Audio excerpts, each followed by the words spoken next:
Hello, Jonathan. Hello, Vicky. I gather you've got a consumer problem. Tell me all about it without naming any company names, please. Okie dokie. Right, so my fiance bought me tickets for my 40th birthday party, birthday, on the 4th of April for myself and a friend. Looking forward to going. And then on the 5th of August, we had an email saying it was cancelled. There was no reason for the cancellation at first, saying that they had to move it to 2022. So I can imagine that people were emailing and leaving messages on their social media sites saying that they wasn't very happy with that. What kind of event was it? So it was a music festival.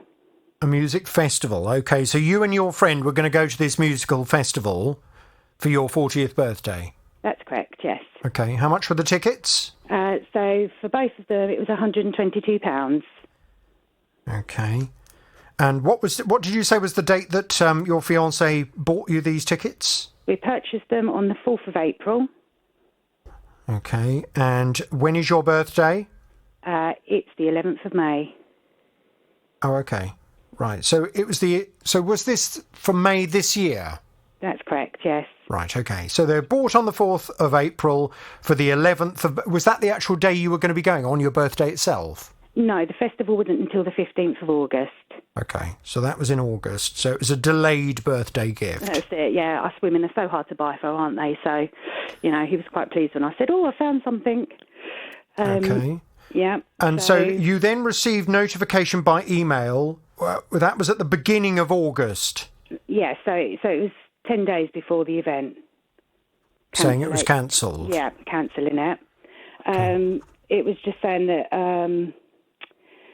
that we've had to move the event into 2022, which, obviously was a bit of a shocker, considering it was only 10 days before the event, looking forward to it and everything. Mm-hmm.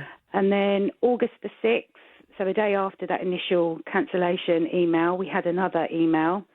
And it started off saying, for those of you that are asking for a reason that this cannot go ahead. Well, obviously, we want to know a reason why the festival's been cancelled, obviously. And they said that it was due to COVID staffing levels. So, that's understandable. They haven't got enough people there to man the festival due to COVID. So it's quite unfortunate. But, we swallowed it and thought, oh, well, it is what it is. But we still haven't had a refund. We can't get hold of them. The emails are being sent, so they're not bouncing back. So we know we've got the right email address, and they're not replying to us. How did your fiancé pay? He paid by debit card. Okay, and that was paid for in April? That's correct. Okay. Fine. That's just a bit of advice for you and for other people listening to the programme. It would always be better to buy things like this on a credit card. Right. Do you know the reason? Well, go on. The Consumer Credit Act. That's the reason. Okay. The Consumer Credit Act means the credit card company are jointly liable for the product or service that you're paying for. So if, for example, if you bought a sofa from a company or you ordered a sofa, you paid on your credit card, and then a week after you'd ordered it, having taken your money, the sofa company went bust, you can claim your money back from the credit card company. Right, okay. Now, there is a process that you can carry out with a debit card called a chargeback. Now, that is something that banks will honour, but only for 120 days, which I'm presuming, I've not got the calendar in front of me, but I'm presuming 120 days has now passed. Right. Okay. Since the purchase of your tickets. Yes. But there is no 120-day limit on a credit card purchase. So if, for example, with concert tickets, if 6 months later, having purchased the tickets, if 6 months later you're then not able to go, because the company has cancelled the event or whatever, if you can't get your money back from the ticket company, then you're able to go to your credit card company and say, you're also liable for this. I can't go to the concert, therefore the contract can't be fulfilled, and I would like my money back, please. Okay. So just in future, always pay for things on a credit card because you have the ability to get your money back for quite a long period of time afterwards. Lovely, okay. When I say quite a long period, I'm talking years, like 6 years. So, Okay. it is well worth buying things like this on a credit card. Yeah, definitely. I would imagine that the 120 days has passed since your fiancé made the purchase, so therefore trying to get the money back from the actual ticket company themselves or from the event company themselves will be the only thing that we can do.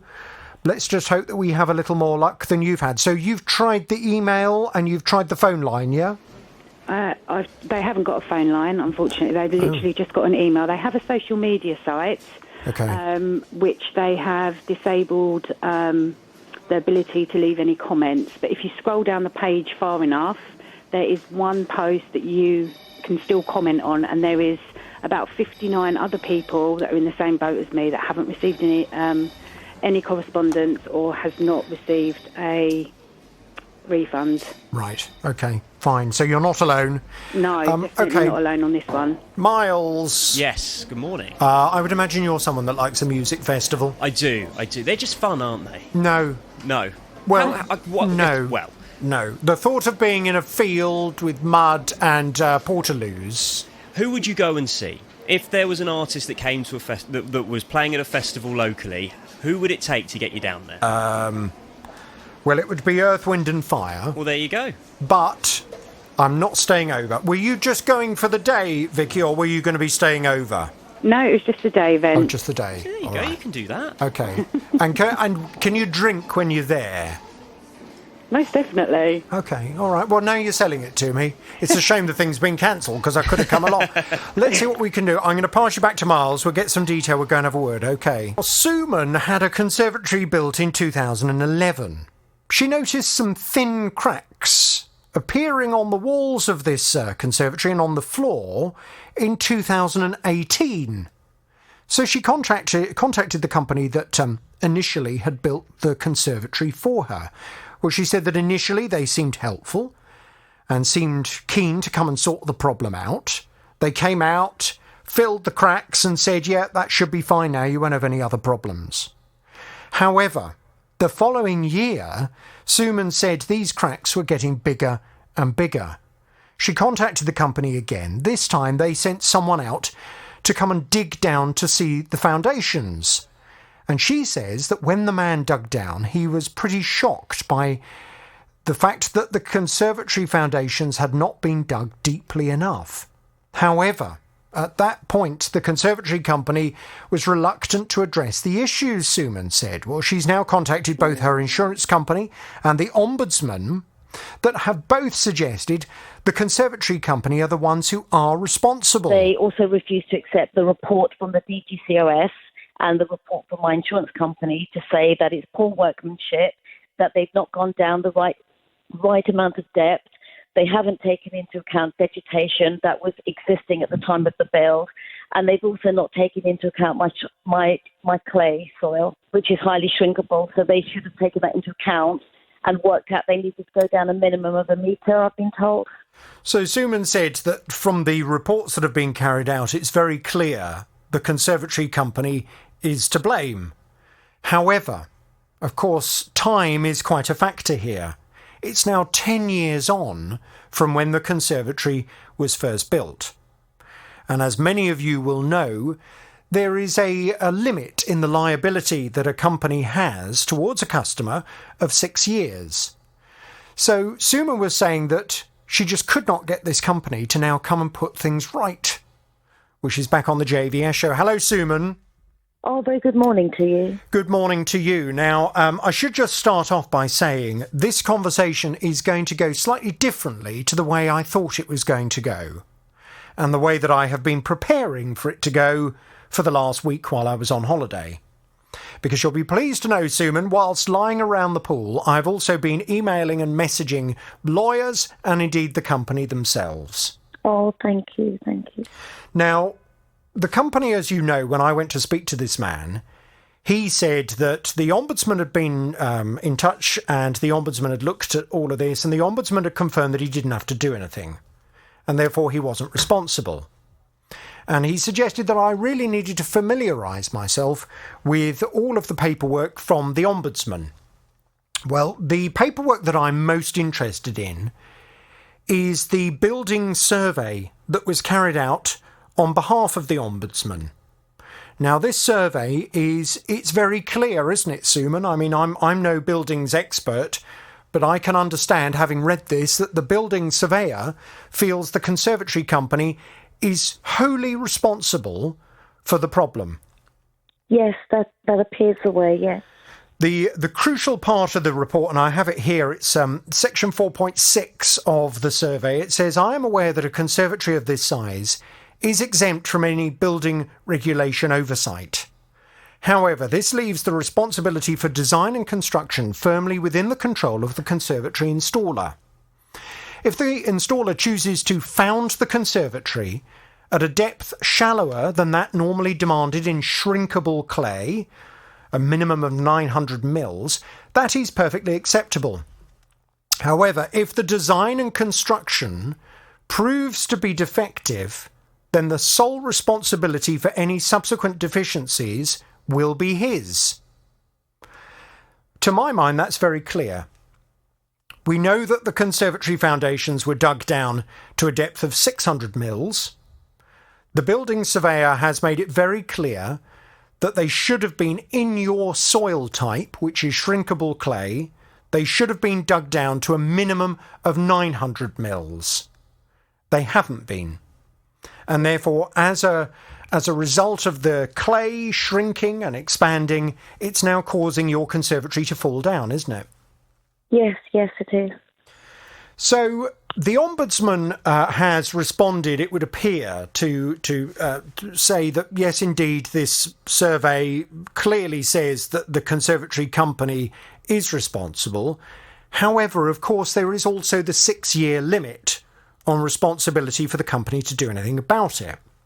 Yeah. Now, I should just point out, and at this stage we are still at an early stage in all of this, there may, and I don't wish to get your hopes up here, but there may be a potential legally for you to take action still against this company. Okay. There was a subsequent act that was passed, and in fact it was thanks to our own lawyers at the BBC that just pointed this out, that there was a subsequent act that was the Latent Damages Act, that you may potentially, and at this stage, and the lawyer that I've been consulting with at the BBC was the first to admit that, this is not his area of expertise.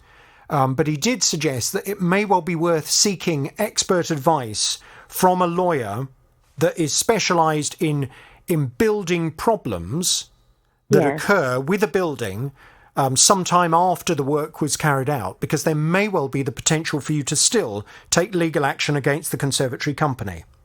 Okay. Now, all of that aside, in my mind, from the evidence in front of me, it's very clear that this conservatory company is responsible for the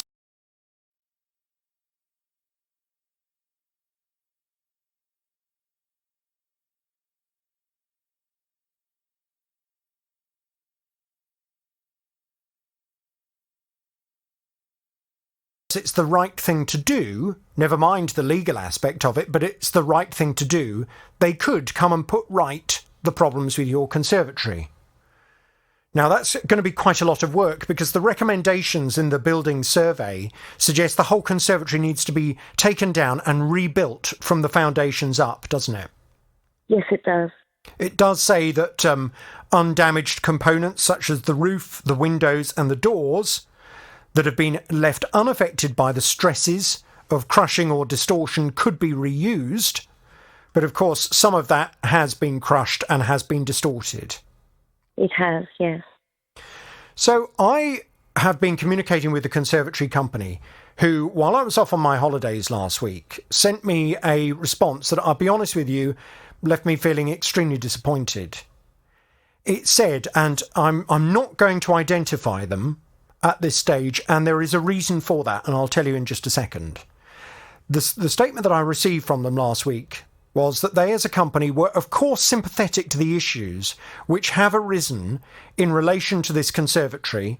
We do not believe the problems were caused by our company, and we consider the public criticism to be unfair. Our company takes pride in the quality of its installations and in its customer service. However, it is not appropriate for us to comment any further on details relating to particular customers. Now, that email came into me last Thursday. And when I received that email, I'll be honest with you, Suman, I was very annoyed.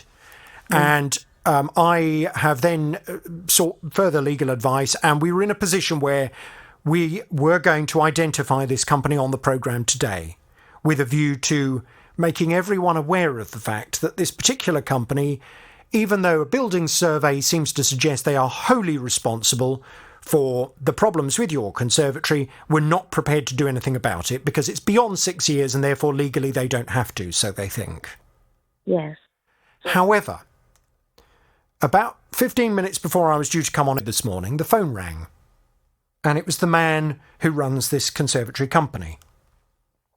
Now, he, it would appear, has been doing a lot of thinking since he sent that statement over on Thursday afternoon. And it would appear he's also been talking to some of his other customers who know of me and who know of my programme. And they have advised him that I am a fair man. And therefore, he has had a think about it.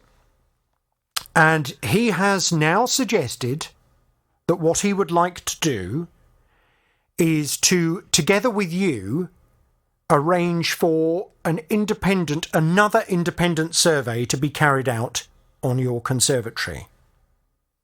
Now, he says that the person who carries out that independent survey can be chosen by you. It would need to be someone independent, so obviously it couldn't be a friend or family member. But you can choose the person to carry out the survey. He has said that if that survey comes back and finds in your favour that his company is responsible for the fact that the conservatory is falling down, he will pay you back everything you have spent on having that conservatory installed by his company. Right. So he will give you... How much did you pay for the conservatory to be built? £12,000. So my understanding of our conversation this morning is that if the survey you have carried out now by an independent person... And the reason I should point out, the reason he wants another survey is that he disagrees with the surveyor that was sent out by the Ombudsman. He doesn't agree with that survey. Now, I said to him, well, on what basis are you disagreeing with it? Because he as a company has not arranged for his own surveyor to come out, has he? I asked him at the time in 2019, please would he speak to his insurance liability company and arrange for anyone for them to come over, and he declined. Okay. Well, he says, even though he seems to be basing this on his own opinion rather than a building survey, he seems to suggest that he does not agree with the surveyor that came out and said his company was to blame. He feels there are other environmental factors that are playing a part in all of this. But he said if you have another survey carried out that clearly finds in your favour, he will give you the full £12,000 back so you can have your conservatory rebuilt, probably by another company. But I have the report from my insurance company. Yes. I have the report from the arboriculturist. Mm-hmm. I have a report from the Ombudsman. I've had conservatory companies that I have managed to get over, which is only one or two out of lots that I called, to get an idea of what it would cost me to have it taken down and rebuilt. Yes. And it's going to be in excess of the money that I paid in 2011. It is going to be looking at least £20,000, I'm told. I don't know. This is what I'm being told, because the groundwork is considerable to go down that depth. But I don't understand why he needs another report other than he's biding time. Well, and that may well be the case. And I have made it very clear to him that I'm not going to go away after this conversation. I'm going to stay across this until it's resolved. Now, it may well be that you're right. It may well be that he has used this opportunity this morning to try and buy himself some more time. If that's the case, it's very foolish, because the longer this goes on, the more interest this story creates from people listening who are very keen to know which company it is. And if we then get to a point of identifying the company, which we may still, and I've still told him that I reserve the right to identify his company, it will then be even worse from a reputational perspective. So it would be quite foolish for him to have used that as a strategy. So therefore, I can only assume that his intentions are honourable. And that I don't think they are, though. Well, yeah, I know you don't think they are, but at this stage, I can only assume they are honourable, because what he has said is that he doesn't agree with the surveys that have been carried out, and he wants somebody now to come and inspect. And he said, on the basis of that survey finding in your favour, he will pay you back everything you have paid him. But then what is it going to cost me to have it taken down and have a new one built? Okay, so let me just explain Okay, so let's work on the basis that you don't agree to his terms that he has set out to me today. I actually don't agree, but No. Hang on a second. Let me finish. Sorry, let's say you don't agree to the intended course of action from now. The only other option you would have would be to employ the services of a very specialised lawyer who has the knowledge and the expertise in the Latent Damages Act area of legislation. Yes. And you would then need to sue this man and his company for reimbursement. I understand. Now, at this particular point in time, there are still question marks over whether you would be successful, or whether, unfortunately, the time that has passed means that would not be possible, at which point you would end up in a situation where you have sought a lot of legal expertise, expensive legal expertise, and started to go down an avenue that ultimately is fruitless. Yes, I understand that. And then you'll have lost even more money, and we'll still be back to square one, where ultimately you then need to get somebody round to come and knock your conservatory down and come and rebuild it, which will cost much more, but you will have then not received £12,000 from this conservatory company towards the cost of it. I understand. So we have to look at this from a common sense perspective and see what is the best thing to do. Is the best thing to do at this stage for you just to begin now legal action, or to seek legal advice and to turn down his offer? Or is it to take him up on his offer, to have another survey carried out that I would hope he will pay for, albeit you will be the one that can arrange for the surveyor to come out, and then he will pay you back all of the money that you've paid him? Okay, I understand. I understand what you're saying. So what do you want to do? I don't know how much time I've got left in terms of my statutory rights, and from the time that I noticed that something was wrong when they came out. And somebody would have to come out like straight away to get an outcome. But my also concern is that if it is found to be exactly as all the other reports, that he has not gone down deep enough, sadly, then that £12,000 I would be very grateful for, then lose everything. But then I would then have to make a decision how I would afford to rebuild the conservatory that has to be taken down, or I cut my losses and not have a conservatory, because not being in a position to be able to afford 20 grand to buy a new one. No. So it's a loss in some respect, but then again in another respect that I don't lose everything. Again, I know it's difficult, but and I need to do my travel news. I'm very late for the travel, it may well be that you're not at this point able to make a decision. May I have a think, Jonathan? Yes, please? You can. Yeah, Please, I completely understand that that's something you would now want to do. As I say, at this stage, I was intending to identify the company.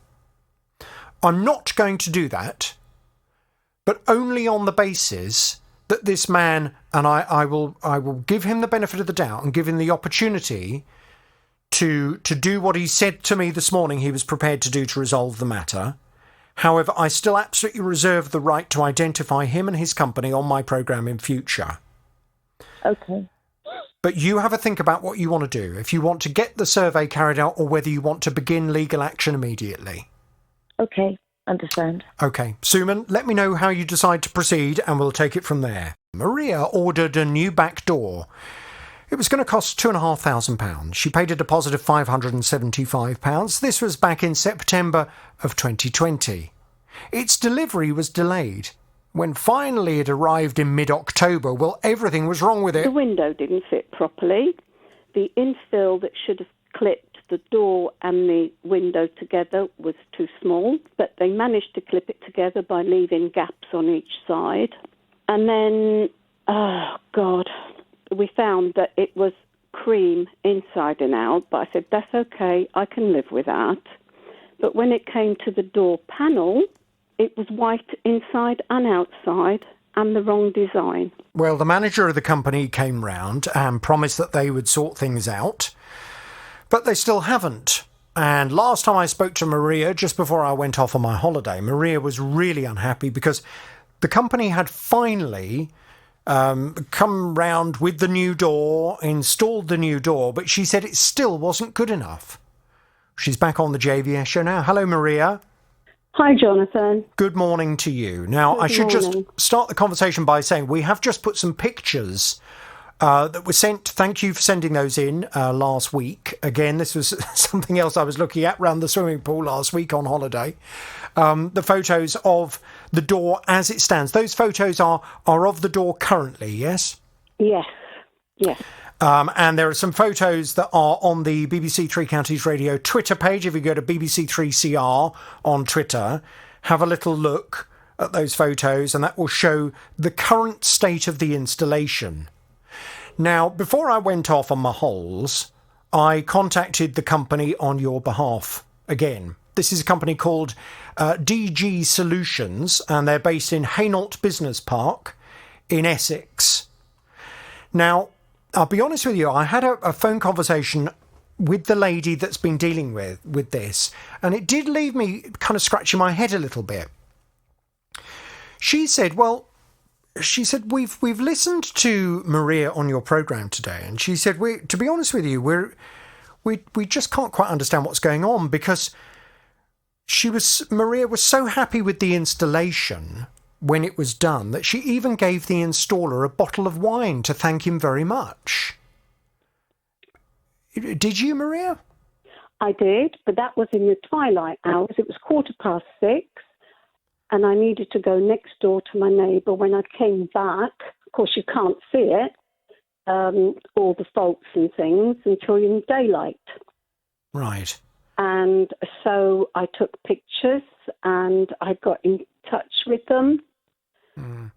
And because just before we get to where we're at now, the lady at the company said she said we can't understand what's going on because our fitter has taken photographs of the door, and as far as we're concerned, we can't see any issues with the door apart from, she said, we completely accept the threshold does need to be replaced, and the fitter agreed with Maria at the time that he will be back to do that.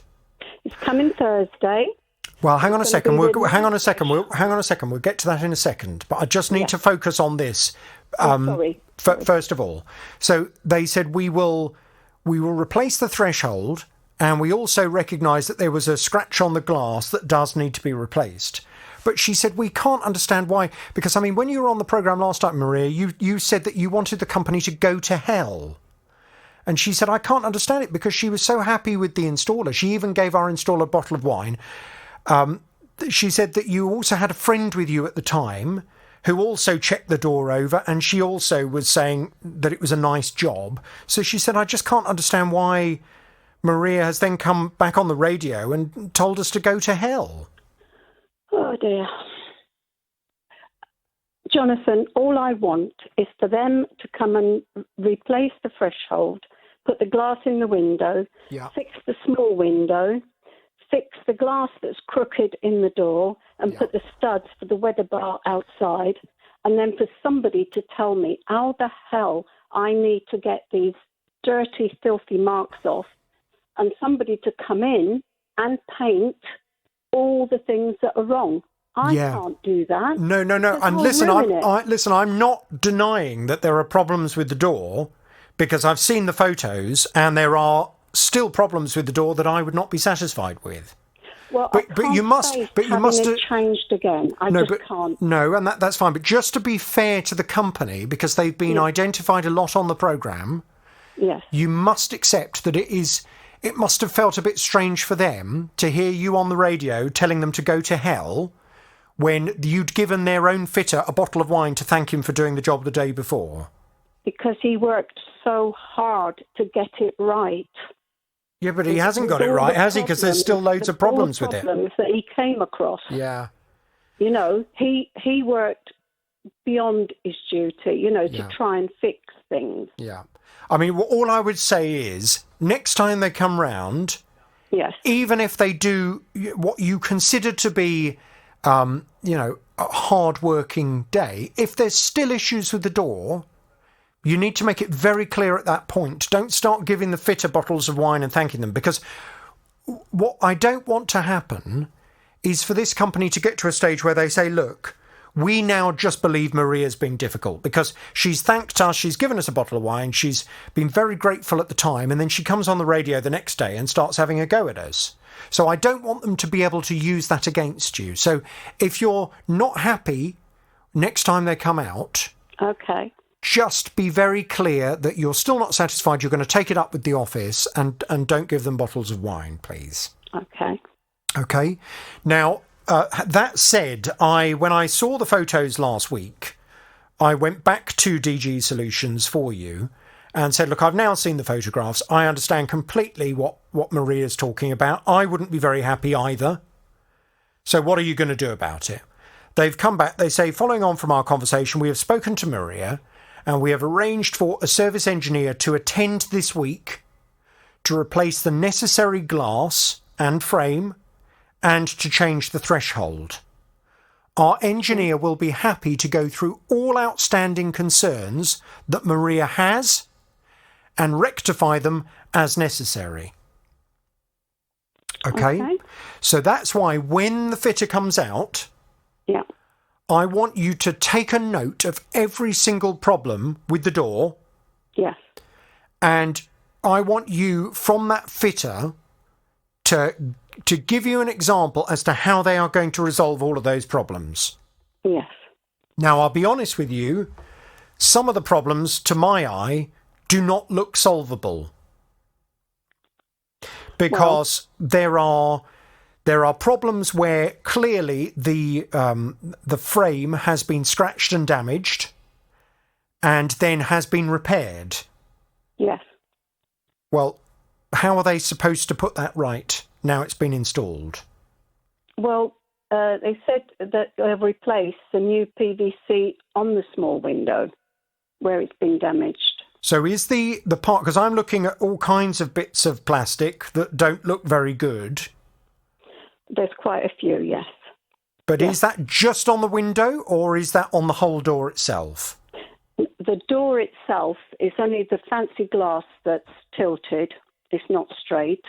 But because it's a sealed unit, I don't know how they're going to rectify that. But you remember me telling you that the door was short. Yes. And I couldn't send you that photograph because I haven't had it loaded up. Mm-hmm. And he said, there is no way that door was short. And I said, well, it was. Last time it was the window that was short. This time it's the door that was short. But, certain things you have to just live with. But it has got some damage at the front. But if they can touch it up, okay, that's fine. All I want them to do is just make it look as if it's just been fitted. Not that it's been there for years and I've not cleaned it. No, but you see, this is the other problem. I mean, how are they supposed to put that plastic, because that's ultimately what it is. You know, the door frame is just a kind of plastic, isn't it? Yeah. How are they supposed to put that in a state that will look acceptable? You know, it's not like wood where you could sand it down and restain it or repaint it and it would look seamless. Yeah. I don't believe you can do that kind of repair with... If somebody's expert enough with the little paintbrush and the right type of paint, they would be able to do it. And, you know, I would accept that, but it's got to look reasonable, not a botched up job. Okay, fine. Well, look, the guy's going to come out on Thursday. That's right, yes. I presume, is that going to be the same engineer that came out before, do you know? As far as I know, yes. Right, okay. Yes. Well, what you must say to him, and I presume, Maria, the reason that you gave him the bottle of wine and the reason you thanked him before was because you were just so grateful after all of this nightmare that you've gone through. You were so grateful that finally he turned up and you were in a better position than you'd been in previously, and you hadn't necessarily had an opportunity to notice all of the problems with it. I presume that's the reason why you gave him the bottle of wine. That is correct. Yeah. So I think what you need to just make sure you're very clear with this time. Good morning, good afternoon, Jonathan. Afternoon. Yes, my one is regarding a food app that I used, actually my daughter used, to purchase some food on the 17th of September. No company names, please, John. No problem. She bought it by a food chain, etc. She purchased on the 17th, around about 3:30 in the afternoon. It arrived an hour and a half later, ice cold, of course. She contacted the food app people via the usual media on the online, etc., and they told her that she must leave feedback on the app, etc., about her concerns, etc., and they refused to refund her the money. She told me about that from myself, and then she sent another support to customer support, and they said, oh, nothing I can do this time, etc. We carried on trying to fight this case, and then they said all of a sudden, oh, we can't do anything. It's been over 48 hours. Now, all you seem to get is from an automated system, which just sends out random messages. This has been going on for 2 weeks now, and I'm getting no joy out of them. So can I just ask, how much did your daughter spend and what had she ordered? It was £19.87. Yeah. She ordered a normal burger for the kids and chicken nuggets, etc. So it's the standard boxed fast food that the kids like, etc. You know, one kid had chicken nuggets, etc. So that's just for my grandchildren, you know. Right. And they weren't really happy, so my daughter had to cook something now because the food was too cold. It was unedible, put it that way. Right, so so she ordered it and it arrived an hour and a half later. That's correct, it's ice cold. Now, I haven't used one of these apps, so did it give her any advice at the point of ordering that it was going to take a very long time for the food to arrive from that particular place?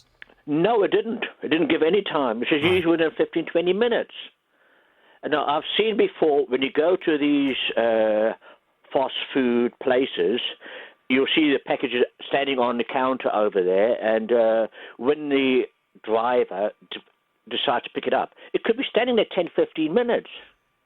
And I did contact the fast food retailer, fast food chain, regarding this. Oh, there's nothing we can do about it. If left on the counter, it's too bad, too sad sort of scenario.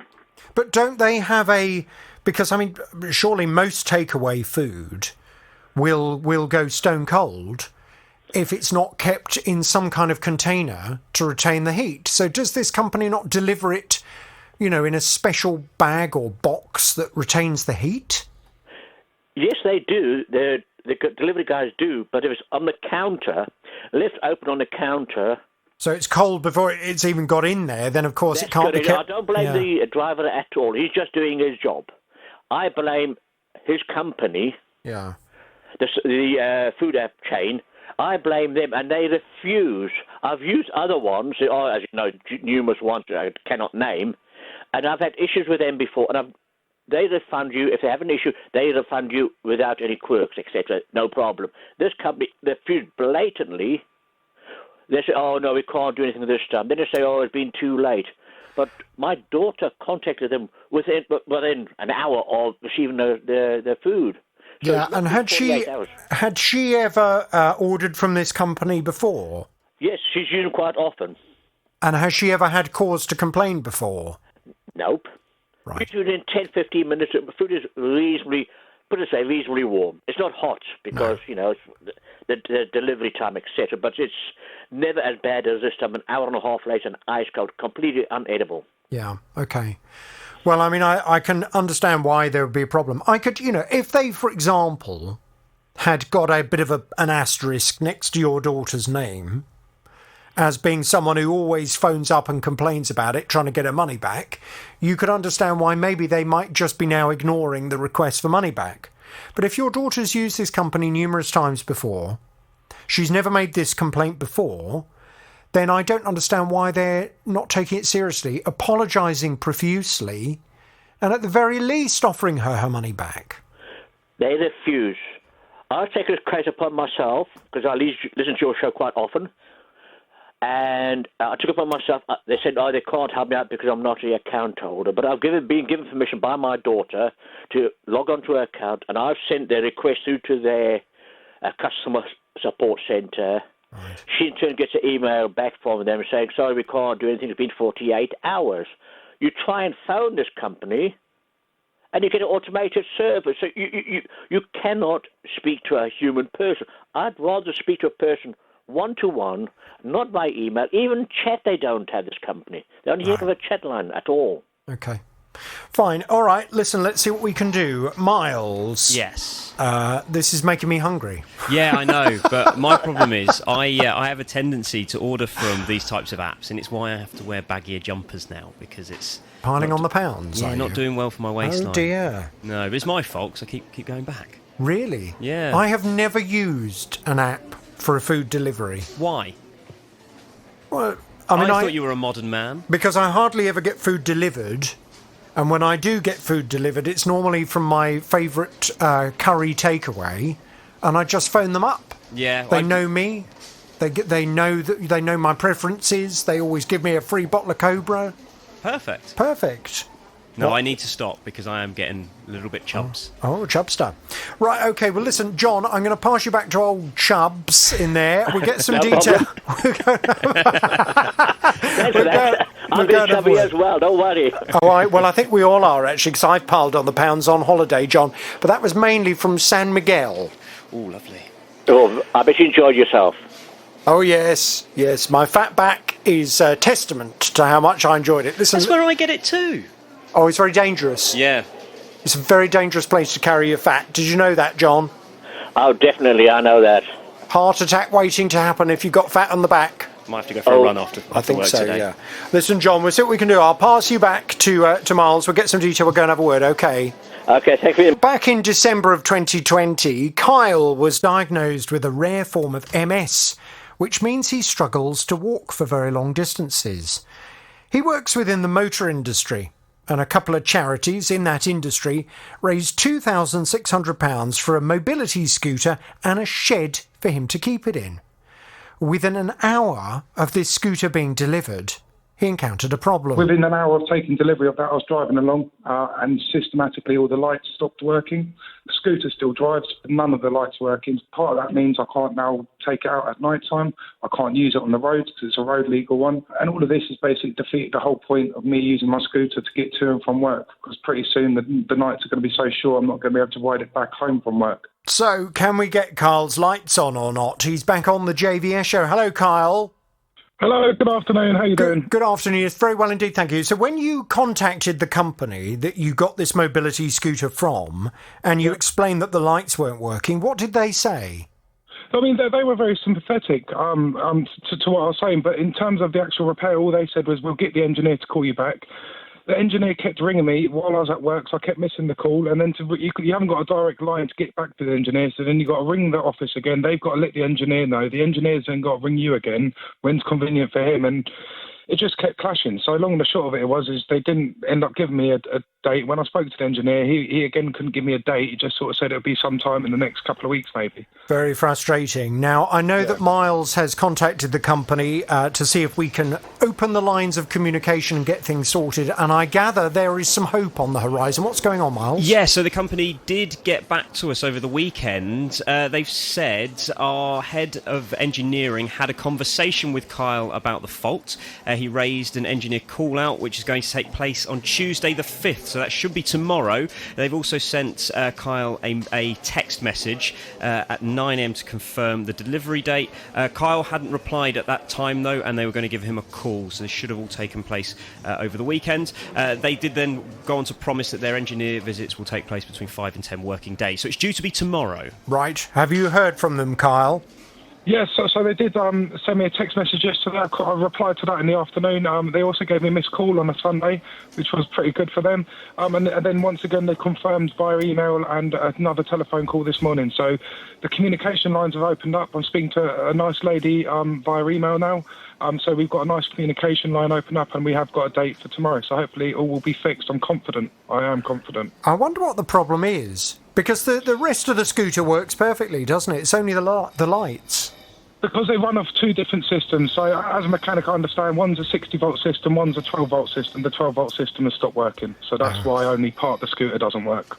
And you sure it's not just a kind of short, loose connection or something like that? That's exactly what I think it is. And as a mechanic, I'll be more than happy to open it up and have a go. But then you start inflicting on the rules of warranty. And oh, yes. I think the best thing to do is, while it's in its warranty, is go through the correct process like I've done. But of course, yeah, I'll be more than happy to diagnose this once it comes out of warranty myself. Okay, well, Carl, we'll keep your number on speed dial for when we have a problem with our cars as well, eh? Please do. Discount, of course, for you guys. Lovely. Okay. Right, Carl, listen, we will catch up with you after tomorrow, and fingers crossed everything will be sorted, okay?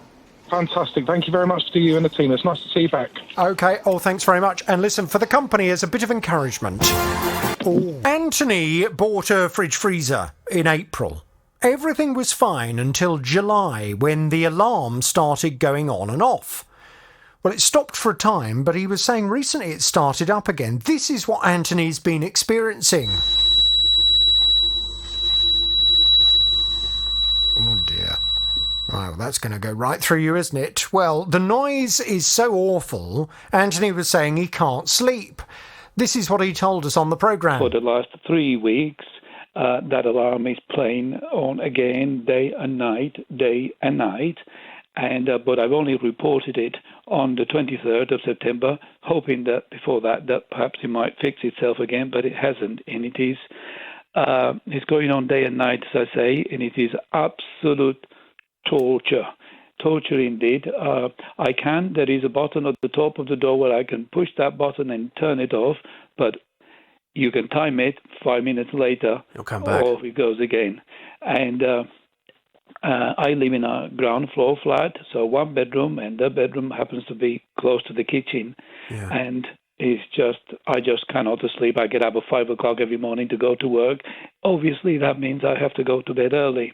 And I'm beginning to suffer from sleep deprivation. Well, I mean, I'm not surprised at all. That noise just goes right through you. So why can the company not come and sort it out? Well, we've been off to find out. Anthony's back on the JVS show. Hello, Anthony. Hello, hi. And dramatic pause there, Anthony.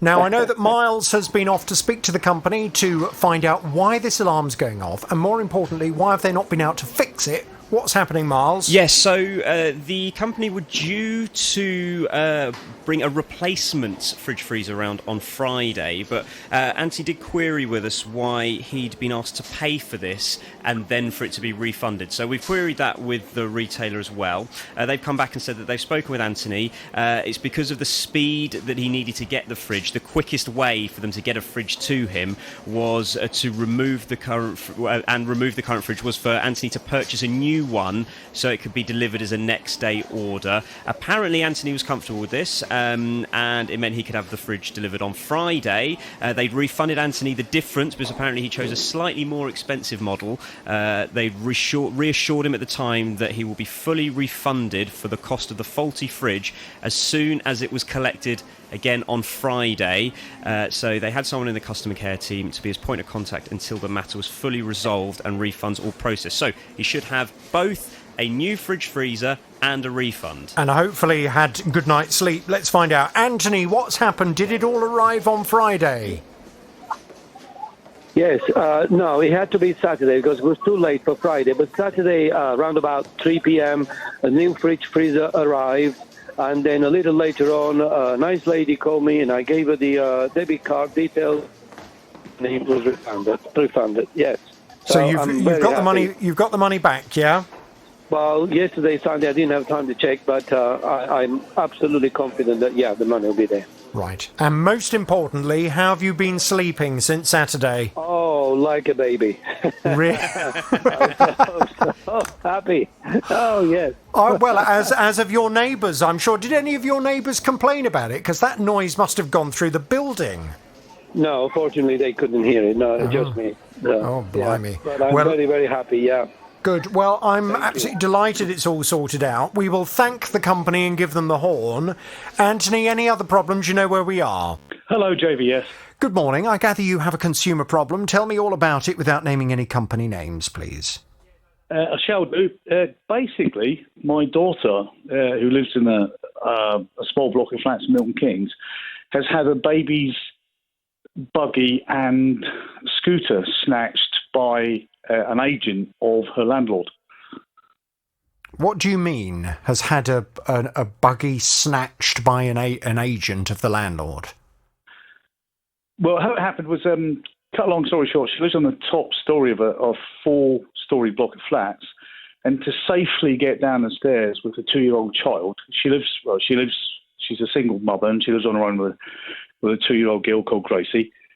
She comes down the stairs with a buggy, the 8 flights of stairs with the buggy, goes back upstairs to get the scooter, comes down the stairs with the scooter, goes back upstairs to get the bag, with the nappies and the changing facilities and the milk and all that kind of stuff, then goes back upstairs, gets Gracie shoes on, coat on, goes downstairs to get into the buggy to go to nursery. Well, during this relay to safely get down the stairs, by the time she got down to finish it off to take the child to nursery, someone had taken her property without her knowledge and is now saying, if you don't give us £100, we won't release it. And by the way, it's held in a storage depot 25 or 26 miles away from your house and you haven't got a car. Right, okay, but I mean, you'll have to forgive me, you're talking a little bit in riddles. This person who took the buggy, was there a reason for them taking the buggy? I mean, is there some kind of backstory I should be aware of? Jonathan, it's an agent and the landlord, and I believe there's in the block of flats where they live, there's a rule that the landlord's put in place saying under any circumstances, can you leave any personal belongings in the shared hallway. That is very standard. I know, having lived in a block of flats previously, we encountered exactly the same issue because for fire safety regulations, you cannot leave any personal items in the communal part of a block of flats. So people can't start putting furniture or things like that outside their door. That would be in breach of the fire regulations. And certainly leaving a buggy or a pushchair in, for example, a communal hallway would be deemed an obstacle if there were a fire, and it would not be acceptable to leave a buggy or a bike or whatever it may be in the communal hallway. I think you're absolutely right. And if it was in anyone's way, that it could possibly hinder them getting out of the building while there was a fire or an emergency situation. It's the right thing to do. But unfortunately, it's not as straightforward as long as it's not in anyone's way. I mean, in our own block of flats, we had the situation ourselves where people had bits of furniture that weren't causing, from a sensible perspective, weren't causing any obstacle for people to get past, but you're just not allowed anything in the communal areas. So everybody was asked to remove all of their possessions, and it was enforced by the managing agents for that block that I used to live in. Well, I can understand how they would enforce that, but my question would be, in a reasonable and safe world, is there a risk assessment for a young 4'11", 6-stone lady to carry a scooter, a pram, a bag, and a 2-year-old child down the stairs in one hit, where she wouldn't have to do it in a relay, so that she wouldn't have to leave anything without breaking her neck falling down the stairs? And there's no lift in this block, I presume? No, there's absolutely no lift. There are only stairs. So there's only stairs to get up and down. I mean, I completely accept the situation you're describing, where your daughter's trying to get all of the stuff, including the child, out of the flat and then down 8 flights of stairs. But what had she actually left at the bottom of the stairs while she went up to collect her daughter?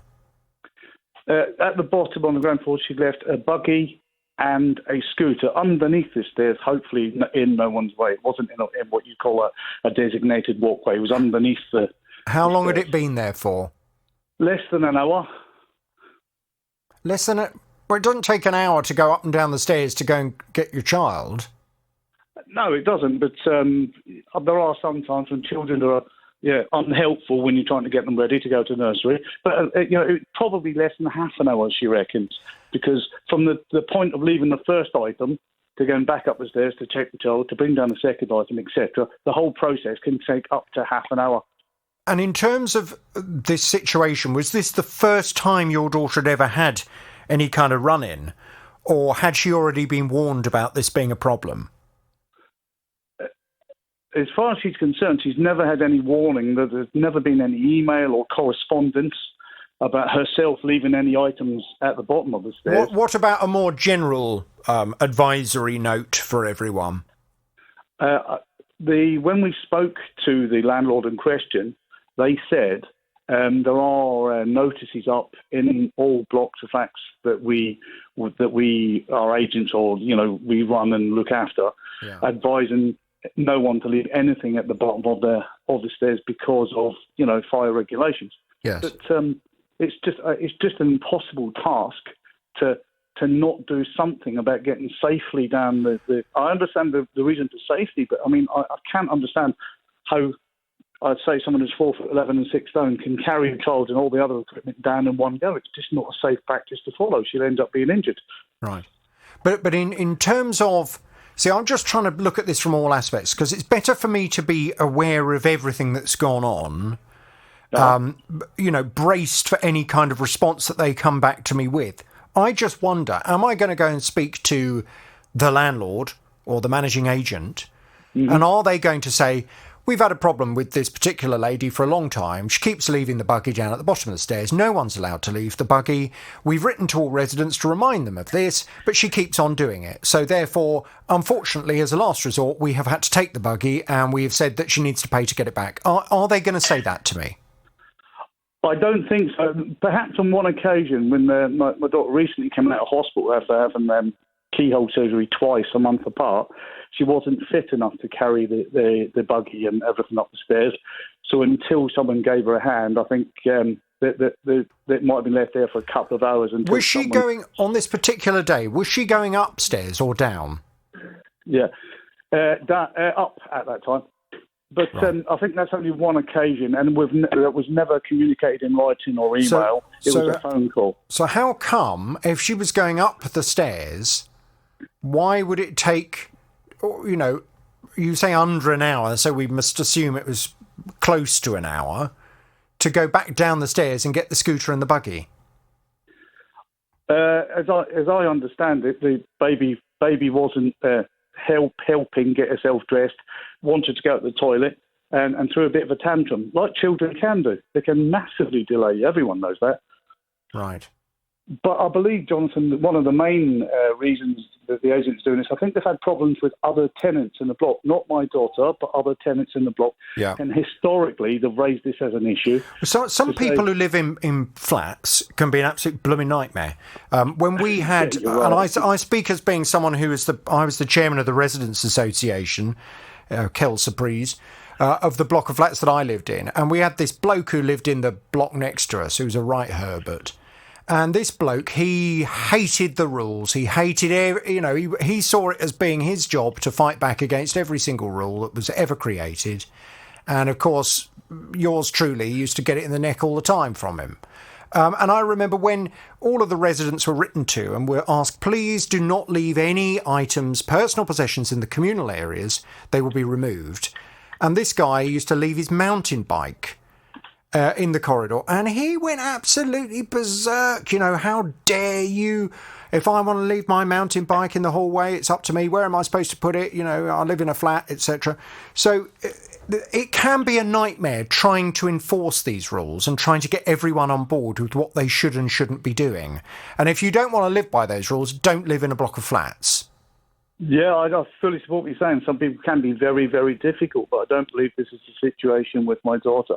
Right. I believe she's just been unlucky. She's been the victim of other people who've been a pain, and they've unfortunately taken it out on your daughter.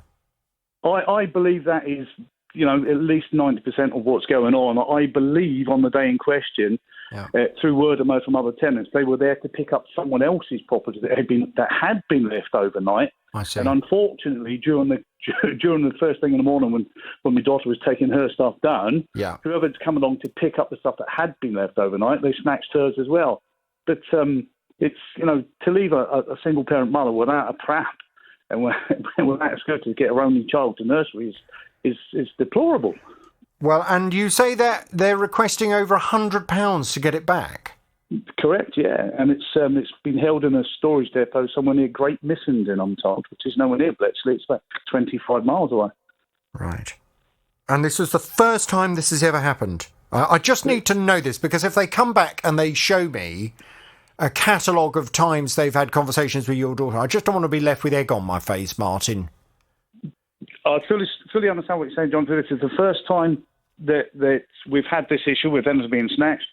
As I say, there may have been occasions in the past when something was left, but she's not a problem tenant. Nothing's ever been left overnight, and they may have the odd photo of stuff left there for a couple of hours, but it's certainly not a regular basis.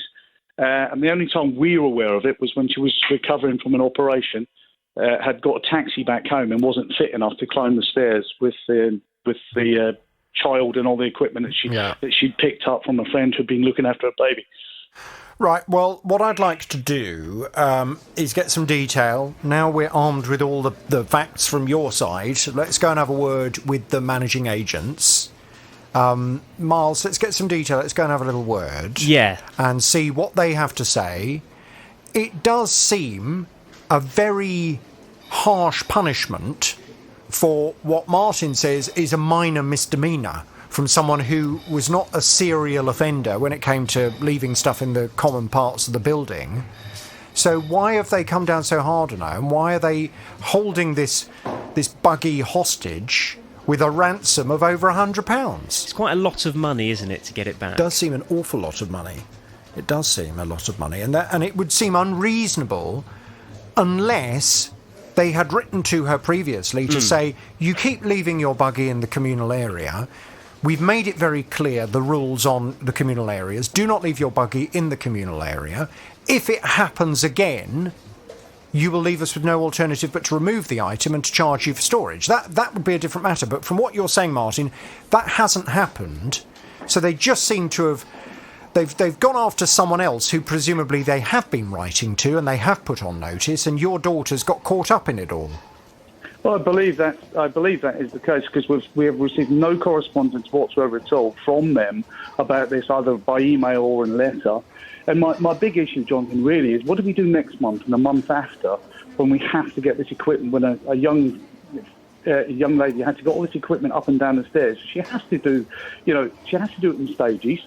And unless they're going to give us some sort of risk-assessed process to do it, then she'll have to be in breach of these rules again, because they're just not right. It's just not achievable to get a child and the equipment down necessary without leaving something downstairs. Give us a process to follow, and we'll follow it. But at the moment, it just seems ridiculous. But then surely what you're saying is this buggy is going to be left in that position time and time again? Well, I've advised her to put it outside in future, if you know what I mean, so that it's not in the lobby. Even if it's thundering down with rain and the child has to get into a wet buggy, I've just said put it outside, because on the day in question it was raining.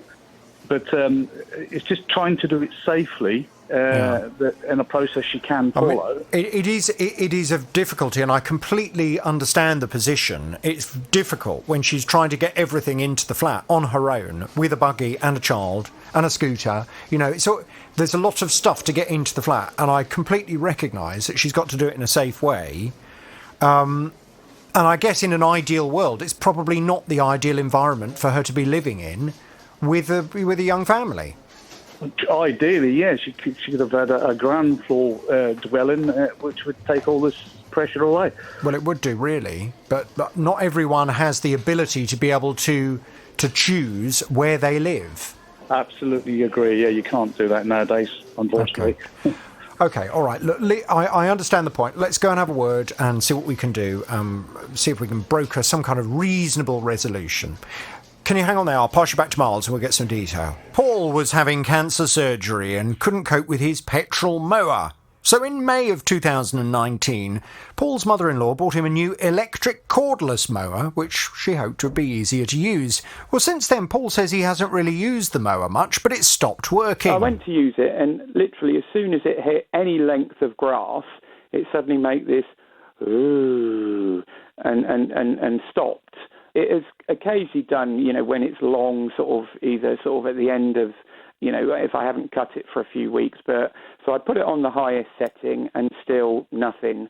It was, it went. Well, Paul wasn't happy with it not working, and I completely understand why. Now, this is a good opportunity for me to just remind you all of the Consumer Rights Act of 2015. The previous bit of legislation, you've probably heard of it, is called the Sale of Goods Act. It was replaced by the Consumer Rights Act in 2015. Very similar bits of legislation, really, and they're very important for all of us to understand as consumers. Because fundamentally, the Consumer Rights Act states that when you buy something from a retailer in the United Kingdom, you are entitled to expect that that product will be A, fit for purpose, B, of reasonable quality, and C, will last for a reasonable amount of time. Now, contrary to what many retailers will tell you, a reasonable amount of time is not generally considered to be 12 months. You know, the number of times that I have to deal with cases where customers have complained to a retailer, the retailer said, oh, sorry, it's over 12 months, there's nothing we can do. It's infuriating because it's complete nonsense. The Consumer Rights Act states that you are entitled to expect a reasonable amount of life from a product. I don't consider 2 years a reasonable amount of time for a lawnmower to have lasted for. And that's exactly the point I went to raise with the retailer on Paul's behalf. He's back on the JVS show. Hello, Paul. Hi, Jonathan. Hello, Paul. Now, this is a television shopping channel your mother-in-law decided to purchase this from. I contacted them. Now, I have to be honest, I feel a bit grumpy because they very rudely not responded to me. They've not come back with an explanation. What they did do, however, was to contact you straight away. So it's a kind of frustration because it would have been very nice and courteous for them to have at least acknowledged my email and explained that they would rather deal with you directly. But there we go. I'll put that to one side. What they said to you was that they would be prepared to do something about it. However, they wanted you to obtain a report, an independent report from a lawnmower expert to confirm that the lawnmower has failed because of a manufacturing reason, rather than, for example, you've broken it yourself through misuse. So last time I spoke to you before I went off on my holes, you'd found a brilliant local lawnmower guy who'd looked at it for free. He was very happy to look at it for free for you. And he also was going to write a report. You were then going to get that over to the television shopping channel. What's happened since we last spoke, Paul? Yep, so the lawnmower chap was brilliant. He sent me a report basically saying that it is a poor manufacturing.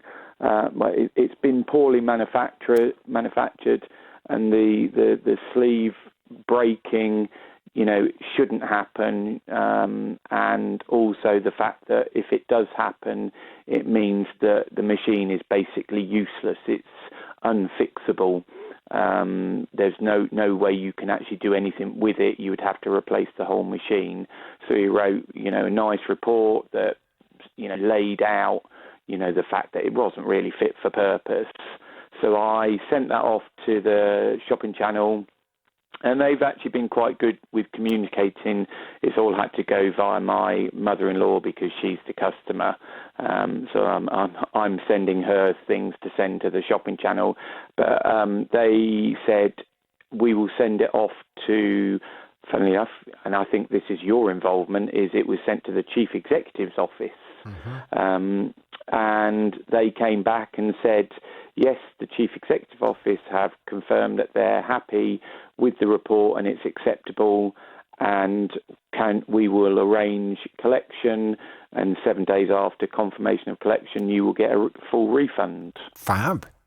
Yeah, that's what we thought. Yes, I presume you're happy with that.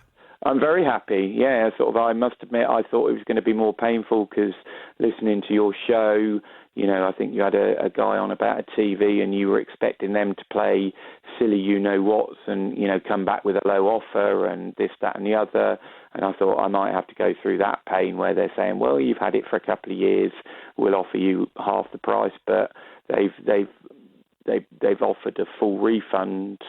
I'm pleased that they have. I mean, as you quite rightly point out, they would have been, when coming to a financial settlement with you, they would have been within their rights to knock off some money for the use of the lawnmower that you have had. However, really, they're saving themselves money because of your decent lawnmower chap who's not charging for the report. No, absolutely. Ordinarily, you would expect a report to cost 100, 150 quid. So the fact that they're now not having to pay that out, because they would be, in the event of a report finding in your favour, the retailer would be duty-bound to reimburse you for all of your reasonable costs in proving that the product has a manufacturing defect. So they're saving themselves money in that regard. So I'm pleased they're not going to start, arguing with you over the total amount, because, And then they said that in their response, saying, please send the report, and any costs for that report would be reimbursed if it found against us. So yes, so I'm 99% there. We've gone back and said, right, okay, we've given them a date. We've not had a response since Saturday, so we emailed them back and said, thank you very much. Please, can you come and collect? And we haven't had acknowledgement of that email. So the cynic in me is, right, they've offered this, and is there going to be a delay? But I'm really pleased that so far it looks like I'm going to get a refund for the lawnmower, which is if you haven't heard anything by the end of business today, can you please come back to me and I'll drop them another email, even though they don't respond to me. Yeah. At least it seems to have the effect of them, suddenly doing something. So I'll be very happy to send them an email tomorrow if you haven't heard anything by the end of business today. But I'm very pleased with that. And I presume you're going to use the money that you get back to go and buy a lawnmower from your new lawnmower friend that you've made. Yeah, I've certainly said I'll get back in touch with him and have a chat with him about lawnmowers. They're lovely local family business, so they were brilliant. Well, those kinds of businesses very often need all the help we can give them. So, in a world where they're competing against huge retailers with buying power, when we can support the local independent shops, as long as they're good and as long as they provide good service, and this company certainly seem to have done that for you, then it's definitely worth supporting them. So, fingers crossed, you will be able to get a really good lawnmower from a company where, if there are any other problems, they'll sort them out and you won't have this battle again. No, absolutely. Okay, well, listen, I'm going to give the company this. Oh, they'll get the rest of the horn as soon as you've got your money back. Can you please keep us posted? Of course I will. Super. Okay, Paul, thanks very much. Sue came to me. Sue was saying she'd moved into a new property on the 18th of September. Prior to moving in, she contacted her water company and she asked if they could take a meter reading at the new property because she's disabled and she was going to find it difficult to do it herself. Anyone who's got a water meter knows that generally they're located at the end of the drive. You've got to get down on your hands and knees, start prizing the lid off, removing the polystyrene circular disc that's in there as well, shining a torch down there and looking at the number. So she was saying that was really going to be quite difficult for her to do. Well, the company said, yeah, that's fine, we can do that for you. Well, when she moved in, she had a man from the water company round to do something else. Whilst there, she asked if he could just check the meter for her to make sure the company did indeed have the correct figure. Well, Sue received her water bill shortly afterwards, only to find that the company had estimated the reading and she felt it was completely wrong. The very next morning, I had an email from the company to say, your new bill is available online. So I logged in and I thought, oh, hey, this is strange. I've got a bill for an estimate on the day of the 17th up to the 23rd when I submitted a reading. So I thought, well, that's really weird because it should have been actual because someone should have come. Yeah. So I contacted the water company and said to them, look, I'm really quite concerned. I've submitted a reading and I've now received a bill and that was between the 17th and the 23rd, say 6 days. And on that bill, it states that I'd used the equivalent of 44,000 cups of tea or 130 baths or 140 baths. So I said, listen, this isn't right. I should have had an actual reading.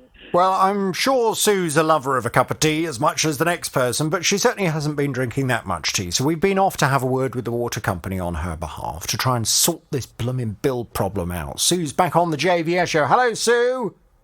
Hi, Jonathan. How are you? Did you have a nice holiday? I had a beautiful holiday, thank you. And it sounds as if the swimming pool was full of all your water you've paid for. I think it must have been. For goodness. I was drowning in tea. Yes. How many cups of tea out of interest do you consume a day, Sue? About 5. I think 5's a very good number. Yeah. I'm normally, I've realised I'm on about 2 to 3 now. I've cut it down a bit, but coffee is my, oh dear, I drink so much coffee during the day. But I certainly don't drink 42,000 cups? Yeah, 40,000 cups worth. Right, yeah. Well, I think that'd be quite hard going. I mean, Miles, who's joined the JVS show team and has been shocked by our caffeine consumption. It's quite impressive. Is it? Yeah, you should be bouncing off the walls all day. Yeah. Well, I need that much caffeine just to function normally. So imagine what I'm like without caffeine. We should do a challenge, see if you can go without caffeine for a couple of days. Well, I probably could, but I certainly wouldn't be as awake.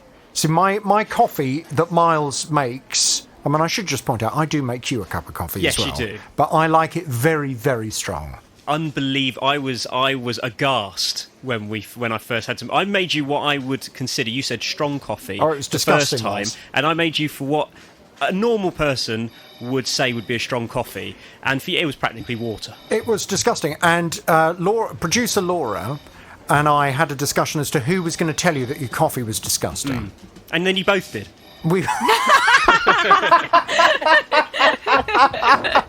Oh, he certainly did. Now, anyway, look, Miles, I know you've spoken to the company, the water company. Who are they and what are they going to do about Sue's massive bill? Yes, so we did contact the water company and it's Thames Water. They've issued a statement. A spokesperson from Thames Water has said, "We're sorry for the confusion over Sue's bills and meter readings when she moved house. We've now amended her bills to reflect the meter readings taken at her property in September and have been in contact with her directly to inform her of this, and they're also providing a £140 of future credit to her account as a goodwill gesture, as well as a refund." Wow. Sue? Yeah. Have they communicated this to you? I mean, you're speechless. I was. I got a phone call yesterday morning from a very, very lovely lady who couldn't apologise enough, and she was dumbfounded that people at the company had let it go as far as it had, and she said to me, "Look, I'll sort it out. I've done a daily average, and I've sorted this out for you. I've done a bill, and as a goodwill gesture, I'm going to give you £140. So my bill was like for 3,000 cups of tea in however many days, which is fine, and it worked out to about £7.80, which was fine. She then put the rest of the money into my bank account. Brilliant. So I'm just waiting for that to be transferred. Well, you can't say fairer than that, really, can you? I mean, yes, it sounds like it was all a bit of a cock-up, but they've sorted it out. They certainly have, and if it wasn't for you guys at the show, and in particular Miles, thank you so much. Thank you to everybody. It's brilliant. You guys do a fantastic job, and I'm in admiration of you all. Thank you. Listen, it's a pleasure to be able to help people like you, Sue, and we will thank Thames Water very much indeed. Any other problems, you know where we are. Oh, most definitely. So the next time, I know where to go. And go and stick the kettle on and have a cup of tea if I were you. Yeah, I am certainly going to do that now. You paid for it. Yeah. Thames Water have paid for it. They're giving. Yeah. How many cups of tea could 140 quid buy you? Crikey, a lot. Well, there's your homework for today. Work out how many cups of tea Thames Water have in effect bought you. Listen, we will thank them. We will give them the horn. Any other problems, you know where we are. Now, Patricia purchased a recliner sofa. It was delivered in August of this year, but 26 days later, she called me. On the 14th of August, I found that the mechanism for the recliner isn't operating smoothly, and one of the seats, my preferred seat, was actually dipping in one corner, like it was squidged down quite badly. I messaged them through their website. I've had no response from that. They've also failed to deliver the connecting bars that connect the three pieces of the sofa. I've emailed them twice. I've called them, but I'm just not getting anywhere with them. Well, Patricia wanted to formally reject the goods. She was just in time to do so. I should just point out something very important. I mentioned a little earlier the Consumer Rights Act of 2015. A very important element of it.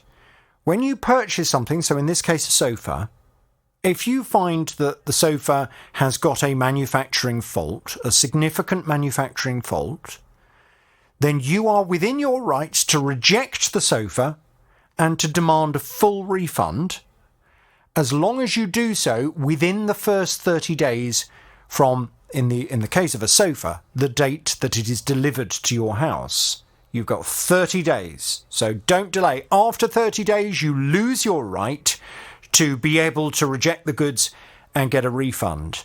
It may well be that you are still able to reject the goods and get a refund at a later date. However, there will be lots of hoops you'd probably have to jump through before you can do that. So, I got straight onto the company on Patricia's behalf. Patricia's back on the JVS show. Hello, Patricia. Good morning, Jonathan. Good morning to you. Now, as you are well aware, this company is Furniture Village. Yes. They came back to say, our customer care team are currently in contact with Patricia and have ordered the parts required to rectify the issue. It appears that the attachment arms were missing when the chair was delivered, which has caused it to malfunction. We can only apologise and are trying to ensure that the new parts reach the customer as soon as possible. If Patricia is not happy to wait for the bars to be delivered and the chair to be repaired, we will, of course, arrange a collection and a full refund. Great. Well, that's what you wanted. You didn't want them fixing it. You wanted your money back. Absolutely. So I went back to them and said, right, Patricia doesn't want you to fix it.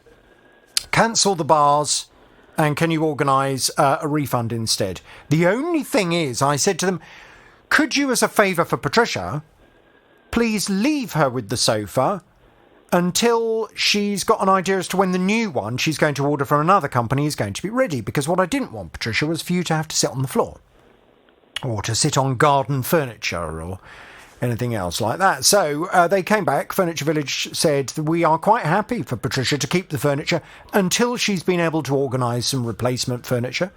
Although we would not be able to process any refund of monies until the goods have been collected. We would ask that Patricia keeps us updated with regards to the lead time for her replacement furniture. Now, I know before I went off on my holes, they still hadn't communicated any of that to you. So I chased them up, and I'm very much hoping they did call you. Yes, they have. Okay, what's the latest? What's happening now? I finally got a call from them on the 23rd, I think. Although, admittedly, it was only because I'd emailed them prior, the day before, asking for contact, because they still weren't contacting me. They've agreed in writing, I've had emails confirming that I can keep the sofa temporarily whilst I find an alternative. And how's that going? I think I've found something. I just have to actually physically feel it. To go and sit on it for a bit. Yes, you need to test it first, and you need to get it ordered ASAP, because don't forget, it's probably going to take quite some time before it arrives. Yeah. Well, I've got 2 or 3 alternatives at this particular store, some of which may be available within 2 weeks. Right. Just looking at the last response I had from Furniture Village, which again was on the 23rd, they say, "We have now spoken to Patricia. We've run through her options. These have been sent to her via email as well, and she now has someone from the team who she can liaise with directly about timings." Yes. Good. So are you feeling happier? I'm much happier. Good. I now just have to find an alternative. Yeah, well, that is the problem. But there we go. Can you please keep me posted and let me know what happens, and we'll take it from there. OK, will do. All the best. Mark's on the line. Hello, Mark.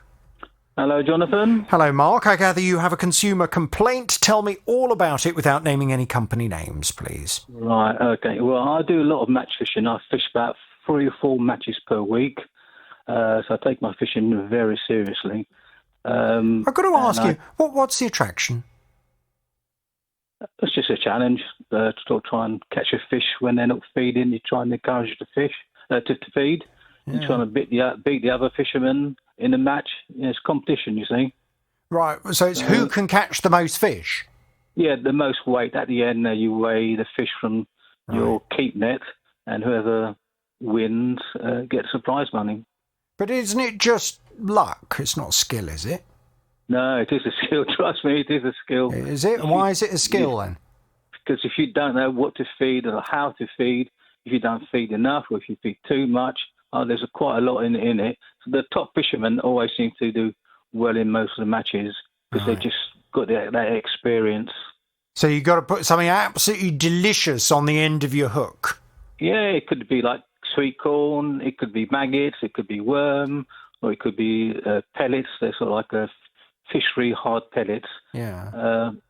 You could put luncheon meat. It's just knowing what to feed on the particular day, you see. But don't they all stick the same thing on?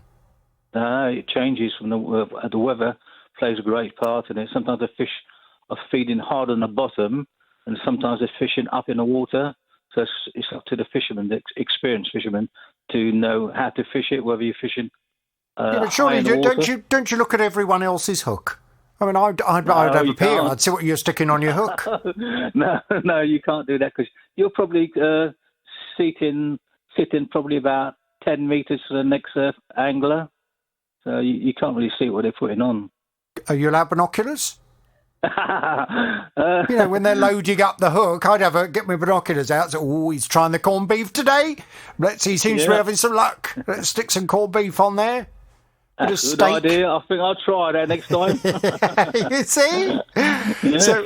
So anyway, you take it all very seriously. Yeah, I do, yeah. So you ordered a what? A new pole? A new pole, yeah. And right. When you're competing against these other fishermen, a lot of times you're fishing up to an island, and generally speaking, they're about 14.5 metres to 16 metres. And when you're in a match, because there's so many fishermen on the bank, it pushes your fish away from you, and they all seem to hug the island. So to stand a chance of catching them, you need to fish close to the island. So a 16-metre pole gets you there. Right. And that's a long old pole. Yeah. And the top of the range poles are sort of light and stiff. So I saved up and I bought a pole. I paid £3,600 for it. That's crazy money. Money. What? Yes. You paid how much for your pole? $3,600. Ah. Yeah, it's supposed to be top of the range fishing pole, but alas, it wasn't to be. Why? What happened? Well, I purchased it on the 16th of June this year, and 4 weeks later, I was fishing in a match. And funny enough, when I had my pole set out before me, before the whistle went to start a match. They blow a whistle? Yeah, because the lake's quite big, you see, and there's probably sometimes 24 fishermen actually fishing in the match. So you're not allowed to put your hook in the water till they've blown the whistle? Exactly that. You can't put no bait in the water, nothing till the whistle goes. Can you just quietly just chuck a little bit of fish food in, though? Just get them in your area? No, if somebody sees you, you're disqualified. Oh. That's how serious it is. That's how serious, yeah. If you're caught cheating, your name's put about and then you'll be banned from other matches. Oh, really? They take it all seriously, do they? Oh, I'd be flinging a bit of goldfish food in there and let it, let it... But you can't do any of that. No. So what happened then on this particular day? He blew the whistle, and what happened? Well, just before that, a chap walked by and said to me, "Oh, you got a new..." Well, I won't name the maker of the pole. I said, "Yeah." He goes, "You had any problems with it?" I said, "No." He said, "I've got the same pole." He said, "I've had nothing but problems with it." I said, "Really?" He said, "Yeah. The number 3 section keeps breaking." They replaced it, and then we used it again another time, and it broke again. I went, "What?" And then, funny enough, would you believe it, like an hour and a half into the match, exactly the same thing happened to mine. I was playing a fish, probably about 6-7 pounds in weight, I'd say. It charged off. So I put the pole tip in the water to sort of try and reduce the power of the fish pulling away, and the number 3 section completely snapped in half. Oh. Just could not believe it. And I was at the fishery where the shop, the tackle shop is, so I literally walked it round to the shop and showed them, and they said, right, we'll get it replaced because it's under 12-month warranty. So left that broken section with them, and it took them about 6 to 7 weeks before I was able to get a replacement part. So that was that, and I thought that was the end of it. Last Wednesday, I think it was the 29th, I was fishing at a different venue, and this lake is quite a new lake. It's only opened since May. So the fish are in there only probably about 4 pounds in size. They're not very big fish. Well, I was going to say, the first time, how big was the fish that broke your rod? Probably about 6-7 pounds. Give me a comparison. I can't think how heavy that is. I don't work in pounds and ounces. I work in kilos and grams. Let's say three bags of 2 pound sugar bag. Well, it's got a big old fish then. Well, yeah, but those rods are supposed to be designed to handle sort of fish up to about 18-20 pounds, or maybe even more. Really? Yeah, definitely. Okay, right, okay. So when you were using it last week, don't tell me the same thing's happened again. Yeah, a different section of the pole broke, the number 1 section, because the poles they come into number 1, number 2, number 3, and 4, and so on. So it makes up the 16-metre length. So I was playing the fish, probably about 4 pound in weight. I was just about to land it. I heard crack, looked up, and the number 1 section completely snapped. Oh.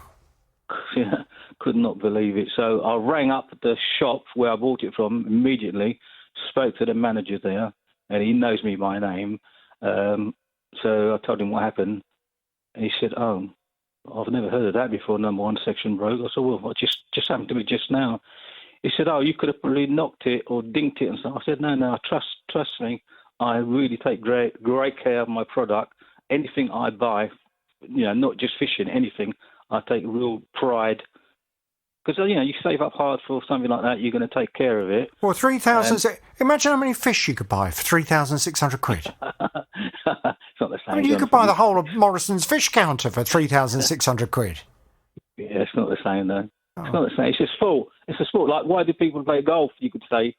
I asked myself the same question. Exactly. Yeah. So everybody's each to their own, I think. No, absolutely, each to their own. And there's obviously some money in the whole fishing industry, because if you can charge 3,600 quid for a pole that keeps snapping, I mean, it's easy money, really, isn't it? I mean, so what have they said? Are they prepared to do anything at all, or are they blaming you? Well, he said to me, you could have probably dinked it and misused it. I said, no. I said, for the pole to break in 2 different sections in a space of less than 16 weeks from new, not fit for purpose. I don't think that the pole's fit for purpose. And I've been speaking to other people even before the second disaster, and said to me, these high-end poles, they tried to make them so light and so stiff that consequently they're not as strong and they're very brittle. So a lot of people say, I personally would not spend that sort of money on a higher-end pole, because there are a lot of poles higher, and not just the same manufacturers as mine, but they make them too light these days and they're brittle. So have you managed to get any other evidence just to support your claim that this pole is simply not fit for purpose? When I say that, people I've spoken to. Okay, so there's nothing on the internet. There's no forums where people are saying, "Oh, I've bought the same pole and I've had the same problem." There's nothing like that. I haven't looked, to be honest. I don't really have a computer. All I've got is a smartphone. Okay. It's so small a screen that it's not as easy to look at, rather than if you had a computer. Right. Okay. I mean, it would just help, wouldn't it? So has the shop said they're prepared to do anything or not? No, he said. I said, look, to me, it's not fit for purpose, and it's a 12-month guarantee. I really would like a refund. I've got no confidence whatsoever in using this pole, because if I use it again, who's to say another section might break? In fact, I was fishing in a match Sunday just gone 2 days ago, and I daren't use that pole. I had to use an old 18-year-old pole, 20-year-old pole, and I was at a disadvantage because that pole was heavy, and I couldn't fish at 16 metres. I was literally fishing about 7 metres. Right. Because if you go 16 metres in that pole, it droops, it sags, and nobody likes a drooping pole, do they, Jonathan? They certainly do not, no, Mark. Right, well, look, I think we need to go and have a little word with this company. Have you ever gone fishing, Miles? Can I just back in?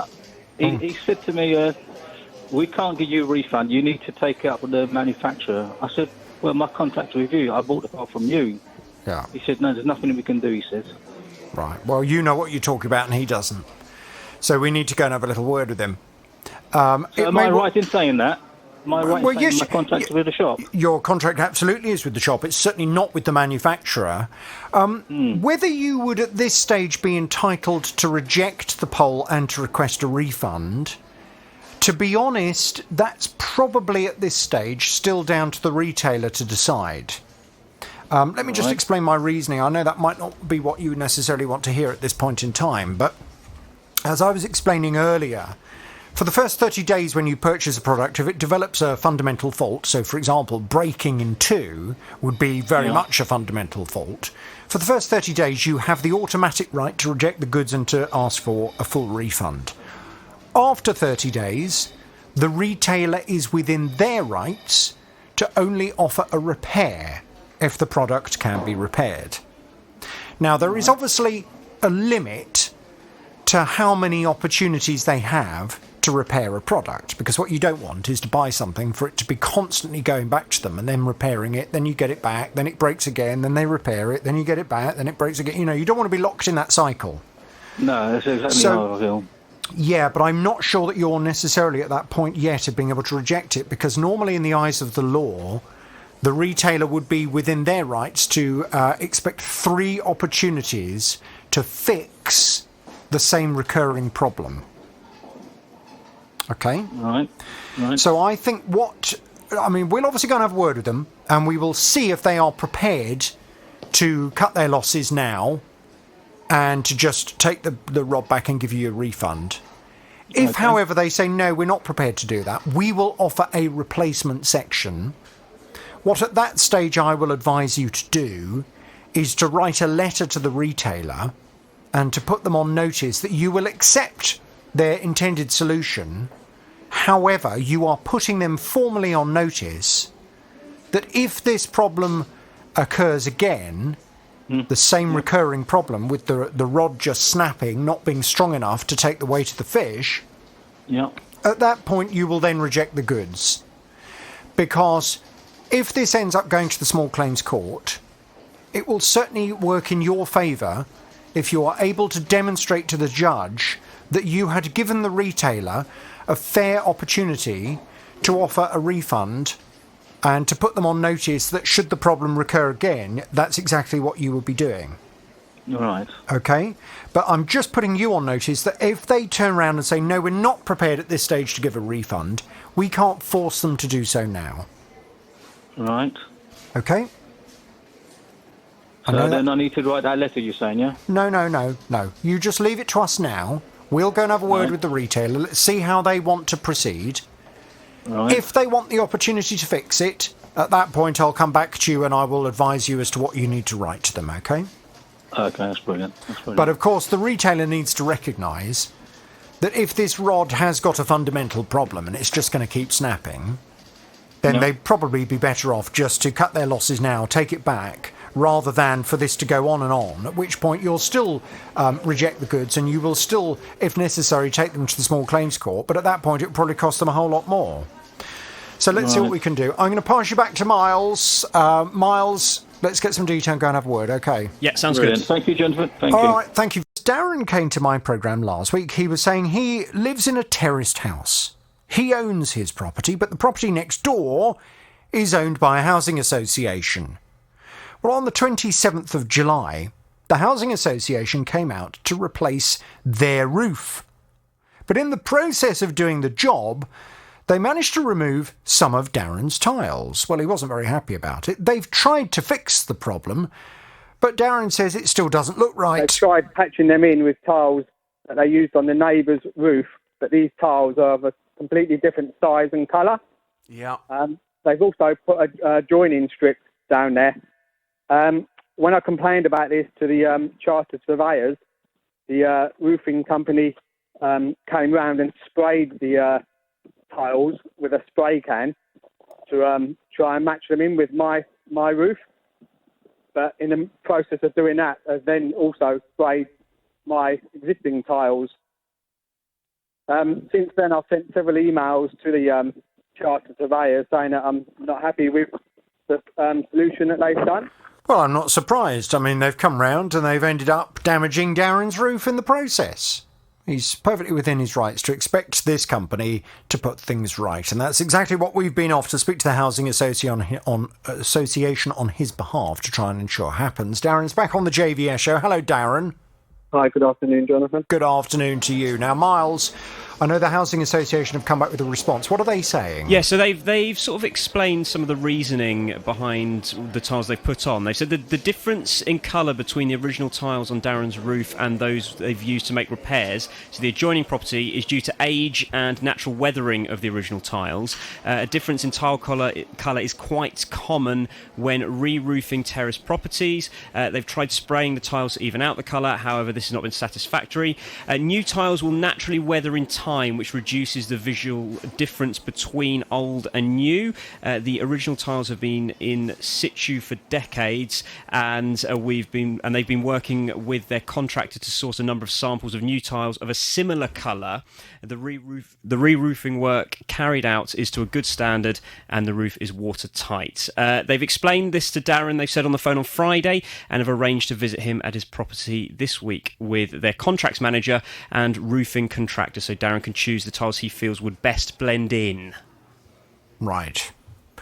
So, Darren, what have they said to you, and is anything going to make you happy when it comes to their intended resolution? Yeah, I had a phone call and a meeting with the contracts manager and the roofing company this afternoon at 2:30. Yeah. They're going to bring out some tiles that hopefully will match better in with my roof. If I can do that, then yeah, that'll be a happy solution. Are they the same shape of tile? The ones that they put on at the moment are not the same shape, no. Okay, right, okay. So I can see the problem, absolutely, because obviously there's all different types of roofing tile, aren't there? There are some that are very flat. There are some that have a curve to them. Others have a kind of a strange boxy shape to them as well. There are all kinds of different shapes of roof tile. The very least they could do is make sure it's the same shape of tile as your existing ones, because it will make it blend in better. And I mean, they're right to an extent in what they say in terms of when the tiles start to weather in, it will blend better. But even so, I mean, there's always going to be a difference, isn't there, between the tiles on your roof and the ones on the next door roof, because yours are old and theirs are new. Yeah, and the ones that they originally put on there was completely different colour. I mean, right. See, the roof next door is a completely different roof colour than my roof. Okay. Well, I think you need to wait and see what they have to say today, what they show you today. Fingers crossed it will be better. But is there, I mean, just trying to think about this in terms of what I would do if it was my property. Would it be better for them to replace an entire row going all the way from the bottom of the roof all the way up to the kind of ridge of the roof, so that at least the line of tiles where you can clearly see new tiles are there is all in a neat row? Would that be better? Yeah, that would probably look better, yes. I know it would still be a bit odd where you've got, one row of tiles coming across onto what is clearly your property that looks newer than yours, but is your roof okay, or does yours need replacing as well? No, my roof's fine. Right. Okay, so it's not even as if you're planning to have yours redone in the coming years anyway? No. I've never had a problem with my roof. Right. Okay, well, look, let's wait and see what happens today. Can you please keep us in the loop? Let us know what happens. We'll maybe talk to you tomorrow and find out whether their intended course of action is going to solve the problem. Okay, Jonathan, yeah, I will do. Okay, lovely. Thank you, Darren. Thank you, Miles. Hello, Chantel. Hello. Good morning. I gather you have a consumer problem. Tell me all about it without naming any company names, please. Yeah, of course. So I'd made contact with a hotel back in February to arrange my wedding. We went up with the coordinator who showed us around. We discussed my needs, me and my partner's needs, what we'd like, and if they could help us. They said they could. So we arranged meetings a few times, made payments, everything was going okay. And then halfway through, it was the coordinators were changed. She introduced me to another lady and said she'd have to take over. I said, okay, no problem. So we went back down to meet the new coordinator. We went over everything again. We discussed everything that we needed and what have you. She said what she'd do for what she couldn't do, which is absolutely fine. And then a couple of days before the wedding, she contacted me to say that she was unable to attend the wedding. However, they were going to have a handover meeting and hand it to the new people that was going to take over the wedding. I said, no problem. I said, but I'd like to meet the new people because I want to know who I'm going to be working with for the day, which we found quite hard. But she said on the morning, we would definitely meet the coordinators and they should make sure she put it in place for them to come to me and we could meet. So I said, no problem. However, on the morning of the wedding, it got to about 9:30. I realised I hadn't met anybody, so I rang downstairs to the reception. I introduced myself politely and said we're getting married. And so obviously they said congratulations. They asked me when. I said today, so I'm looking for my coordinators. The phone went silent. They said they had no weddings booked for the day. I said, yeah. I said, no, definitely today. So, sorry, what day was this? What was the date? Saturday the 21st of August. 21st of August. Yeah. So you're there at the hotel. You've already checked. Yeah, we stayed over. We stayed you checked overnight. yourself in to stay overnight, and on the day of your wedding, the hotel that you're staying in suddenly says, "We don't have a wedding booked in today." That's right. Yeah. So oh my God! You must. I was going to say you must have gone cold. I did. I didn't know if it was a joke or not. So I just kept on talking. And the lady just politely said, I'm so sorry, I'm not too sure what I can do for you, but there's no one here. So I was just like, no, definitely has to be someone there. So we was going back and forth for almost 2 hours trying to find someone that knew what was happening. As far as they was concerned, there's no weddings booked.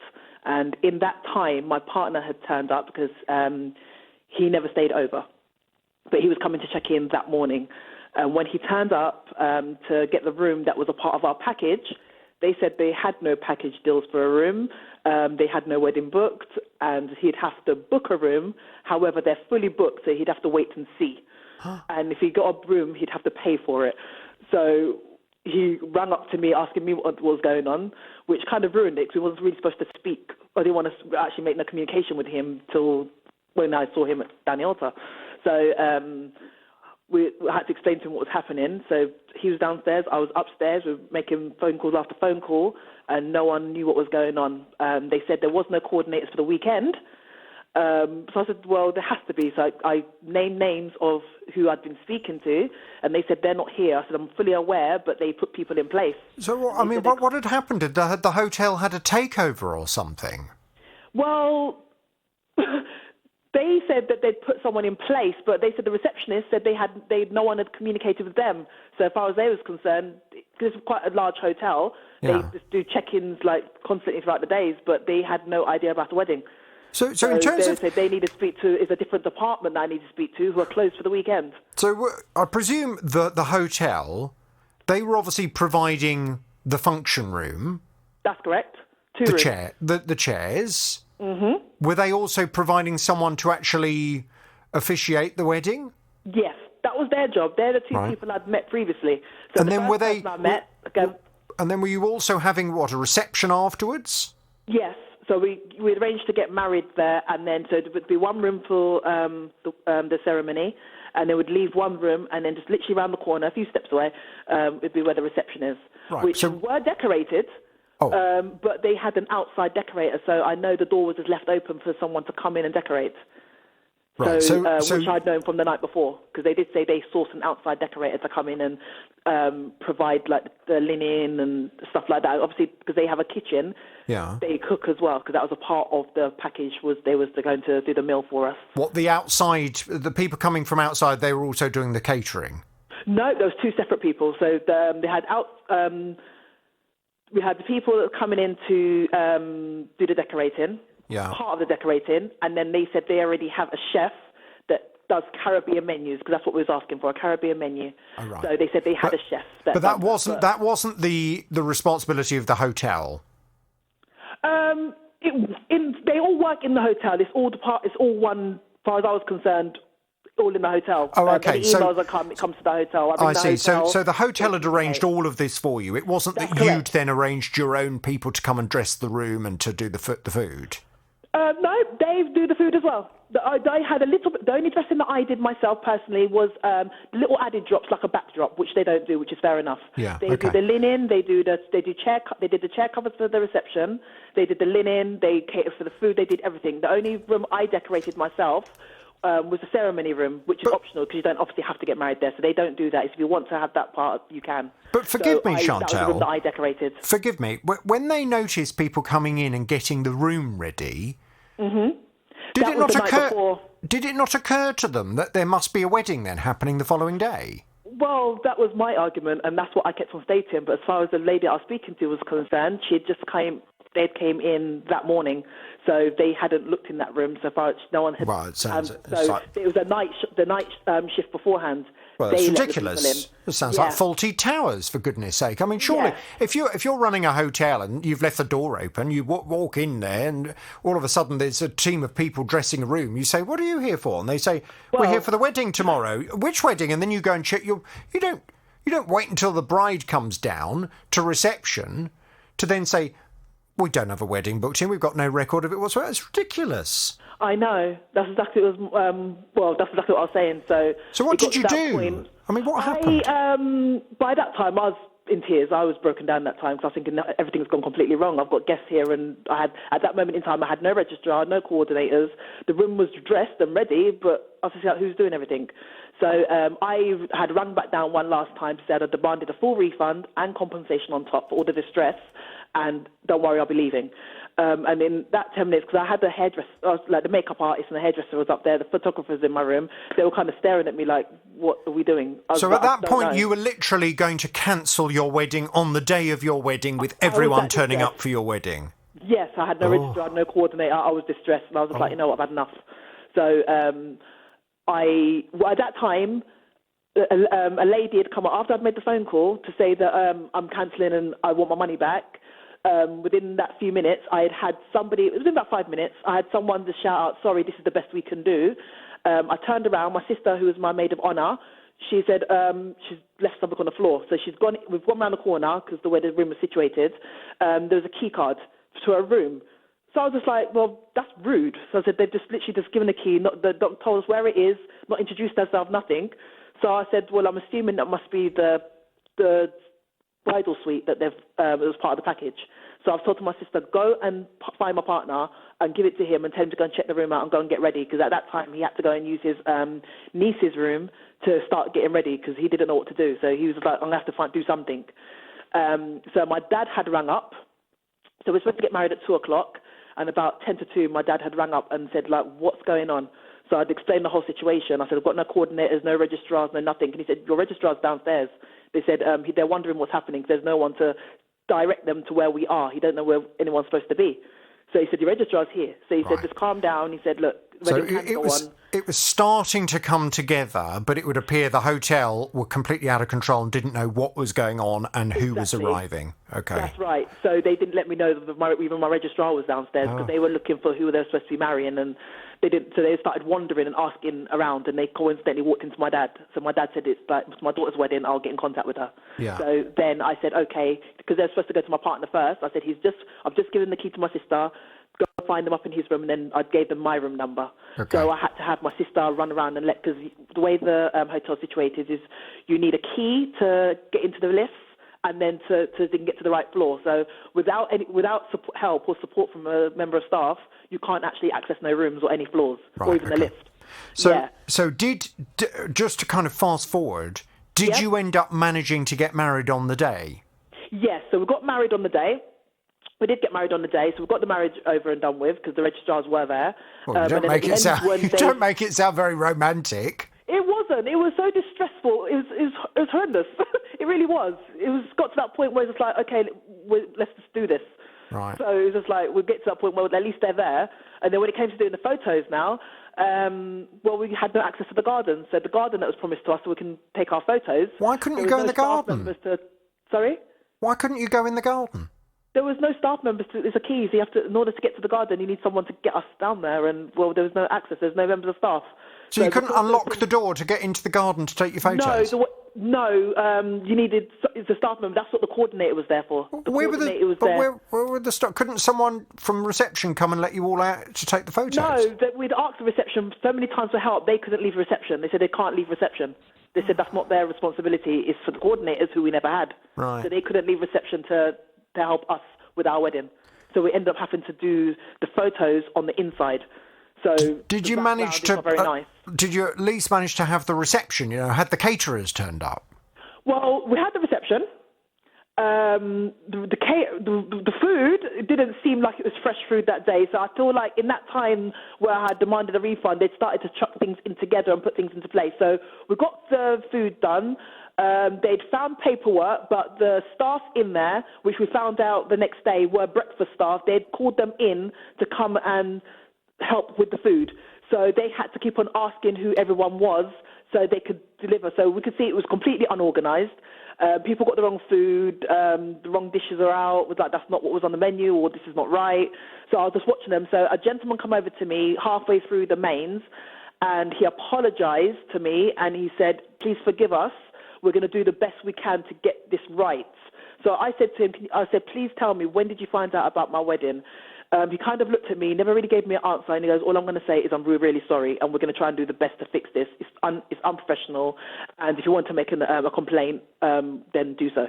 That was his response. So it seemed like he just found out not long himself. So we could see staff started to come and help, but we could see they didn't know what they were doing. Right. So it was quite obvious. So basically my family started to put things in place and start the things that we knew they wanted. My family had my cousins, my aunties. They started the things that I didn't want them to do, they ended up having to do to get the wedding going. So we ended up decent. The crux of it is you made the best of it. We did. And you got married on the day, but the whole thing was very stressful. Yes. It wasn't organised in the way that it should have been, and there weren't the people there. I can understand why you were very frustrated and very upset on the day. How much had you paid the hotel before your wedding for the wedding at the hotel? Just short of £4,000. There's £3,995. Okay. And you've asked them for a full refund of £4,000?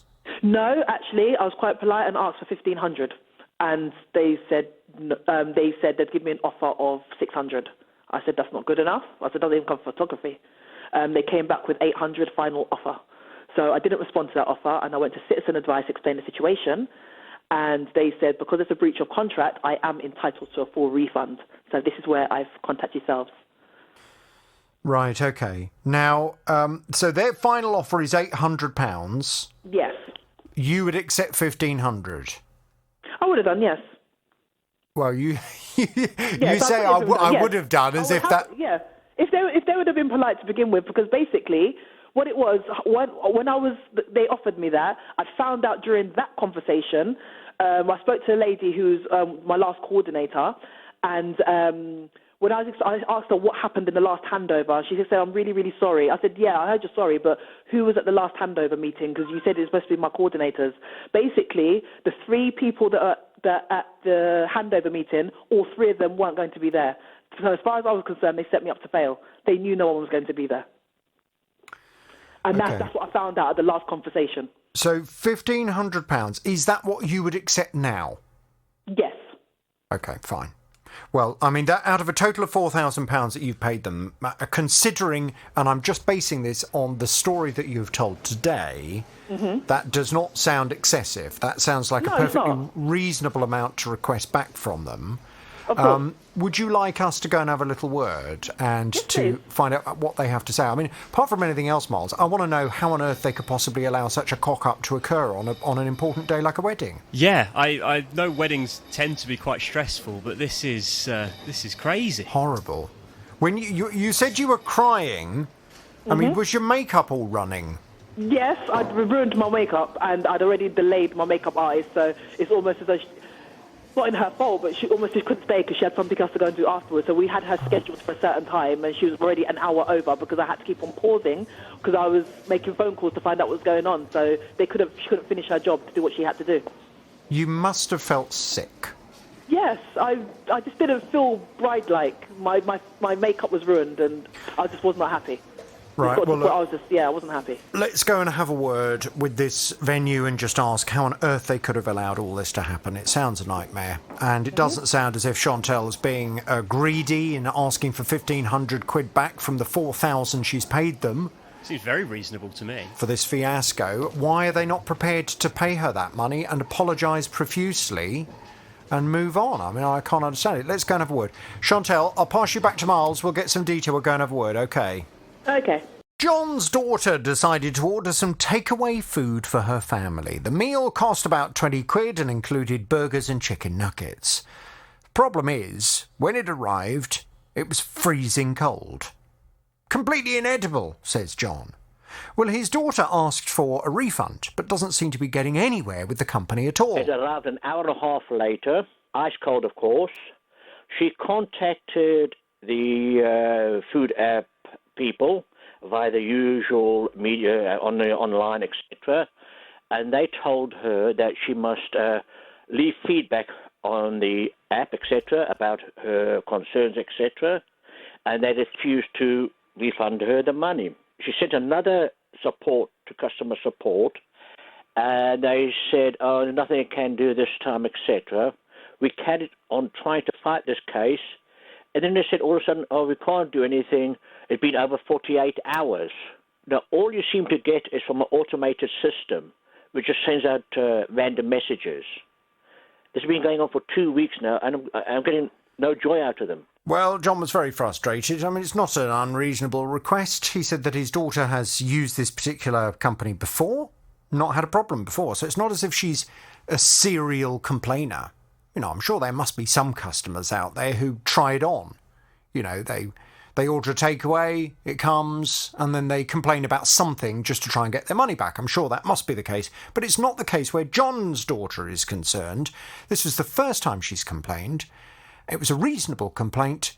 She wants her money back. Well, have we had success in getting it for her? Let's find out, because John's back on the JVS show. Hello, John. Good morning, Jonathan. Yes. Well, good morning. Hang on a second, John. Before you launch into what's happened from your perspective, let me just find out what's happened from ours, because I sent Miles off as our fast food correspondent to go and speak to this company. Yes. What have they had to say? Well, we contacted the company and just re-explained the situation, and that the original contact had been made within that 48-hour window that they were saying is the reason that nothing could be done. Yeah. We actually haven't heard anything back from the company, from the food app at all. However, we believe that John's daughter might have. Ah, so they got straight in touch with her instead, did they? Well, that doesn't matter. It would have been nice and courteous for them to at least acknowledge our communication, but as long as they're getting it sorted directly with John's daughter, that's the main thing. What have they said to your daughter, John?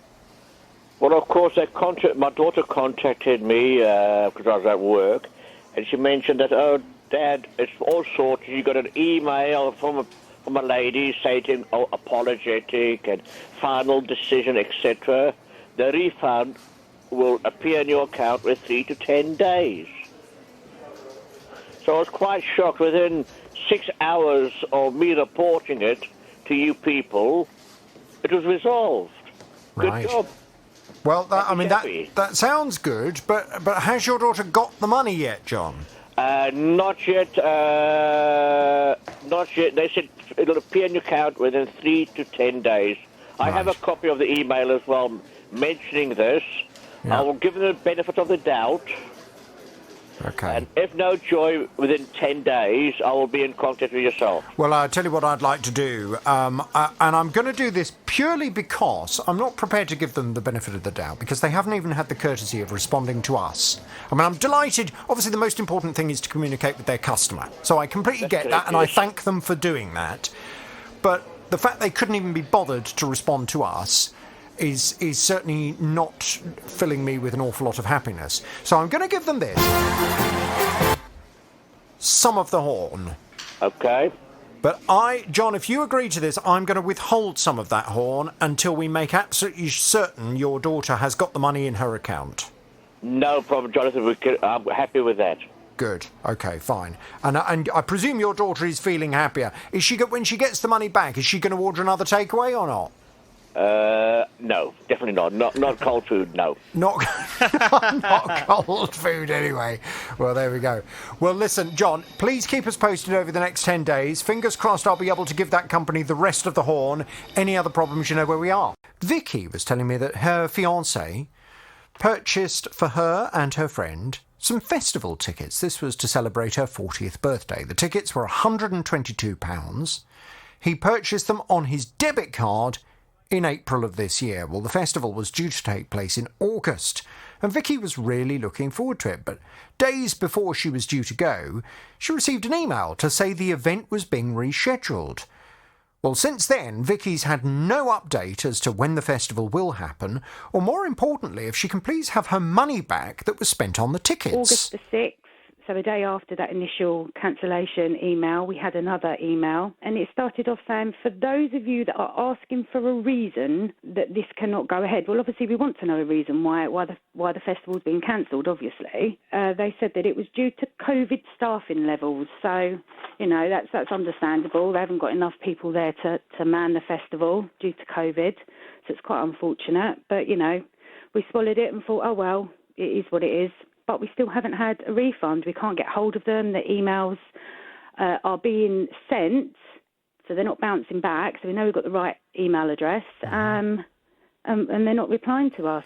Yes, and unfortunately, I'm having exactly the same experience. Vicky is back on the JVS show now. Let's see what we can do to assist and take this further. Good morning to you, Vicky. Good morning, Jonathan. Good morning. So I went onto their website. And on their website, it provides you with the opportunity to contact them, which I did. Right. And I asked them to please explain why they hadn't responded to you and to please explain when you could expect to receive your refund for the tickets, because you weren't interested in going next year. This was for a birthday this year, and therefore they hadn't fulfilled the contract. You'd like your money back, please. There was no response whatsoever. Oh, no. So you'd also provided me with a Hotmail address for this company. That's now, correct, yeah. It's a bit strange, I'll be honest with you. It seems a bit amateurish. Okay. To provide a Hotmail address for an event like this. But anyway, I sent over the email to that Hotmail address, and I gather you yourself have managed to communicate using that address. Well, we haven't had any communication with them, but that's the email address that we have been using. Fine. But probably about 5 emails with nothing back. Well, that's interesting, because when I sent the email, I did receive something back. I received a response to say this email address doesn't exist. Oh. Oh, well, that's new. So at the moment, it's not going very well. No. In trying to contact this company and the group of people behind them. Now, this was a local event, and I'm sure it's a local event that many people listening to the programme may well have also booked tickets for, or know someone that has. Most importantly, I'm very much hoping that somebody listening to the programme can put me in touch with the organisers, because at this stage, I want to have a conversation with the organisers and find out why you have not been offered a refund and why nobody seems to be responding to you. You have paid them £122. Well, your fiancé has. £122, and you've had absolutely nothing to show for it, and you want your money back. That's correct, chap. I mean, I know you said about paying with a credit card. Obviously, that's too late now. That's a lesson learned. Yeah. And I've counted back the days like you advised and said 120 days for debit, and we're well over that. So we literally have nowhere to go. I had a horrible feeling that that would be the case, and that's why I say it all the time. Pay by credit card, please, ladies and gentlemen. If you pay by credit card, it doesn't matter what you're buying, whether it be festival tickets, a sofa, television, or holiday. If you pay by credit card, you really are giving yourself a lot of long-lasting protection should you have any problems further down the line. You don't have to get into debt. You can pay the credit card off the very next day, so you're not actually accruing any kind of debt whatsoever. But the fact you've paid on a credit card means that you can utilise, if you need to, the Consumer Credit Act. And that means that the credit card company is jointly liable along with the retailer, or in this event, it would have been the festival organisers. If the festival organisers have vanished off the face of the earth, and certainly they don't seem to be responding to you and they haven't responded to me, at least then you would have that possibility of going to the credit card company and saying, right, you're also liable for this, I'd like my money back, please. Yeah. Now, the festival itself, it was Hearts Fest. That's correct. Hearts Fest, and it was due to take place at the Hearts Showground, is that right? Yeah, and with that in mind, you know, there's been many successful events happen there, so I honestly thought it was a legit event. Well, there's no reason to believe that it wasn't a legit event. It may well be that it was an event that genuinely encountered problems, and as a result of encountering the problems, they felt they couldn't go ahead. But the issue, as far as I'm concerned, is that if the event can't go ahead, it's unfair just to hold on to everyone's money. You offer people the chance to have their money back, or, if they would like to hold on to their tickets to utilise them the following year, fair enough. But they need to offer you your money back. And the point is, if they've run into difficulties in staffing or whatever reason, they should have offered you money back. And it's not reasonable or fair that they don't appear to have done. No, they haven't. Now, there must be somebody listening to the programme that can put me in touch with the organisers of Hearts Fest. It was due to go ahead in August, wasn't it, of this year? August the 15th. And is this an event that's gone on previously? No, this is the first year that they was holding this event. So it was all new to them, which probably explains the amateur email address that was given as well. So obviously they're just not dealing with it very well. You know, the response to the people that have bought tickets. I think they've got themselves in a bit of a pickle and don't really know what to do. Well, I'll tell you what they can do. They can talk to me. That would be amazing if they could. Because as regular listeners to this programme will know, I don't like being ignored. And ignoring me tends to just make things a million times worse. So can I please suggest that the organisers of Hearts Fest, or if anybody knows, if there's anybody connected in some way with what was supposed to be Hearts Fest in August of this year at the Hertfordshire Showground, if anyone has their phone number, please pass it on. You can do so anonymously. I want to talk to the organisers of Hearts Fest, and I want to know, where is Vicky's money? And I gather, Vicky, having a little look around, I gather you're not alone. No, definitely not alone. There's, I would say there's hundreds of people out there that are in the same position as myself. Yeah, it was a big event. It wasn't small. Someone must have details for the organisers, and until I get them, I'm not going away. So can I please put out there now, the phones are all going berserk, so hopefully that is information that's coming in, I really hope so. 08081 008800 is the number. I just want to speak to the organiser. If the organisers of Heartsfest are listening, call me. I want to talk to you. If you don't call me, I'm just going to keep talking about you. 08081 008800 is the number. And we can have a little chat about how you're going to pay Vicky back.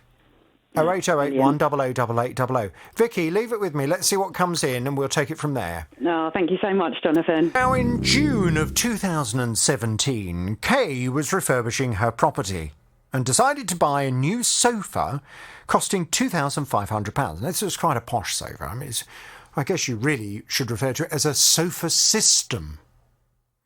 Well, at the time, she was offered an insurance policy that would cover the sofa for 5 years. This was for accidental damage, that kind of stuff. She decided to go ahead with that as well. Within the first year, the sofa developed a fault. So Kay contacted the retailer, who said, no, you need to take this up with the insurance company. Well, the insurance company initially said that they would help. But to this day, it still hasn't been fixed. One of the recliner chairs was unable to open up properly without the actual framing of the chair falling out. So when we had a little look underneath the actual chair itself, we noticed that there was a rip in the fabric, which is why there was an indent in the chair. Because of that, we tried to get in touch with our insurance side of the contract, and they did mention to us that they will be getting a staff member to get in touch with us and then hopefully chase things up with sorting that all out. Unfortunately, no callback was arranged. So we tried again to get in touch with them, and on about the fourth occasion of us getting in touch with them, that's when we were made aware that actually the insurance company that was taking care of the product and the insurances were now bankrupt. Well, Kay's since discovered that the company she purchased the furniture from has gone into administration. So is there anything she can do or not? Well, there's some interesting possibilities going on behind the scenes. Let's find out what the latest is, because Kay's back on the JVS show. Hello, Kay. Hi, Jonathan. How are you? I'm very well, thank you. I hope you are too. You purchased this furniture from Harvey's. Yes. Harvey's have indeed gone into administration, which means ultimately the company you have a contract with for providing you good quality furniture that lasted for a reasonable amount of time, they've gone. Now, that is a problem, but there's a glimmer of hope. You purchased the furniture on a finance deal. Yeah. Now, in the same way that if you buy something, I was talking earlier about paying for things on credit card, if you buy something on finance, you are also covered by the Consumer Credit Act. And that states that the provider of the finance is also jointly liable, along with the retailer, for the successful delivery of the contract, i.e. Providing you with furniture that is of reasonable quality and lasts for a reasonable amount of time. So in the event that Harvey's have gone, will the finance company take responsibility for this instead? Now, Miles went off to have a word with them, and to be honest, they were open to that, weren't they? They just wanted Kay to do a bit of digging around and getting a report done in order for them to have a look at, to be absolutely certain. Or were they going to provide the engineer themselves? How was it going to work? So the finance company told us they provided 3 options for people that could do the independent report, just to double check that it was a fault to the sofa. Last time we spoke with Kay, that report had been undertaken, and they were going to the finance company were going to organise a repair. That's where we've left it so far. Okay, and just out of interest, Kay, in terms of the company that came and had a look at it, did they tell you what exactly was wrong with it and why it had failed? Yeah, so the lovely man mentioned something about the wooden frame inside the recliner being a little bit loose and that he would have to replace that whole little compartment. But it was just replacing that small little frame. It wouldn't have to be a complete replacement of the recliner. Okay. Which is good news for the finance company, because it obviously means that the cost of resolving the problem is considerably less than it would otherwise be. At its minimum, yeah. Okay, so what's the latest then? What's happening now?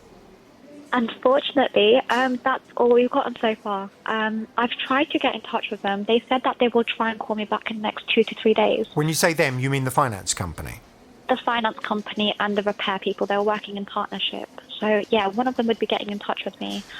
So has the Unfortunately, I've not had anything. So sorry, the finance company, they've agreed to the repair. They have, yeah. Have you got that in writing? I've got that in verbal confirmation by the repairman. He said that he will be sending me an invoice with the actual part that is required for the repair itself.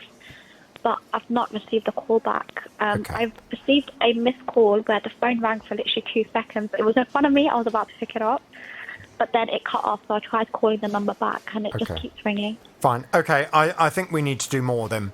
Miles, can we just get a call into the finance company and just say, right, you appear to have agreed to get it repaired. When's that going to happen, please? Because we want to conclude this. Hello, Linda. It's not a car problem, I gather. It's something to do with your front door. Tell me all about it without naming any company names, please. Yes, I purchased a composite door in March 2019.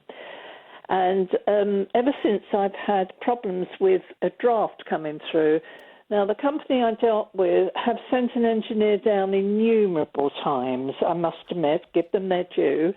They've changed the lock, they've changed the hinges, they've taken the whole surround out and the door and reconfigured it, and I'm still getting a draft. In fact, today I've got sellotape on the inside of the door.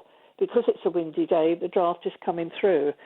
And I spent all last winter freezing in here, in my bungalow, my pensioner, and something's got to be done about it. But the correspondence I've had with the company, they're now saying they will no longer come out to me because there's nothing wrong with the door.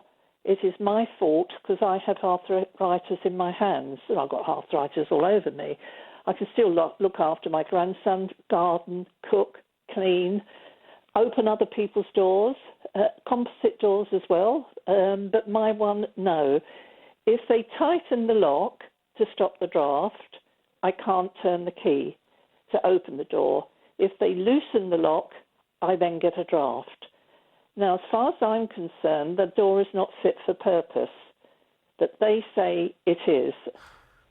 Where do I stand? Well, so this is an interesting one then. So can I just ask, with this door, is it a door that you just kind of slam shut, or is it a door that when you close you then have to lift a handle up in order for it to properly seal? No, it's a slam shut. So when you slam the door shut, that then engages, it's normally a lock at the top and a lock at the bottom that holds the top and the bottom of the door in place. And then there's obviously the central latch as well that will be held in place. I'm assuming so. All I know is that I put a key in the door, and it's an unusual key. Yeah. And I have to pull the door slightly towards me, turn the key, open the door. There were times when I couldn't even open the door from the inside. Now, I inadvertently, when umpteen engineers been down, and I said to him, maybe it's me, I've got arthritis. But I mean, I can open everybody else's door, composite doors or UPVC doors. And I've noticed that there is a gap of 7 centimetres from the top to the bottom. So the door really isn't true. You know, it's not level, if you like. And there's a ridge between the surround and the door. And actually, the gentleman that I bought it from, he walked in one day and he said, I can see what the problem is. Sent an engineer down. As I say, they took the whole thing off, put it all together again, still got the problem. And they say, no, nothing to do with us. It's your fault. You've got arthritis. Okay, well, I mean, that's very frustrating. Have you had anybody else out to have a look at the door that can give you a second opinion? Not yet, I haven't. I've been dealing with the company hoping we can resolve it. I had a letter from their new financial and legal member of staff who says they've looked into the Consumer Act and they're not liable for anything. My son wrote to them and said they introduced the wrong act. It's got nothing to do with me and my problem. But they also said they were too small a company to replace my door or to refund me the money. But they've managed to employ a legal and financial manager, which seems a bit odd. Either they haven't got the money to reimburse me, or they haven't got the money to employ a legal and financial manager. And in terms of the company that you've used to install this front door, I mean, how did you... I don't know anything that will identify who they are, but were they a company you'd used before? Were they recommended?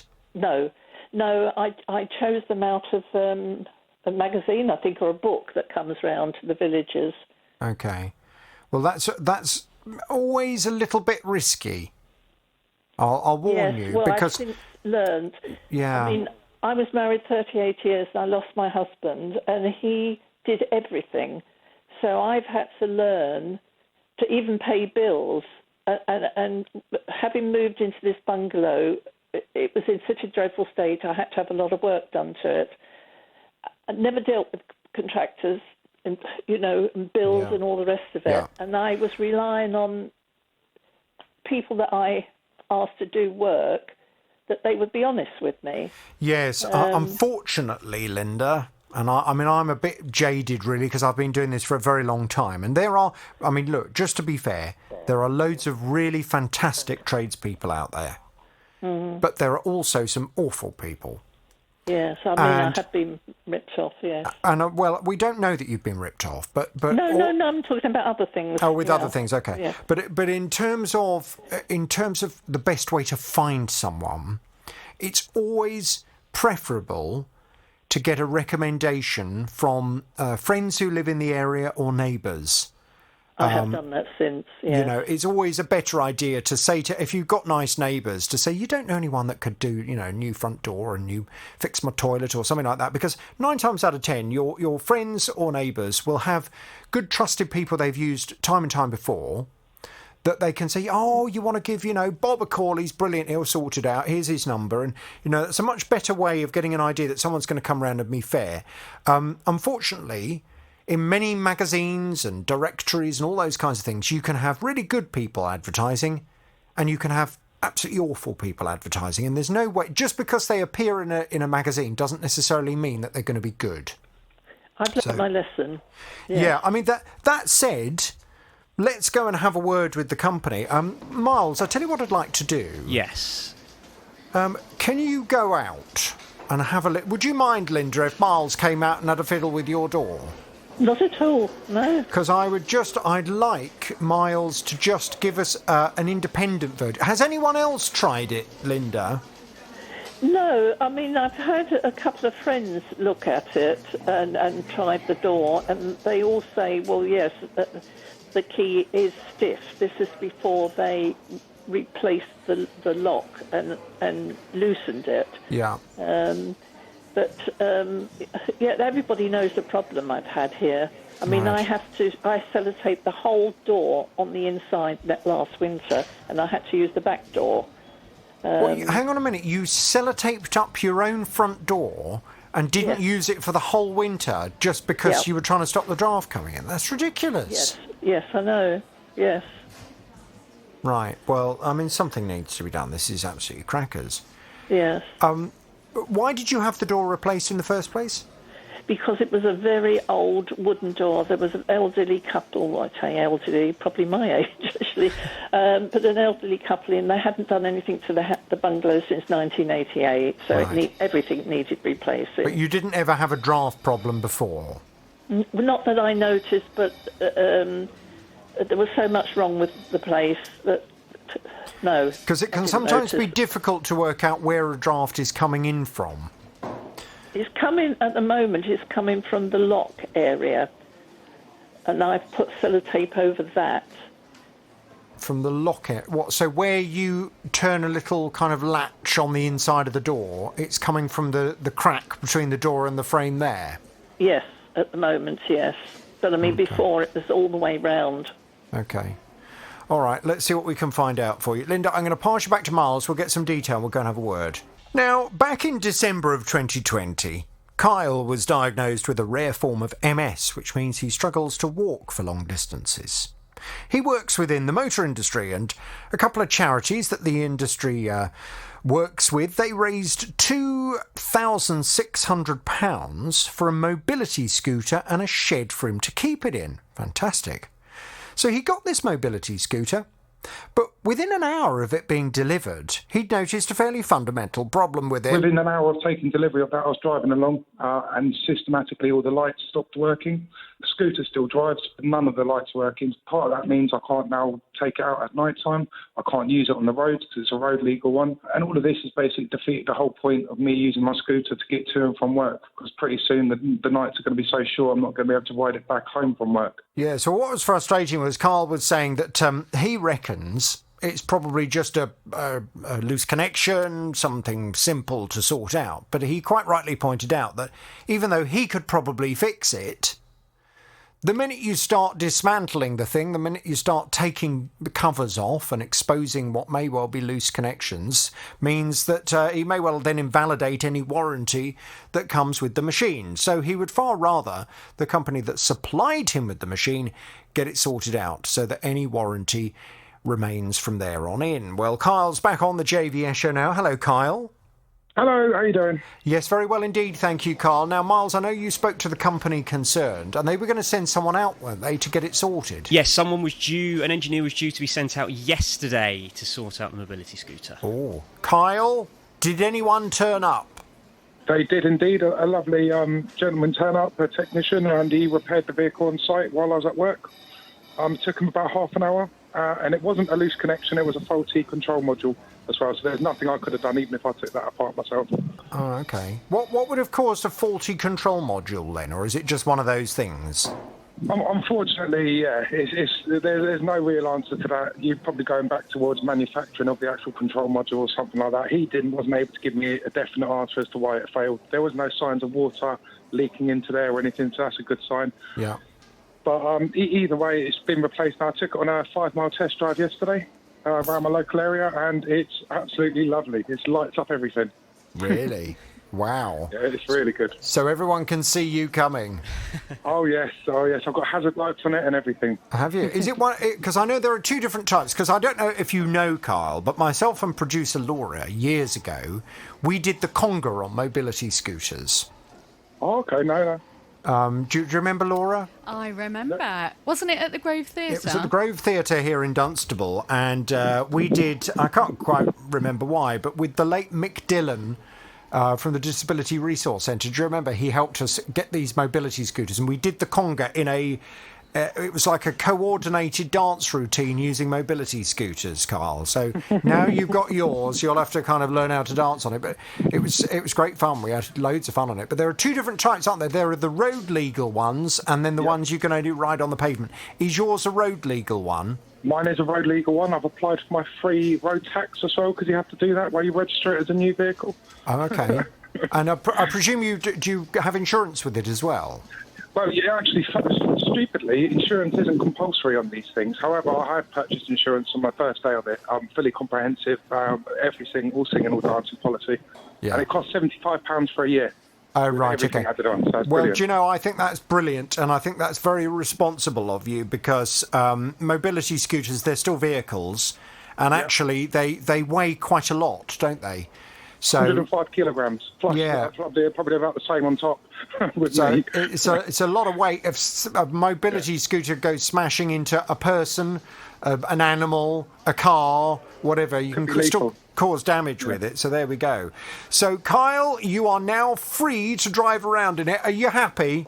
I am really happy. I am really, really happy. Thank you. Great stuff. Well, we will thank the company very much indeed for coming out and for actioning that repair. If you have any other problems, you know where we are. Hello. Hello, Charlie. Hi. I gather you have a consumer problem. Tell me all about it without naming any company names, please. Okay, so we moved into our new build in June 2019, and everything was fine until our electric shower, which is in our second bathroom, stopped working last month at the beginning of September. I called the developers and they said it's nothing to do with us, you need to go to the manufacturers. Called the manufacturers and that's where my problems began. They keep going back to the 2-year guarantee. So I've said to them, I'm not calling with regards to a guarantee, I'm calling with regards to the Consumer Rights Act. The shower that's fitted, basically, just to cut back again, we had a plumber come out on the 10th of September and said that the heating valve had gone. I think it's the heating element, that's it. Heating element had gone, so it's only producing cold water, which obviously isn't ideal. So we can't use the shower at all. Can I ask which area you live in, Charlie? We live in Marston Mortain in Bedfordshire. Okay. How hard is your water? Yeah, it's not the best. It's not the worst we've had, but it's not the best. Yeah, Okay. I do agree with that. Fine, okay. We have another shower in the main bathroom, absolutely fine. Not a problem, actually, that one's better. But Is that an electric shower as well? No, that's a different company, different manufacturer, and no, that's linked to the boiler. Mm-hmm. So it's the ensuite one, our second bathroom. It doesn't get that much use, to be honest, but it's good in the summer for the kids to tuck them in. And obviously, we need to use it in the morning, but we just can't use it at all. The manufacturer keeps saying that it's irrelevant. The Consumer Rights Act doesn't mean anything. You had to prove that it was faulty within, I can't remember exactly, but I think 6 weeks within delivery. And I'm saying that's got nothing to do with it. That's not why I'm calling. To be honest, you don't have any contract with the manufacturer anyway. Okay. Your only contract is with the company that ultimately you paid the money to for your house, the developer. Okay. So the developer, they obviously have built and provided you with a house. Yeah. And you paid a lot of money for that house. Can I ask how much your house was? £310,000. So you paid £310,000 and obviously the developer in return for that has a duty of care to you to provide you with a property that is of reasonable quality and lasts for a reasonable amount of time, including the internal components of it. Now, the only slight problem that I can see with this, and I am someone who, I lived in St Albans for years. Mm-hmm. The water in St Albans is absolutely rock solid. Yeah. And during my time of living in St Albans, I got through so many electric showers because they would just absolutely fill up with limescale. I didn't know that was a thing. It's a bit like, an electric shower, it's a bit like a kettle on your wall, really. Right, okay. They have an electric element in them, and the water runs through that electric element, and the electricity then powers the pump that then mixes the cold and the warm water that the actual shower unit itself has just heated up in order to provide you with a nice, hopefully, perfect temperature shower. Yeah. Okay. But the problem is, in the same way that your kettle gets all lime-scaled up, the same happens with the shower element. And I certainly, my showers, when I lived in St Albans, generally, every 2 or 3 years, I would have to replace my shower because the blooming thing would be absolutely gunged up with limescale and it would stop working as a result. Right, I never knew that. We have lived in Bedfordshire all our lives, but I've never owned a property until this point. Right. So it's never been on me. So I've always rented properties. But I've never noticed us go through showers. Did you have electric showers? I can't recall now. I can't remember if we had electric or normal. I didn't know that was a thing. That's a concern, isn't it? Well, not really. I mean, life is a journey, and we learn things as we go along the way. And I, rather like you, when I grew up in our family home, I mean, we had the old-fashioned kind of hot water tank, and then that powered into a power shower, but the water came from the hot water tank. When I moved into a flat, there wasn't the same kind of system because the water tank was, well, I won't bore you with all the complexity of it, but it wasn't high enough up in order to provide a decent water pressure. So it was just better to have an electric shower connected to the cold water supply. But as a result, I had loads of problems with the thing. So I think this is a difficulty because on one hand, I completely accept your frustration. This property has been supplied to you with an electric shower. Yeah. It's probably, I don't know if have you looked up to see how much that shower would cost you? I would imagine it's probably not the most expensive electric shower.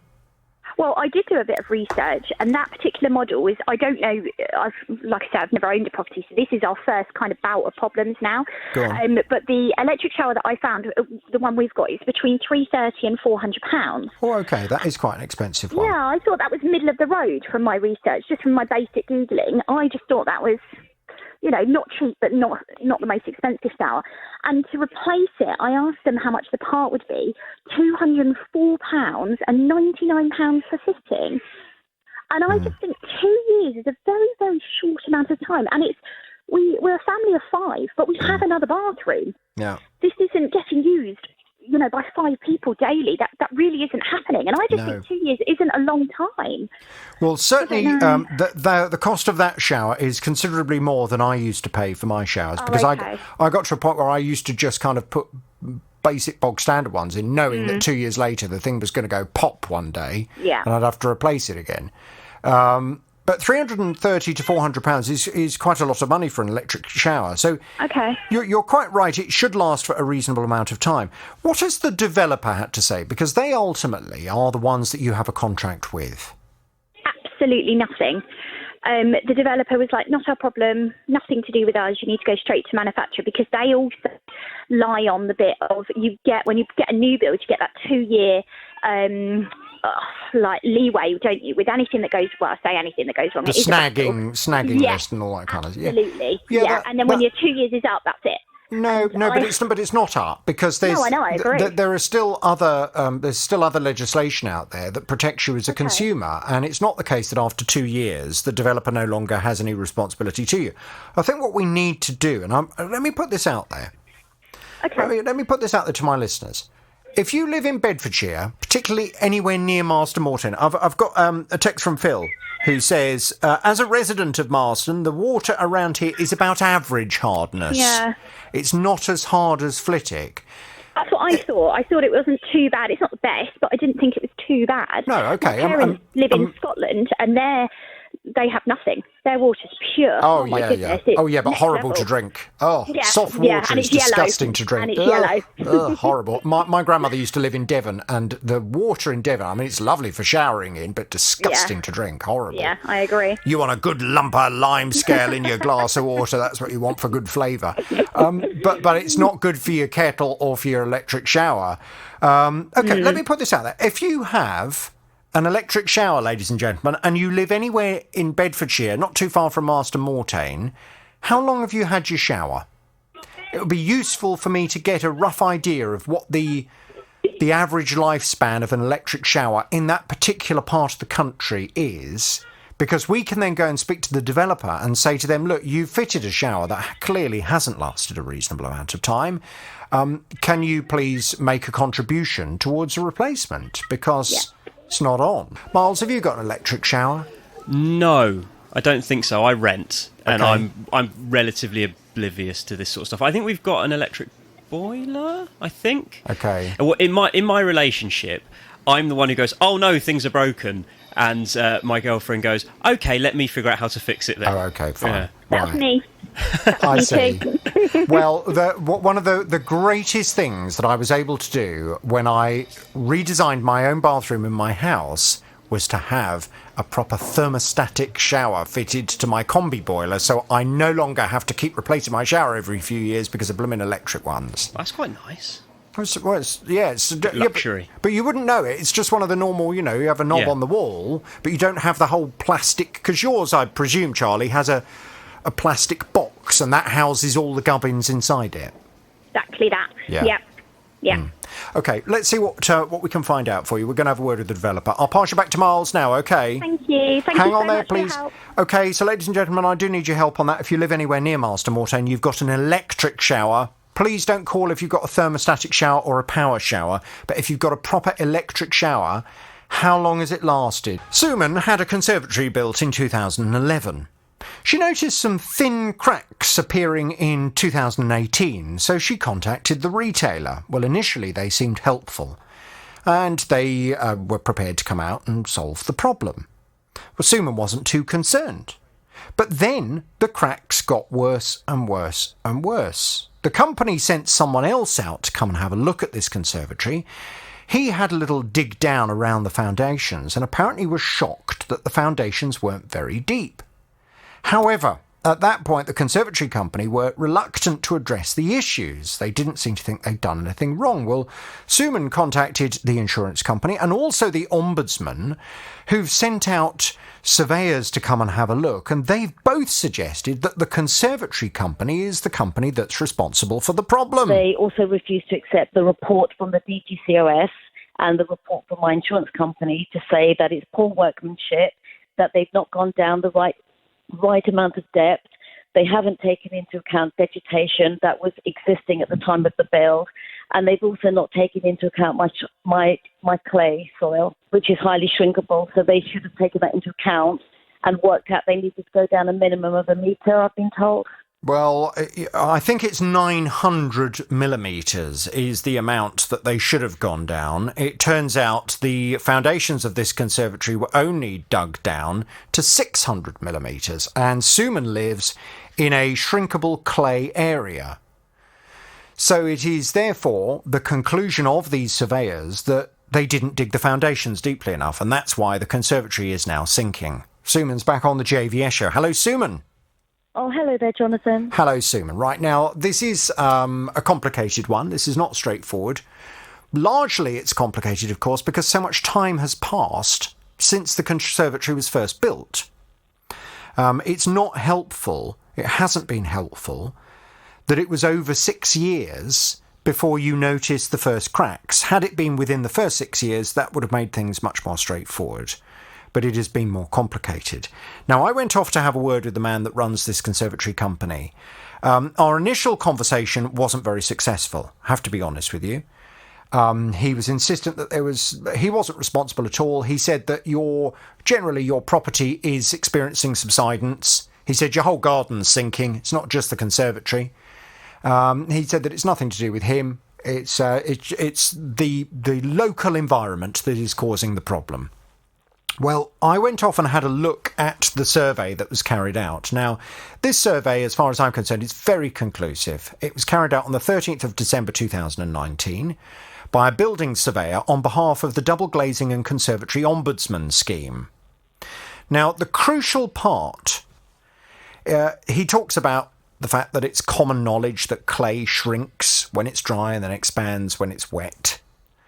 He then goes on to say, I am aware that a conservatory of this size is exempt from any building regulation oversight. However, this leaves the responsibility for design and construction firmly within the control of the conservatory installer. If the installer chooses to found the conservatory at a depth shallower than that normally demanded in shrinkable clay, a minimum of 900 millimetres, that is perfectly acceptable. However, if the design and construction proves to be defective, then the sole responsibility for any subsequent deficiencies will be his. He goes on to say, the foundations of this conservatory are inadequate for the ground conditions. And because the conservatory has sunk down and caused damage, which is not recoverable, the only course of action is to take down and renew, including floor, with adequately designed and constructed foundations. Underpinning is not an option. It's very clear, Suman, as far as I'm concerned, that the company that built this conservatory is responsible because they haven't dug down deeply enough when they put the foundations in. And I went back to the man concerned, and as you know, a lot has been going on behind the scenes, all kinds of conversations. And it was my intention at the beginning of this week, when the company was refusing to do anything to assist at all, it was my intention to identify this company on the programme. Now, I've also had a very interesting conversation with a lawyer, and I gather you've also spoken to the lawyers regarding this issue. There is, and I have to thank, actually, my colleague at the BBC, one of our BBC lawyers who has had oversight of this whole case, who actually pointed me in the direction of a piece of legislation called the Latent Damages Act.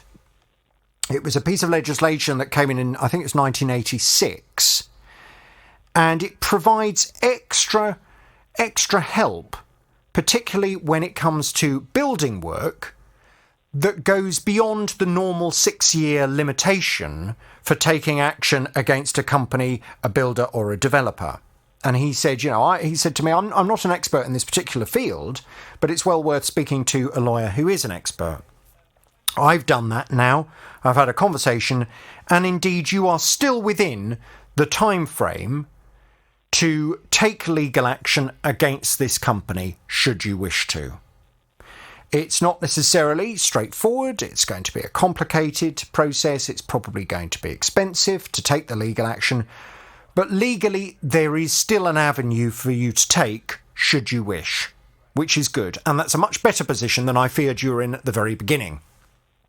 But let's be honest about it, Suman. You're finding this very stressful. The company is also finding this very stressful. I had another conversation with the man that runs the company this morning, and he is feeling under huge amounts of pressure as well over this case. It would be far better if a resolution could be agreed without it having to go to court. Now, as you know, at the beginning of the week, the reason why I didn't name his company was that he called me up about 10 minutes before I was due to go on air on Monday to make an offer. He said that if you were to have another survey carried out, an independent survey, that concluded his company was responsible, he would then pay you back everything you have paid him to build the conservatory in the first place. Now, when I put that to you, and I can understand why, you were scratching your head a bit and frustrated because you said, well, why have I got to have another survey carried out? There's already been one carried out by the Ombudsman. There's been another survey carried out by my insurance company. You were concerned and suspicious that they just felt like further procrastination. It was further buying of time in asking you to go and have a third survey carried out. Now, the reason the man said that he wanted another independent report carried out was that he said he doesn't agree with the first two reports. He said he just doesn't accept them. He thinks they're wrong. So I said to him, and I raised this issue quite robustly this morning with him, well, where's his survey then? Why hasn't he had a survey carried out? If he believes that the other two surveys are wrong, why hasn't he had a survey carried out by a building surveyor that he can refer to? Well, he admitted that he hasn't had a survey. He started at one point to suggest that you had prevented him from being able to do so. And I said, well, hang on a minute. Have you actually got any evidence to suggest that you have written to your customer to say, I don't agree with the survey. I would now like to have my own survey carried out. Can you please make sure that my surveyor has access to the conservatory so he can come and have a look at it? He accepts he hasn't done that. So I concluded with him this morning that as things stand, his company is to blame for this problem. He doesn't agree with that, but his company is to blame, as far as I'm concerned, looking at the evidence in front of me. And I also made it clear to him that you are not happy about the idea of having to have another survey carried out. It's just further time wasting. So what I did with him this morning, and I hope you're in agreement with this, I said to him that there are two options really now. Option number one is that you will, using the Latent Damages Act of 1986, sue him. But of course that's going to be costly. In the event that you win, it will be very costly for him because, of course, he would be liable for your court fees. You're looking at a claim of at least £20,000. So this isn't something that would go through the small claims court. You're looking at least £20,000 plus the cost of all of your legal fees. It would end up being very expensive for him. The other option is that he agrees now to just draw a line under this and to reimburse you everything that you've paid him. Suman, on the basis that you too are prepared to draw a line under this and are not prepared to pursue him any further, he has said he will now agree to that. Okay. He will give you £12,000 back, which is the total amount you've paid him, including the VAT. he will give you the full amount back, and then you will need to go and have the conservatory dealt with by somebody else. Are you prepared to accept his terms? I think I'm grateful that he's had time to reflect on his actions and all the correspondence and the chats we've had, and to draw a line under it would be great, because I only have those two options as you outlined. That would be acceptable by me. I would ask him, as a gesture of goodwill to me and being a valued customer with him, considering that I spent £24,000 with him.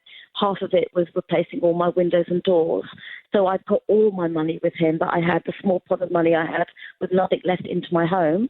I would hope that he might, as a gesture of goodwill, be prepared to be kind enough to take my conservatory done and take it back with him as well. No, that's not part of the deal. The deal that he has agreed to is to transfer you £12,000, and that is it. He will have nothing more to do with you, this case, this programme. He moves on and you move on. That's the offer on the table. Yeah, I'll happily accept that. Thank you. Fine. Thank you. He was very keen to point out that he does not accept liability. He still doesn't agree with the report. I said to him, well, you can disagree with the report all you like, but as far as I'm concerned, the evidence in front of me clearly suggests that your company is to blame for the fact that Suman's conservatory is sinking now. But if ultimately he is prepared to give you every penny back that you have given him in the first place, 10 years after the conservatory was built, I think in the grand scheme of things, if that offer were in front of me, I would be inclined to accept it and move on. And I would like you to say thank you to him if you speak to him, if he's listening now. He will be. I would like to say thank you if you are listening to this person. And if the person is listening from the company, I would like to say thank you. Okay. Well, I know that he is finding this very unpleasant and very stressful as well, so I'm sure he will be grateful for your words. My intention throughout the whole of this is to try and reach an agreement that is fair and reasonable. I think, all things considered, and with the options in front of you, I think this is a fair and reasonable deal. So let me contact him this afternoon. Let me say that that's absolutely fine. You will accept those terms. You're not going to pursue him any further. Absolutely. This programme will not be identifying him. We will not be pursuing him any further on the basis that he refunds you all of the money that you've paid him as agreed this morning. Thank you. Okay. Suman, let's leave it there. I'll go and put that to him. Let's wait until it happens. I'm not going to conclude the story until you've got the money in your account, but we'll take it from there, okay? Thank you very kindly, Jonathan. I'm indebted to you very, very much. Thank you. Well, it's an absolute pleasure to help you. I'll call him this afternoon and I'll talk to you very soon. Now, do you remember Mark? Mark came to me. He was telling me he takes his fishing very seriously. And he likes to take part in match fishing competitions.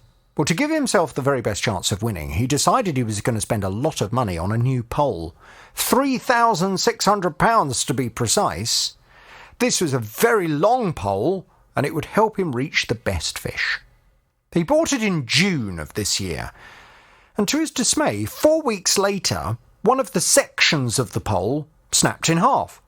Well, he took it back to the shop, which is based at the fishery where he competes, and they agreed it was faulty, and they replaced it for him.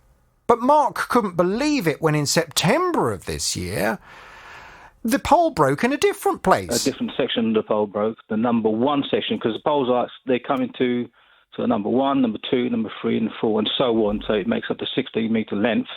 So I was playing the fish, probably about £4 in weight. I was just about to land it, I heard crack, looked up, and the number 1 section completely snapped. Could not believe it. So I rang up the shop where I bought it from immediately, spoke to the manager there, and he knows me by name. So I told him what happened, and he said, "Oh, I've never heard of that before. Number 1 section broke." I said, "Well, what just happened to me just now?" He said, "Oh, you could have probably knocked it or dinked it and stuff." I said, "No, trust me.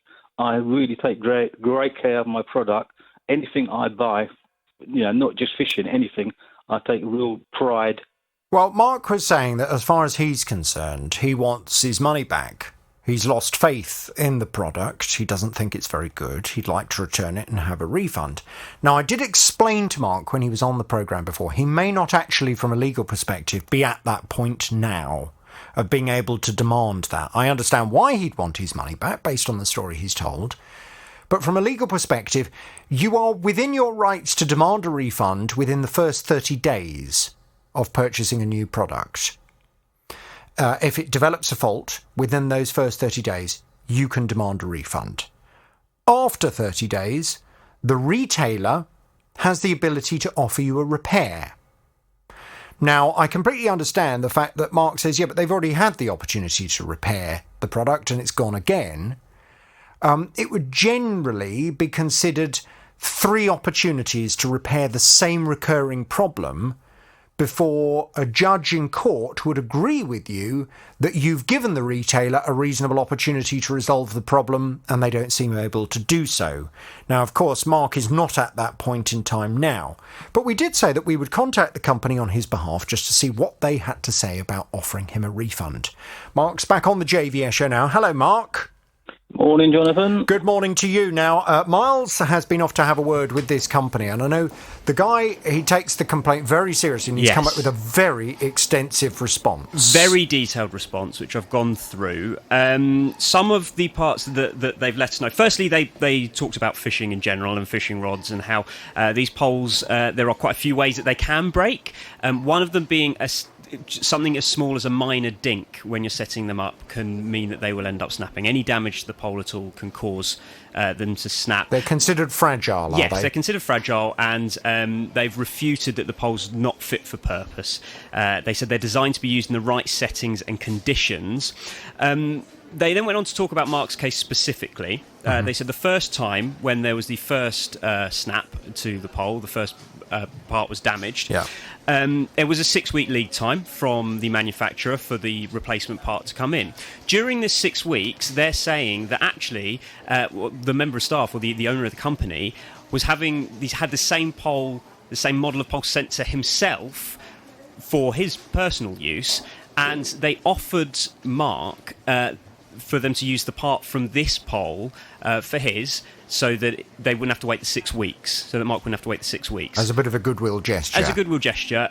They told Mark that he would have to come in and collect it. Mark didn't do that, so that's why it took the 6 weeks the first time. That's what they're saying to us. Do you recall that, Mark? No, that's not how it happened. He did mention it, but that's not what happened. He actually said the rep had to go to Nottingham to pick up that number 3 section. Right. So that's when I actually received it. Mark, you're in a bit of a bad signal. I don't know if you can move a bit, because I'm going to need you to respond to this complaint as we go through it. And I'm struggling a little bit to hear you. Can you move? Yeah, move slightly. Is that any better? Not really.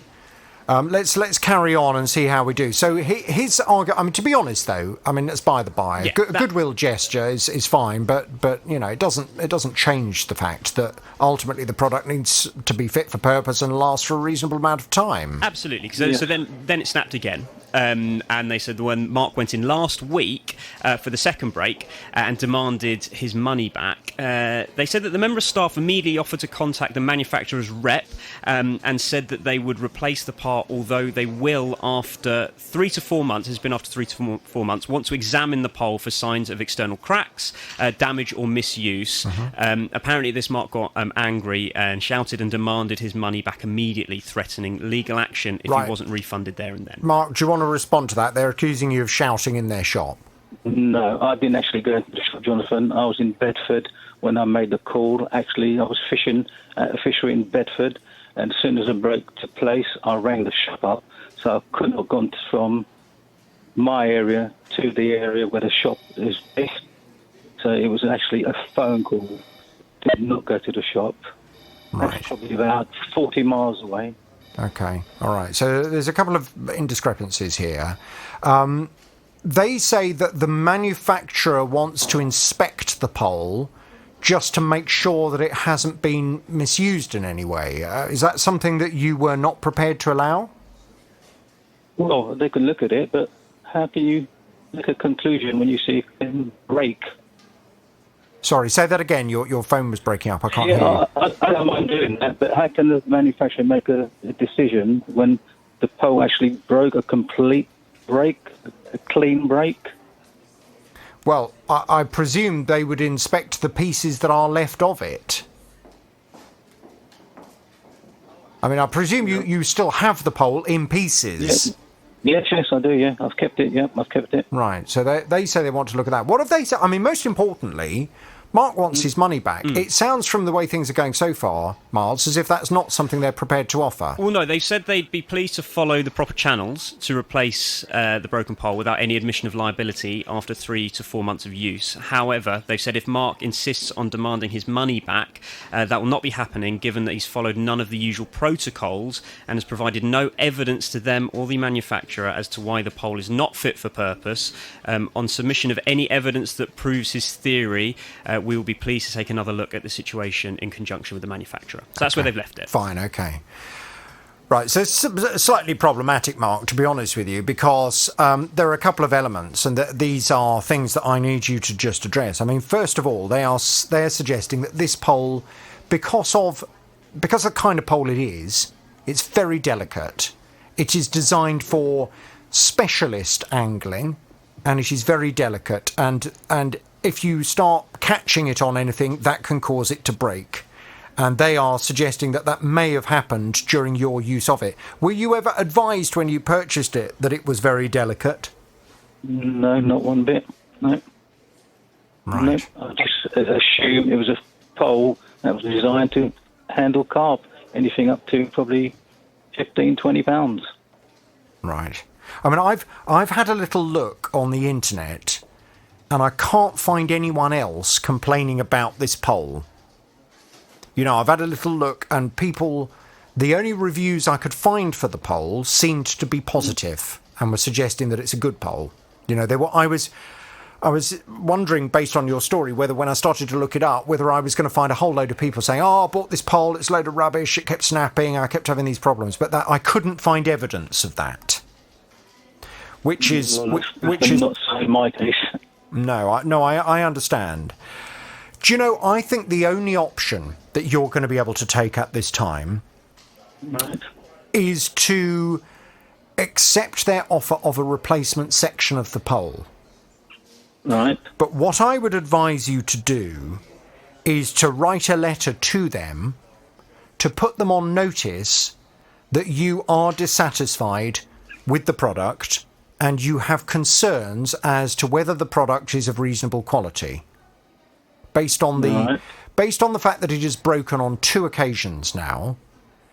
And in the letter, what you need to do is you need to make them aware of the fact that although you are prepared to allow them the opportunity to replace the section this time, should the same recurring problem occur a third time, at that point you will then reject the item and will expect a full refund.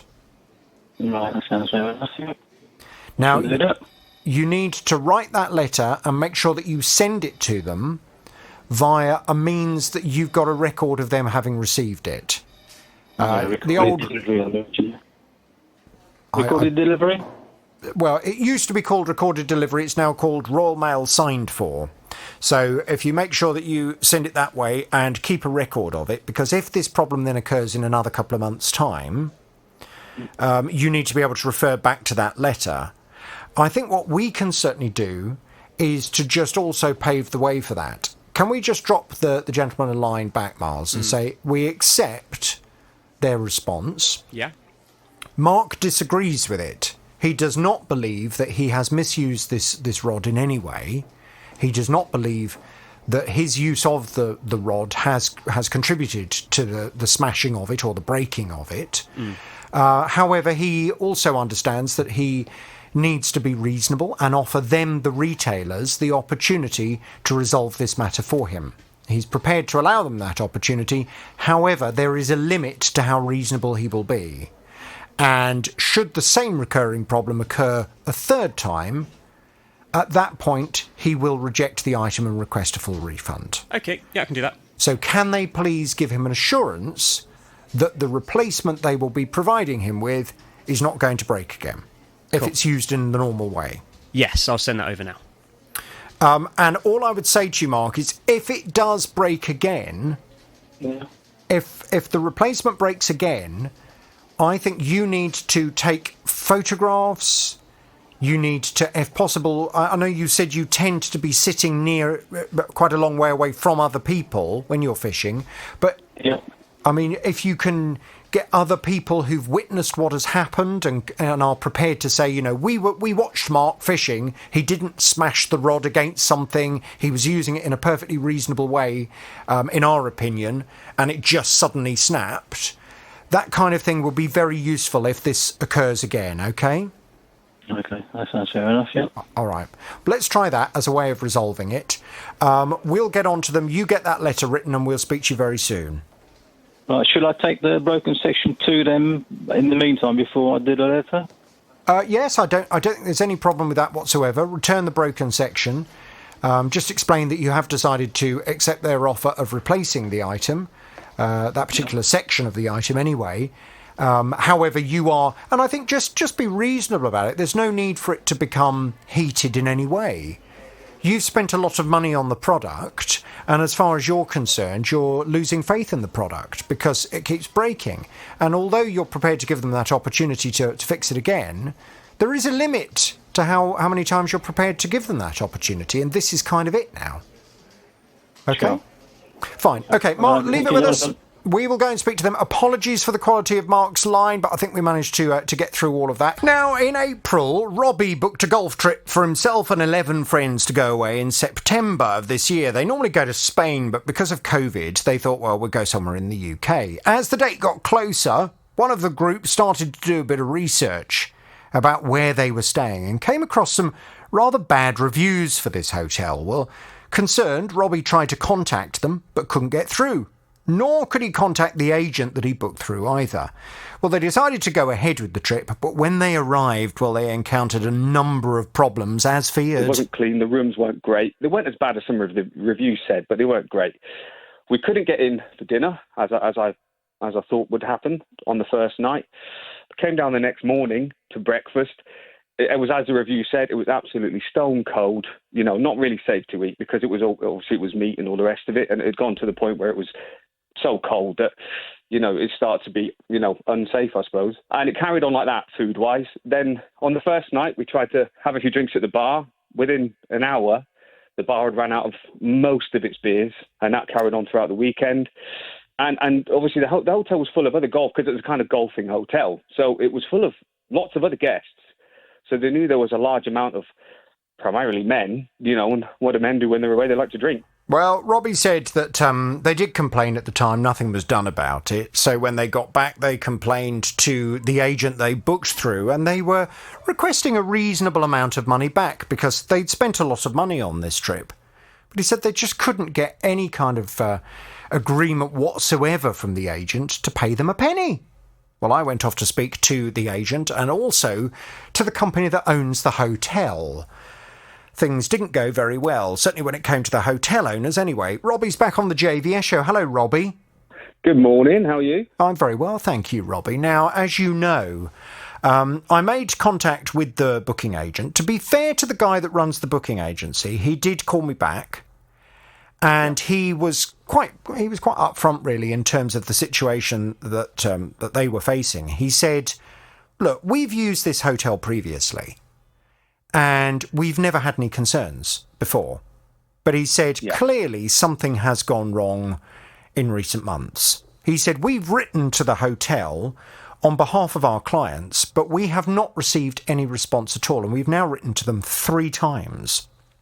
He said, we're chasing the venue for a part refund for our clients, but we just cannot get them to agree or to even acknowledge our letters. Well, I had exactly the same experience in terms of communicating with the hotel, or certainly with the hotel's owners. The hotel concerned is Meon Valley Hotel and Country Club. And they're based down in Southampton, that's right, isn't it? That's correct, yeah, near there, yeah. Now, they are owned by Britannia Hotels. Britannia Hotels that have an interesting reputation, I think it's safe to say, when you start to look at Britannia Hotels. Britannia Hotels, rather rudely, have chosen not to provide any response whatsoever to this programme either. So they haven't responded to the booking agent, and they haven't responded to me. So it was with great reluctance that I was left with no alternative, because it would be wrong for any other hotel or hotel chain to be wrongly confused with this complaint. It left me with no alternative but to identify them. So, ladies and gentlemen, be aware of the experience that Robbie and his friends had at Meon Valley Hotel and Country Club, Indeed. Which, to be honest, if you look at some of the recent reviews, although some of them are positive, there's a lot of negative ones as well. Yeah. Now, I gather, after our last conversation, things have taken a slightly more positive twist, because I think the booking agent themselves are more interested now in trying to resolve the matter. What's happened? Fill us in. What's happened since we last spoke? So after I spoke with you, and your best advice was basically it looks like the small claims court. Yeah. I sent an email to the agent. I'm just trying to be as reasonable, as fair as possible, saying, look, I'm left with no alternative but to take you guys to the small claims court, because you are the people I've paid. So I can't take the hotel to court. Yeah. So I said, look, can you give me a reply by Friday if you have if you want to do anything else before I file the claim? They got back to me, and they said, look, we're trying our best to get hold of the hotel. They did eventually get a response from the hotel just before the Friday, which kind of just said there was no issues. We don't know what you're talking about. And basically, in a nutshell, that I was wrong.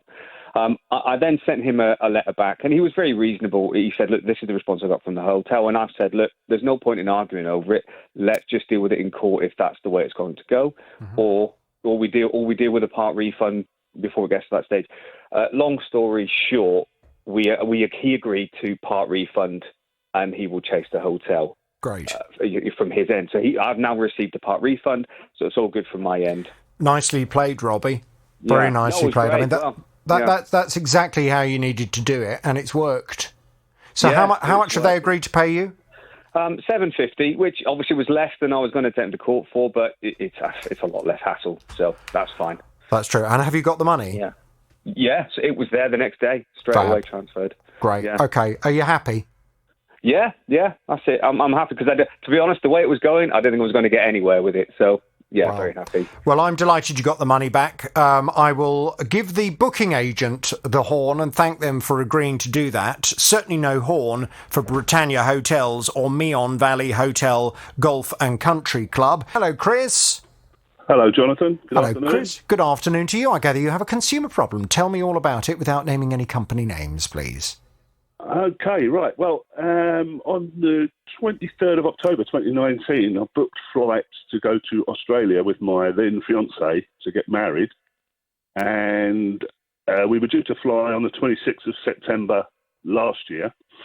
Of course, COVID hit and everything was up in the air. Around July, we started getting notification of cancellations, because there were I think 4 or 5 flights, and basically I didn't panic too much. They were offering vouchers for later travel. We thought, COVID's going to blow over, with nothing to worry about. We booked with a credit card, so we covered, got travel insurance.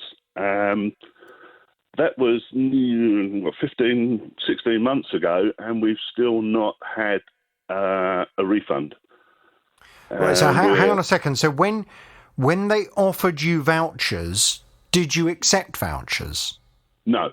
We ummed and ahed about it. We kind of said, yeah, maybe, but we weren't sure. Yeah. So you requested a refund? Yes. So they told you the flight had been cancelled and you requested a refund? That's it, yeah. Fine, okay. That's quite crucial, because a lot of people have found that when they accepted vouchers, what they didn't realise was that as part of the agreement to accept the vouchers, they forfeited their opportunity to then demand a refund later. So as long as you haven't accepted the vouchers, then yes, I mean, you should be getting your refund as far as I'm concerned. If the flight has been cancelled and you weren't able to go on it, and the airline was therefore unable to fulfil the contract, I don't understand why they wouldn't give you money back. Why haven't they given you money back? Well, it's because we booked it through an online flight agent, and what they're saying is they can't refund us until they're refunded from the airlines. That's basically it. That's all I keep getting told. Now, I don't want the name of the company, but on your credit card statement, is it the booking agent's name that appears or the airline's name? It's the booking agent. Right. Okay. So your contract is with them. That's what I understood. From listening to your program. So I have sort of brought that up with them, but they're very apologetic, and I understand. It's knocked everyone for six, but they're very apologetic and sympathetic, but they're just not budging. I see. Right. How much were the flights? The total cost was $2,145.49. Right. Okay. I mean, I must be a bit nosy, if you don't mind, Chris. You started the conversation by saying it with your then fiancée. Am I to assume that that relationship has gone pear-shaped?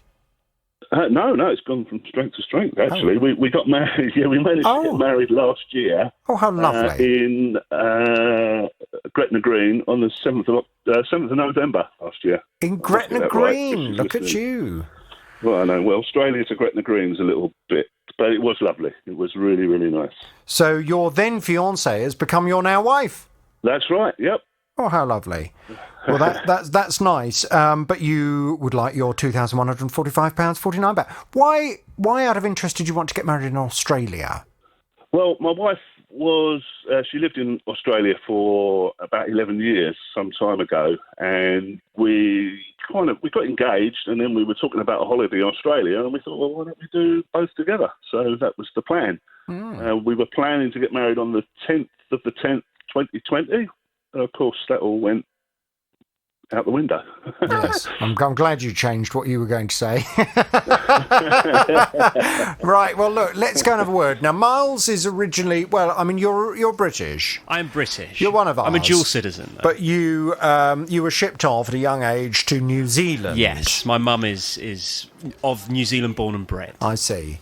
So have you been to, I presume you've been to Australia? Only once for a couple of weeks on holiday, because my dad was always here. We always had to come back to Tring on holiday. Oh. Yeah, I know. Tring on holiday? A 2.5 week holiday to Tring. It's not exactly, I was always baffled there used to be a hotel in Tring. I was like, why is anyone going there? Hang on a minute. I think Tring's very nice. It's very nice. I love Tring, but for your yearly holiday to go to your dad's isn't exactly, it's not the most exotic, is it? No, I'm not sure I'd want to go on holiday to Tring, but there we go. Right, well, look, I mean, we need to try and get this money back. £2,145.49. It's a lot of money. Have you, out of interest, Chris, tried the credit card company? I have, yes. What did they say? Section 75, and after a while they got back to me and said that because they don't have a direct relationship with the airlines, it's their relationships with the booking agent, there's nothing they can do, which was... I was kind of pinning all my hopes on that. I was thinking, it's bizarre, but it's absolutely, but it's bizarre because your contract surely is with the booking agent. They're the ones that took the money. That's what I assume. Yeah. And right. they're well, if needs be, we'll go and speak to your credit card company as well. But I hope that won't be necessary. Let's see what we can do for you. I'll pass you back to Miles. We'll go and have a word. Okay. Darren lives in a terraced house. He owns his property, but the property joined to his next door is owned by a housing association. Well, on the 27th of July, the housing association replaced the next door neighbour's roof for them. But during the process, they removed some of Darren's roof tiles. Well, they tried to fix the problem, but Darren's not happy with the results. They tried patching them in with tiles that they used on the neighbour's roof, but these tiles are of a completely different size and colour. They've also put a joining strip down there. When I complained about this to the chartered surveyors, the roofing company came round and sprayed the tiles with a spray can to try and match them in with my roof.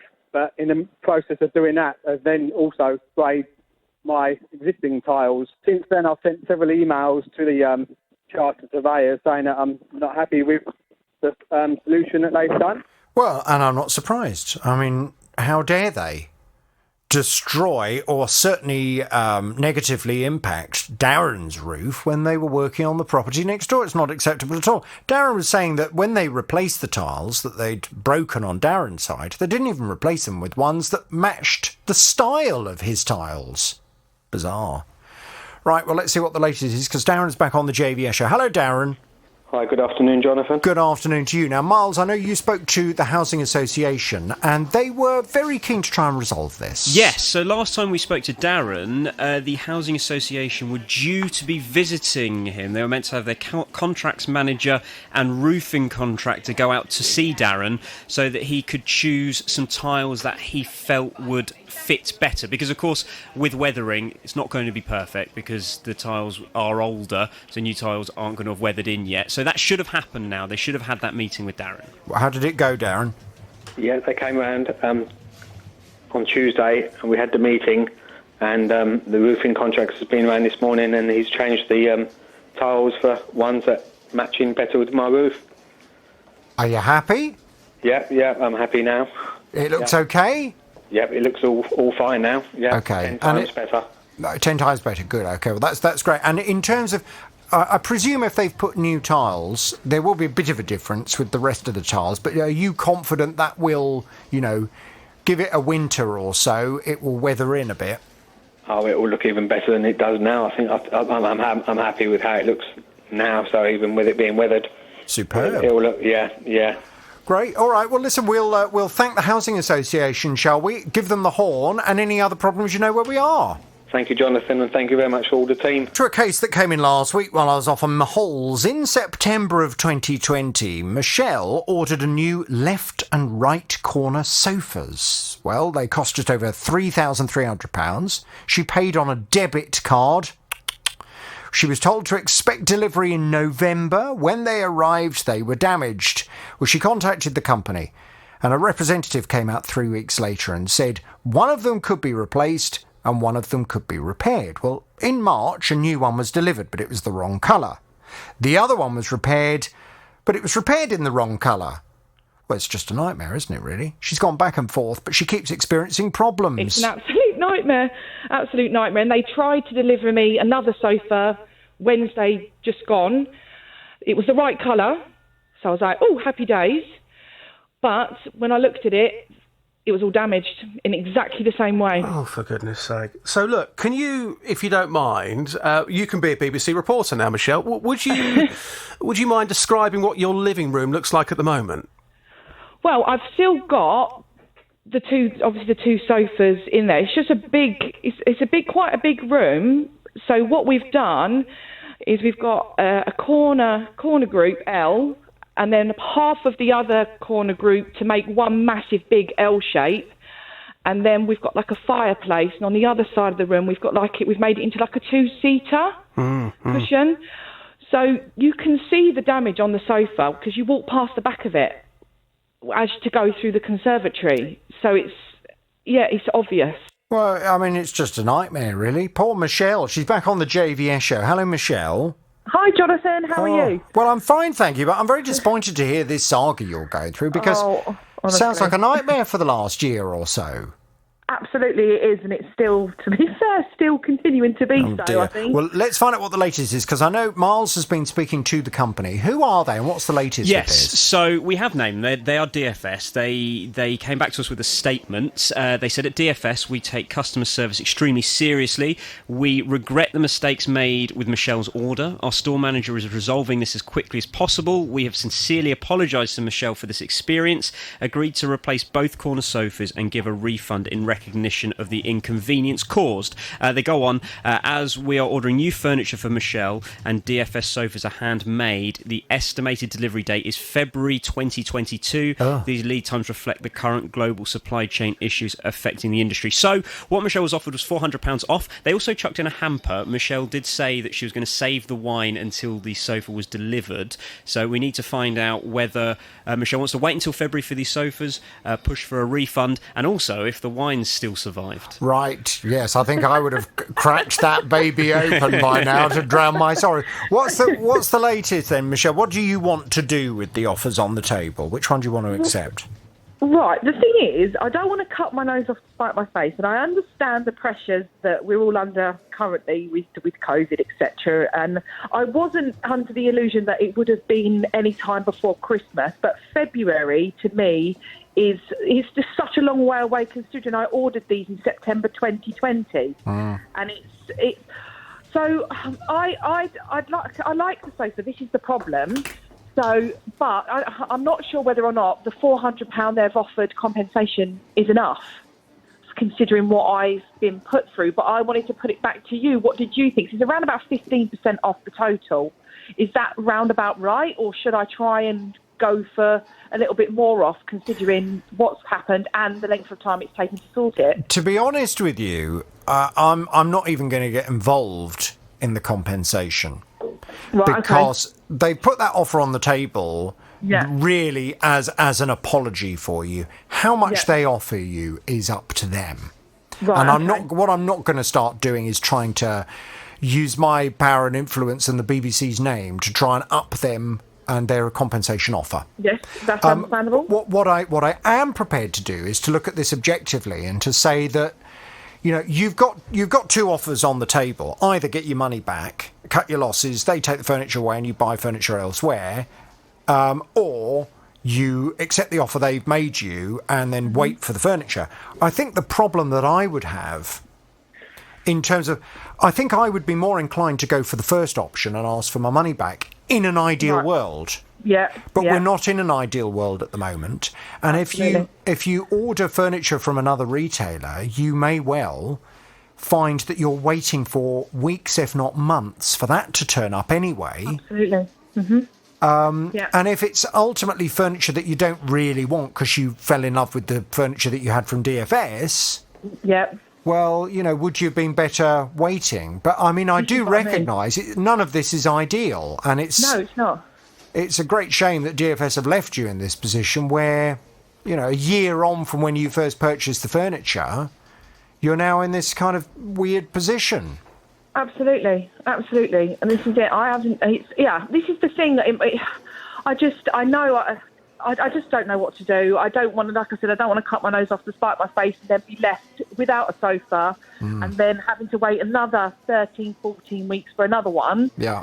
I mean, I haven't spoken to the store manager that I've been dealing directly. He hasn't phoned me yet, and I think I possibly might try and get him, give him a call and just talk through my thoughts with him. I think if I were in your position, I think I would write to them and say, I'm very disappointed. I acknowledge the fact that you're offering me the £400 and a hamper by way of apology, but I'm very disappointed and I'd expected much better from DFS. However, I also recognise that you leave me in a very difficult position because if I order furniture from elsewhere now, I could potentially be waiting for a very long time. So reluctantly, I will accept your offer of delivery in February. However, please be aware that if that does not occur in February, if you cannot get the furniture to me by then, you will leave me with no alternative but to request a full refund and to purchase furniture elsewhere. I think that's the best thing you can do.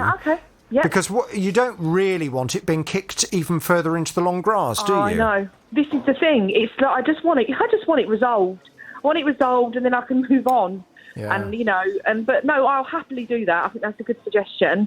I think that's what I would do because I just worry you're gonna out of principle cancel it, get your money back, go into another furniture shop, and they say now we should just warn you because of supply problems we are looking at 3 months delivery. At which point you're going to think, oh, why did I do that? You know, Yeah, exactly. So you don't want to end up with egg all over your face. Absolutely. Give it before you firmly make a decision. Just kind of ponder what I've said to you today, and let us know what you want to do, and we'll feed that back to DFS. They'll hear about this conversation anyway. Yep. And they will also know, DFS, that we're not going anywhere until this is sorted. So if you have told Michelle you're going to get her furniture by February, I hope you are, because it's going to look awful if when I speak to Michelle in February, she still hasn't got the furniture. So I hope, don't even go there. Imagine. I hope, think about it. I hope DFS, if possible, you can try and pull something out of the bag and get it delivered even sooner than February. That would be ideal. Absolutely, exactly. That's the thing. Yeah, that's fine. I can do that, Jonathan, and I'll keep you updated.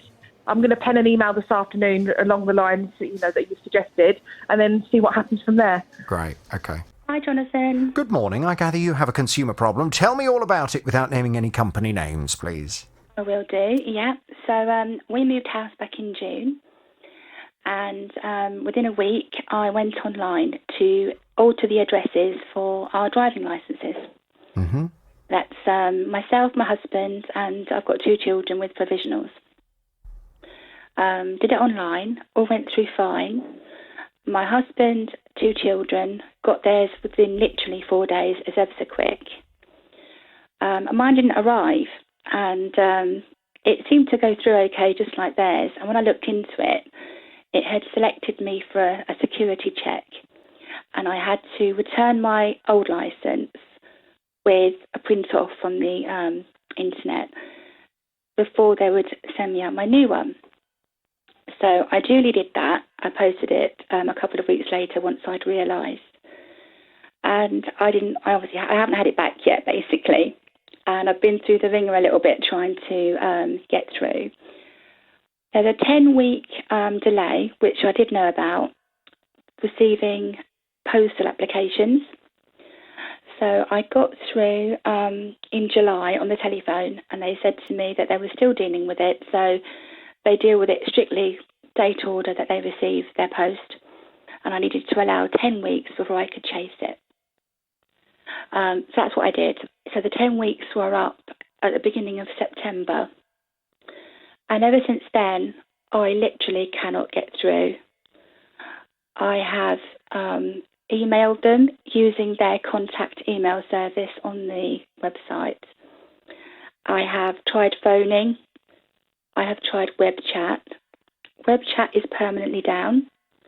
And on the telephone, if you do get through, they just say, we cannot take your call right now, please call back later. Mm-hmm. And you definitely gone directly to the relevant government department. You hadn't gone through one of these companies that pop up on Google, had you, that say, oh, we'll do it for you, you just need to pay us some money? Absolutely, no, I definitely did the correct thing. I've got confirmation straight away. Yeah, I mean, it's just as an aside, it's well worth pointing that out to everyone listening to the programme. Quite often, people will go on, if, for example, they need to change their driving licence address, they'll go on the internet and they'll Google, I need to change my driving licence, whatever. Be aware, very often, the first few websites that load up will be websites from so-called private companies that are agreeing to do it for you, but they charge you. Whereas actually, if you've scrolled down a little bit further and gone onto the actual government website, you can do most of these things for free. So be aware of that, ladies and gentlemen. Don't end up having to pay for something you didn't need to pay for in the first place. So it's definitely the government department you're trying to get hold of, and you just can't communicate with them at all. Physically cannot get through. I tweeted as well. They're pretty quick at responding to tweets if it's general information. But they then contacted me on Twitter and said that they couldn't deal with individual cases and to just contact the normal department. And I said I have. But when I emailed them, I did get a reply, but it was a standard. So I had literally put all the details in of when I applied, how long ago it was. I still haven't received it back. And they've almost copied and pasted. We are currently dealing with applications 8 to 10 weeks. So literally, it wasn't personal. The response to me wasn't personal at all. It just said, you need to allow 8 to 10 weeks before we can chase it. And actually on their website, they're now dealing with applications received August, September. So well past the day that they would have received mine. Okay. Well, look, I'm sure that we can contact them and just ask them what's happened to your driving licence. I mean, it must be somewhere. The application must be somewhere. Miles. Yes. Can I pass Jacqueline back, please? Of course you can. I presume if this was a simple address change, I presume there was no charge for that. That's right. It was free. And as I said, my husband and 2 boys, theirs came through so quickly. And mine was selected for this check. Yes. And actually, my youngest son has managed to lose that licence, gone online and done it as a lost or stolen and received his second one, and I still haven't received my first one. Oh, how very annoying. Right, OK, don't worry. We'll try and get hold of someone sensible who can deal with this and get it all sorted. Jacqueline, how about that? Jonathan, thank you. OK, hang on there. I'll pass you back to Miles. We'll get some detail. Bish moved into a bungalow in January of 2021. He had built-in wardrobes in his old property, so he knew in the new place they'd have to sort out some new hanging space. Well, eventually they chose some flat-pack furniture, costing about £400. I'm quite an accomplished home DIYer, and I've built many flat-pack pieces of furniture.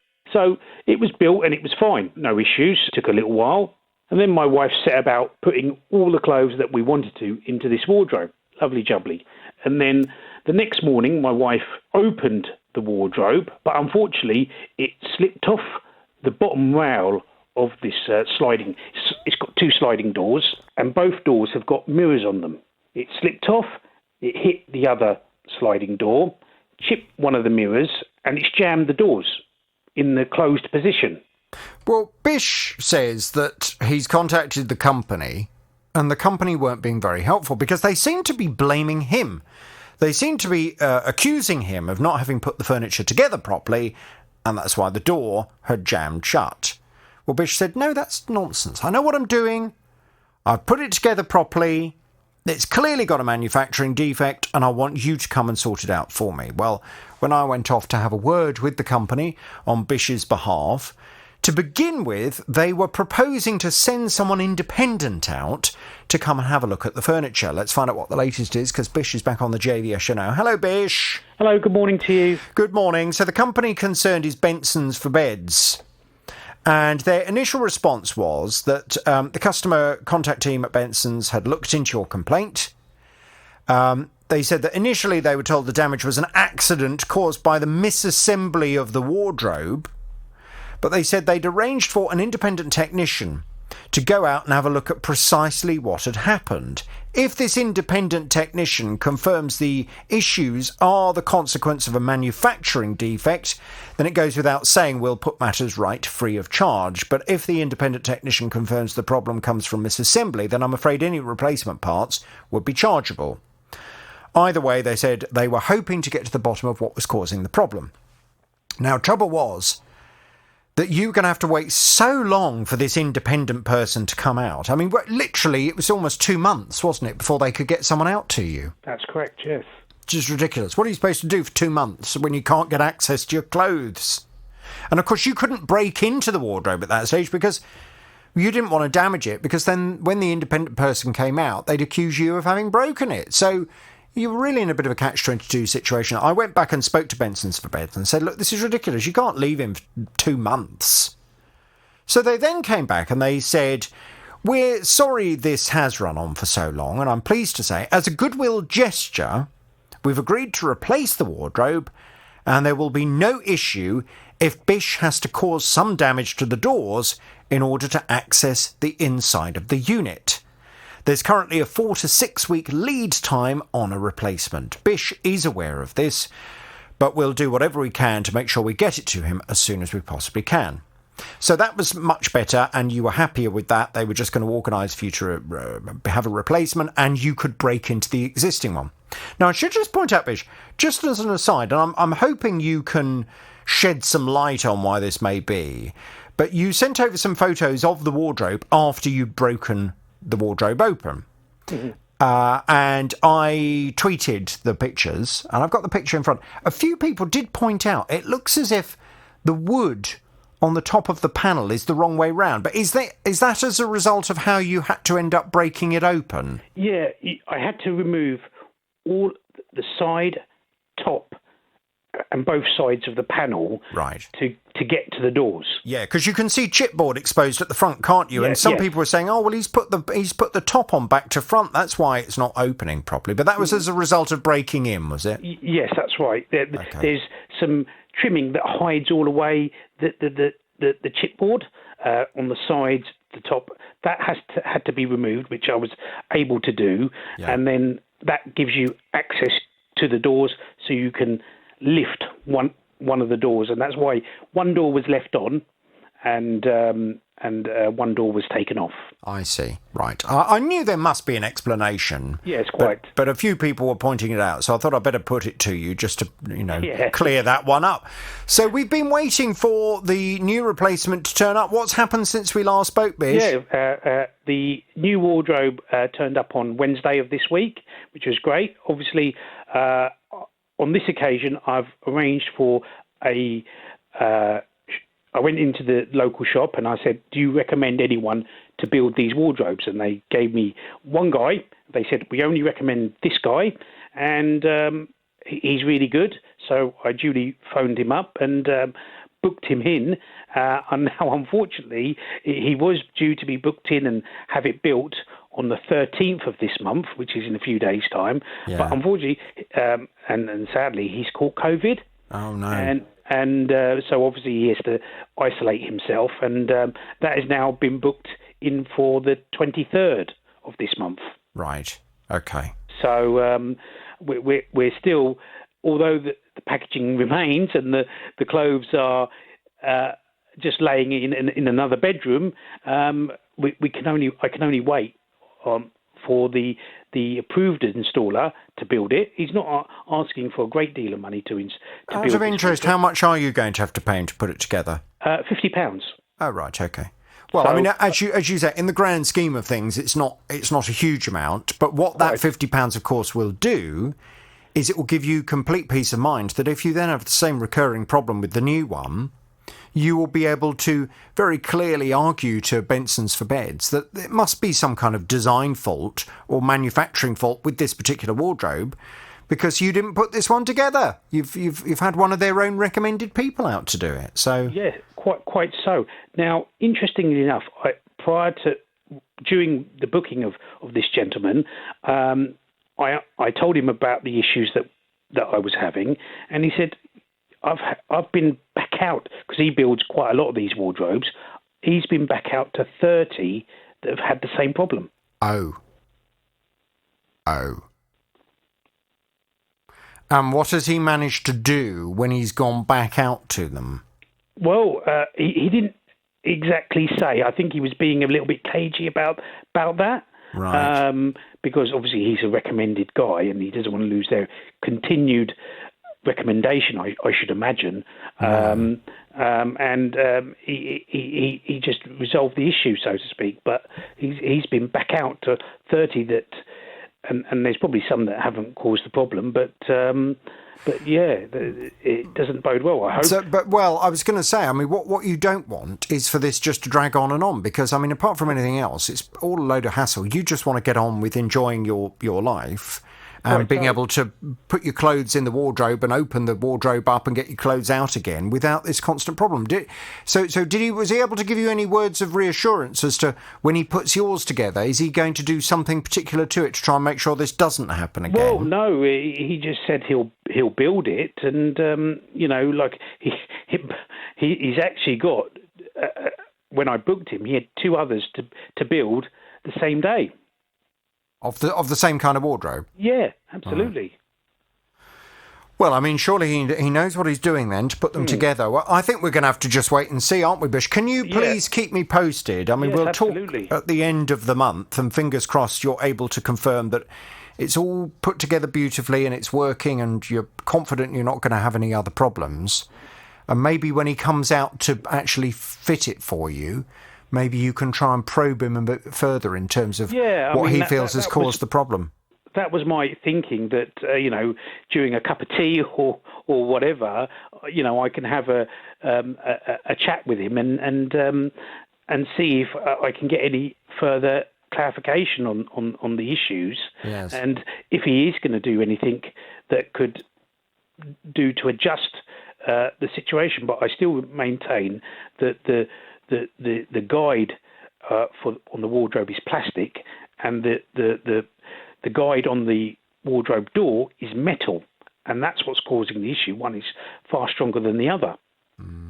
Well, we will have to wait and see. And obviously, if it does go again, we'll have to explore an alternative solution to this. And I would suggest if you have the same recurring problem, I mean, let's just then try and push for a return and money back so you can buy furniture elsewhere or different kinds of furniture, because you don't want this to be dragging on and on. No, in the meantime, quite. they have at least left you with the broken wardrobe, haven't they? So you've still got somewhere to hang your clothes.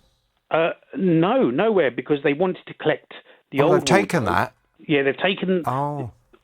So I've dismantled the old one, and they've very kindly taken away the old one. Oh, and I didn't realise they'd taken the old. So you've got what, clothes all draped over beds and stuff like that? Absolutely, yes. Oh, right, okay.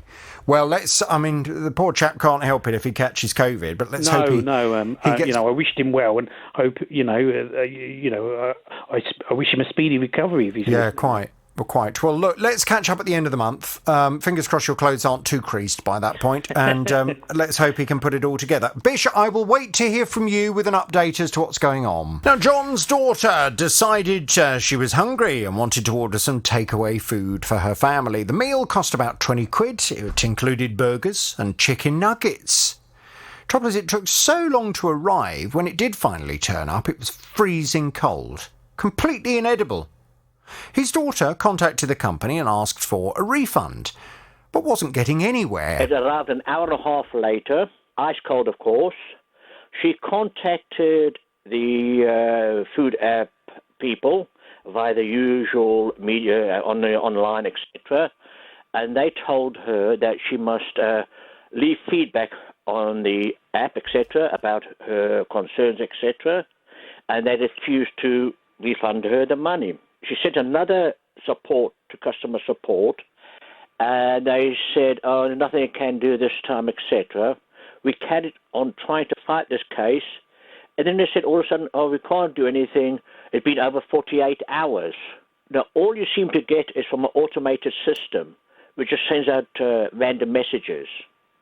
This has been going on for 2 weeks now, and I'm getting no joy out of them. Well, it's absolutely ridiculous. I mean, you could understand if John's daughter was a serial complainer about this kind of thing, maybe the app might be less inclined to offer a refund. But John was saying she's used this app numerous times before to order food in this way. She's never had to complain to them before. So surely, when it flagged up that she'd had this particular issue, they should have immediately trusted her complaint and offered her money back. But they didn't. Or they hadn't until we got involved. John's back on the JVS show now. Hello, John. Good morning, Jonathan. Yes. Good morning. Now, John, I sent Miles, who is our fast food correspondent, off to have a word with this company. You did? I'm not sure if you like that title. But, no, I don't. Okay. You went off to have a word with the company, with the fast food company, with the app, to find out why this all happened. And they got straight in touch with John, didn't they? Or yes. John's daughter. So they went directly to John's daughter. The last time we spoke to John, John let us know that they had agreed to a refund. I did some maths, and the time it was meant to take, it's meant to be in the account by next Friday. I'm hoping 10 days. They said 10 days. 10 yeah, days, and yeah. I counted till next Friday. It took that is the edge of my capabilities with maths is 10 days, but I'm hoping that maybe we'll have some good news and it might have happened quicker. John, what's happened? Well, it must be 5-10 minutes after I was on the air. My daughter called me to say, "Dad, the money's in my account." So fantastic work on the team. So it may not have been fast food, but it was certainly fast refund. The fastest response I've had so far, and greatly appreciated to the team. Well, that's great. Excellent. Is your daughter going to be celebrating with a burger and chicken nuggets this evening? Yes, but I will go get it for her. Well, at least that way, hopefully it'll be a bit warmer. Right, well, John, you're a happy bunny? I'm a happy bunny. You can give them all of the dongs and etc. Give them the dongs. Well, I shall give them my dong. And now Carla came to me some time ago. She was telling me that she booked a holiday in February of 2020 to go to Gran Canaria. It was expensive, this holiday. It cost her £5,899. It was for 6 people. And they were really looking forward to it for a number of reasons. We'd been before at that time of year, just after my mum had passed away about 7 years ago. So we wanted to go again. It's a really nice thing for us to do because my dad doesn't want to travel on his own, and it's just a lovely opportunity to sort of remember her. So we were obviously really disappointed we couldn't go. I sent an email to confirm that it had all been cancelled and to wait 30 days. And then we got to that 30 days, and they said a similar kind of thing. Would you like to buy another holiday? So at this point, it's sort of 60 days. We said, no, we'll rather wait for, you to get all of the refunds at your end and to have the money back. And then last week, almost at 90 days, we received an email with a voucher. But the voucher is for £3,179.83. I've no idea why it's that. And it also references 1 adult and 2 children, so not our party of 6. And it says that we have a year to use that voucher. And if we don't use it by the 31st of December in 2021, we can at that point start to ask for a refund in cash. So I now feel like I'm being given the runaround big style. Well, it was very, very frustrating. When I found the company that had taken on Carla's business and weren't giving her the refund, I was surprised at the poor response that I initially received from them, i.e. very little. Well, Carla's back on the JVS show now. Hello, Carla. Hello, JVS. This is Teletext Holiday. And it was Teletext that you'd been dealing with. And I've dealt with Teletext over the years, as you can probably imagine. And I have to be honest, in the past, prior to COVID, I've not had a bad response from them. They generally, as with most holiday companies, have taken an interest in customer complaints and have been keen to put things right. However, they just seemed very keen to really not provide very much response at all to your complaint and to explain where the money was. Now, to cut a very long story short, we've had various responses from them, finally. But this is really more to do with a wider issue of the fact that they owe so many people so much money. And I completely understand during COVID, it must be a nightmare trying to run a holiday company. I mean, holiday companies, I guess, are now in a position where they are starting to be able to do business again. But it must have been a nightmare for them. But that still doesn't mean that they can hang on to nearly £6,000 of your money, leaving you without it. Now, they had come back to say the final response we'd received previously, they were pleased that a successful conclusion has been reached with the CMA in regards to the processing of refunds for our customers who have had their package holidays cancelled due to COVID-19. Further details of the refund timescale and processes that we will be embarking upon will be published on our website on the 28th of May. That was the 28th of May this year. Now, sure enough, when we looked on their website, there was indeed an outline of when you could expect your money. There were various different things that you needed to do in order to apply. Even though you'd already done so, you needed to kind of apply for your money back again. You did everything that was required of you, and we've just been kind of quietly, patiently waiting for the refund. Now, Carla, I gather there have been some developments, and on one hand it's good news, and on the other hand it's less good news. What's going on? I'd agree with that. So on the last day of August, which was the final deadline for refunding, I received a refund of that same random amount that was on the initial refund offer voucher, £3,179.82, which is obviously still nearly £3,000 short of the total that we've paid the holiday company. So I was delighted to get anything back because I did feel a little hopeless and helpless for quite a while. So what was the total you actually received? £3,179.82. Okay. Well, fine, but I mean that's just less than £3,000 short, isn't it? That's right, yeah. So still a significant amount to chase. So I had email contact with them because when I had followed their instructions on the website, they'd emailed me and said, we haven't kept any of your bank details from when you paid, so we need to confirm those. So obviously I'd verified that because I initially thought it was a phishing scam. So I had these email addresses. So I contacted people via that, and they were all unfortunately gone dead. And I had phoned the numbers that I had, including the main number for the company, but I just can't get anyone to explain why they've refunded this random amount. Like I say, when that same amount was on a voucher, it accounted for 1 adult, 2 children's place. But this was a family for 6. So I'm not sure. Something's gone wrong at their end in terms of what they think they owe me. But when I did apply for the refund through their website, it did ask you to state the full amount that you were owed. So I'm not sure how much of this is just, human error and how much of this is a bit of jiggery-pokery to hope I'll just go away being grateful for something rather than nothing. But I'm sure they wouldn't ever do anything like that. The last response that I've received from Teletext Holidays, it came in last month, actually, just to give us a general update on the state of play with Teletext. They said, in relation to the CMA's press statement issued today, we confirm that the company is working as hard as it can to process the remaining refunds due under the package travel regulations to our remaining customers. As a result of the impact of COVID-19 on travel, Truly Holdings Limited was forced to cancel many of our customers' package holidays. In line with our commitment to the CMA to refund all package holiday customers in the UK whose bookings were cancelled as a result of COVID-19, we agreed to use reasonable endeavours to pay £7.79 million in refunds to 6,431 customers before the 31st of August 2021. To date, we have refunded £7.2 million to over 5,790 customers. This represents 94% of the amount due a refund under the package travel regulations and over 92% of customers. The remaining customers have not been refunded because they have not provided us with their bank details.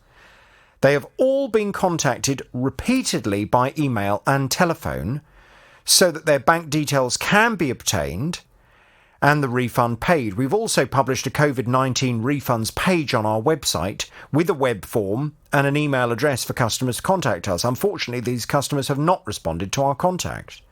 We have engaged in a constructive dialogue with the CMA as to how best to engage with those customers who have to date failed to provide us with their bank details. We will vigorously pursue any strategy agreed with the CMA. We would like to assure our customers that once the necessary details are received, the refunds will be paid. We welcome contact from any customers who are due a refund under the package travel regulations but have not received it. We request that they contact us directly from their registered email address, which was used to make their booking. The web address is covidwebform@trulytravel.com. Is that the email address you've used, Carla? Yeah, it is. covidwebform@trulytravel.com with their booking reference number to enable us to to process their refund. If we need more information, we will request it. So a wider bit of advice there for anybody else who's listening to this programme, who may well still be owed money by Teletext Holidays as well. It may well be they haven't got your bank details, so it's worth sending them an email to covidwebform@trulytravel.com, and hopefully you'll then get your money. Now, regarding the rest of your money, Carla, I'm going to have to go back to them, aren't I, and find out why on earth they still haven't paid you everything you're owed. It's a strange one. I can only assume that something is wrong with the system in terms of it's the same amount they tried to issue as a voucher for, so they think that's what we've paid. Yes. But it isn't. No. So there's definitely something that's incorrect there. Obviously, when you're not dealing with a sort of travel agent on a one-to-one basis, it's hard for them to track that. Especially as how many thousands of people were they owing refunds to? 6,000 and something.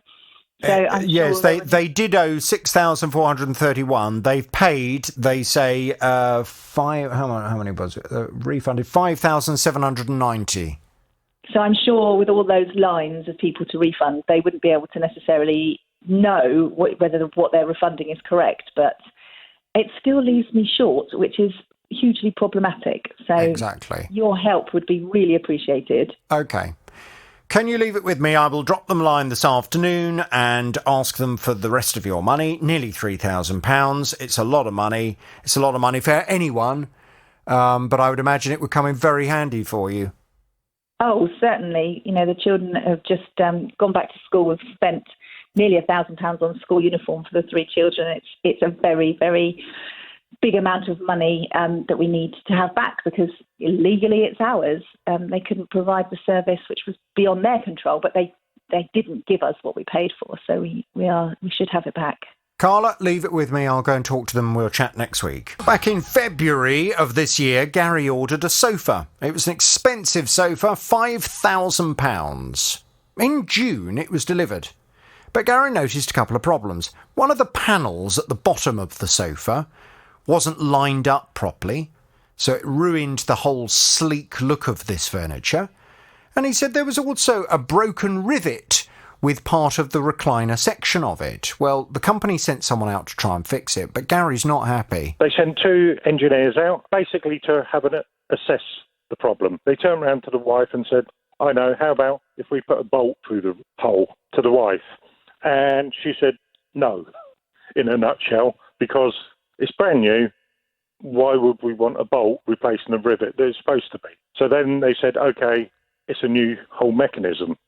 And they took a picture of the oversized panel as well. I kept on chasing.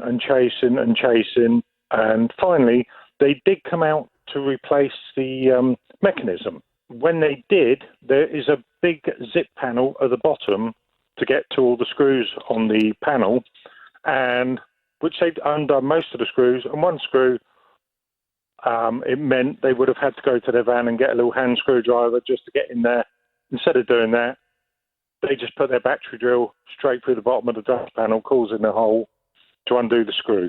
So Gary was saying he's not very happy with the repair they have done, and also they still haven't sorted out the uneven bottom panel. Well, Miles went off to have a word with the company after Gary appeared on the programme. Gary's back on the JVS show now. Hello, Gary. Hello there, Jonathan. Hello, Gary. So, Miles, when you spoke to the company, they came back and said they were going to get someone out to come and repair it for Gary. But there was a bit of an issue, wasn't there? Because, Gary, didn't the guy mention to you when he came out that they'd never done this repair on this particular part of the furniture before, but they were going to order the part and they would do their best? That's right. Which leaves me a little bit concerned. Yeah, it didn't necessarily fill us with an awful lot of confidence, did it? It's very expensive furniture, and the guy doing the repair seemed a little bit flaky in terms of how effective this would be. But so we were going to go and check with them just to make sure. Are they absolutely confident they could repair it? Miles, what have they said now? Yeah, so we contacted them with Gary's concerns. They've come back and they said that after speaking with the technician, they're confident that this will have a satisfactory outcome. They also did say, it goes without saying, that should Gary have any concerns post the work being done, so after the repairs have been made and the new dust cloth has been fitted, these will be addressed accordingly. Right. Okay. Well, I mean, you can't really say fairer than that, can you? Because... No, as I say, I'm willing to give them a chance. Yeah. That's all I can do at the moment. Well, we just have to hope that the technician who's coming to repair it, when it actually comes to repairing it, he's a bit more confident than he was when he was talking about repairing it, when he suggested he'd never done it before, but he'd try his best. Yeah. So, I mean, it's not ideal, really, is it? And the thing... It isn't the best. Yeah, but I mean, the thing is, look, we've now given them an opportunity. We've now given them an opportunity to cut their losses now and to arrange an alternative. They don't seem to want to take that opportunity. They still think they can repair it. They're also saying that they agree, if they're not successful in repairing it, then of course they will still try and do something to help you. And I think that does in itself put us in a stronger position, because if when they come and repair it, they make a right old dog's dinner of it, at least we can then go back to this company and say, this is ridiculous. I mean, the customer's given you the opportunity. You had he wasn't confident. You know he wasn't confident, but you said it would all be fine. It's still not fine. What are you going to do about it? Let's just hope it won't come to that. No. When is the repair supposed to happen? Have we got a date yet? I've been given no date at all. The only thing they said is once the parts been shipped in from Italy, they then make a arrangement to come and do the dust cover and the repair. Right. Well, we're going to have to give them the chance. Can you please keep us in the loop, Gary? We're not going to go anywhere until it's all sorted out. So, and they know that as well. So the sooner it is fixed, the better for everyone. Let's keep us in the loop, please, and we'll take it from there. And just fingers crossed that repair does indeed go well. I hope so. I hope so too. Thank you very much indeed, Gary. Chris is on the line. Hello, Chris. Hello, Jonathan. Hi, Chris. I gather you have a consumer problem. Tell me all about it without naming any company names, please. I do. I sold a pair of earrings on an internet platform, and I chose a postage service that was recommended and paid for through the same platform. The customer has opened a dispute to say the items weren't actually delivered, but I have a printout from the delivery service stating where and when it was delivered to, but the internet platform aren't actually accepting that as proof of delivery. Oh, right. So do you reckon your customers trying to pull a fast one then? I do indeed. How much were the earrings? I sold them for £8.99, Jonathan. Oh, right. OK, so we're not talking about a huge amount of money. No, we're talking about principle more than money here. Right. Because if the internet selling platform doesn't accept one of their own suggested delivery services proof of delivery, we could be on a loser here big time. Well, I mean, it is interesting, isn't it? Because I'm sure there must be all kinds of advice to people selling stuff on this site as to how you can do so and protect yourself against what you are assuming has taken place here. I have no evidence to support that at this stage, but you're assuming that you've been the victim of someone maliciously using this website to steal these earrings and then not pay for them. Yes, that's how I feel, yes. There must be ways, though, as a seller that you can protect yourself. Do you sell other stuff on this website? I mean, are you a regular user of it? It was actually set up a while ago when my eldest daughters weren't sure what they were going to do after school. So we sort of investigated the online selling situation, and they enjoyed purchasing stuff to sell, but didn't enjoy wrapping it up and sending it out. Right. Okay. When you've spoken to the internet platform to kind of present your side of the story, what are they saying to you then? Well, I actually contacted them on the 26th of October, and I explained the evidence I had. Now, prior to that, in between the sale, and the sale was on the 10th of September, in between then and the 26th, I had tried to contact the customer to confirm their postcode and got absolutely no response at all. So on the 26th, I contacted their customer services and gave them all the information I had, and the lady there said, absolutely no problem, close it in your favour. I asked if she needed me to do anything, send over the evidence or anything like that. She said no, it was all dealt with. And, I was quite happy until I checked my account on the 3rd of October and found my funds were in the negative because they had chosen to refund this person. Right, without any explanation? Well, the original explanation was the evidence I provided was not good enough and not acceptable. And then the next one's actual confirmation email said I hadn't provided it within time, which I had offered to provide it well within time. I mean, it sounds a little bit at this stage as if potentially they may not actually agree that you've done nothing wrong, but their system for some reason has defaulted to finding in the customer's favour. And maybe we just need a human being to sit there and look at the case properly and say, oh, OK, yeah, we recognise it. I had a 4-hour online chat on the 3rd of October. I think it was the 3rd of October. 4 hours? 4-hour online chat trying to resolve this. And the end result of that was they said, that is not an acceptable proof of delivery. And then the follow-up email said, I didn't provide tracking details in time. But what should you have done then, in terms of what does this company feel you should have done to protect yourself better? What they feel I should have done was paid for a publicly trackable delivery service. And is that advised at all in their terms and conditions? It says a trackable. It doesn't say publicly trackable, because I have checked it. Right. Now, the other line I look at is, well, I purchased my postage for this item, the delivery charge, through the same selling platform. Now, if I wanted to just claim back my delivery charge because it hadn't been delivered, I can't get that because the delivery company have provided me with proof it was delivered. Right. Well, it sounds like we need to go and have a little word with them. I mean, this is just a bit. Well, it is a bit crazy. I mean, it's $8.99.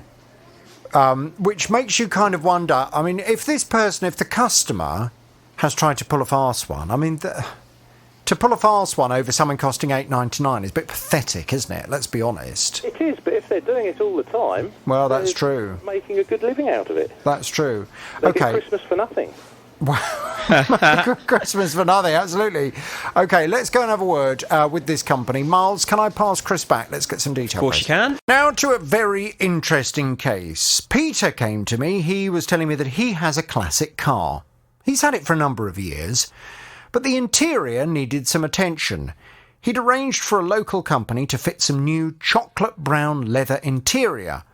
But he said things haven't gone according to plan. I paid him £1,000 deposit so that he could order the carpet and order the leather that I picked.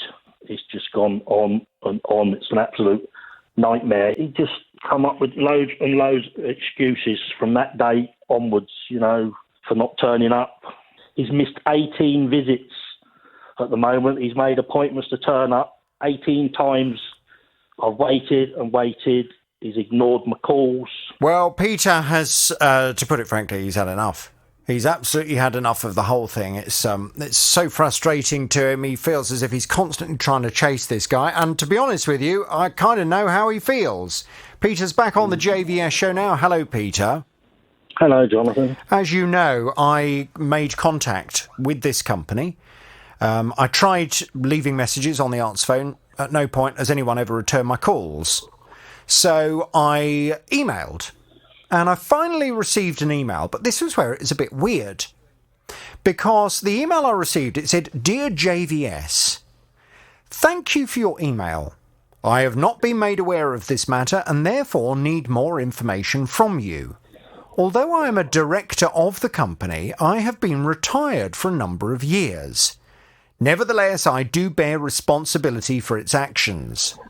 The director in charge is on long-term sick leave, and at this time is not to be worried with business matters. Would you kindly let me have the full details of the complaint, together with a list of what has been received by your client, what is missing, and what is wrong?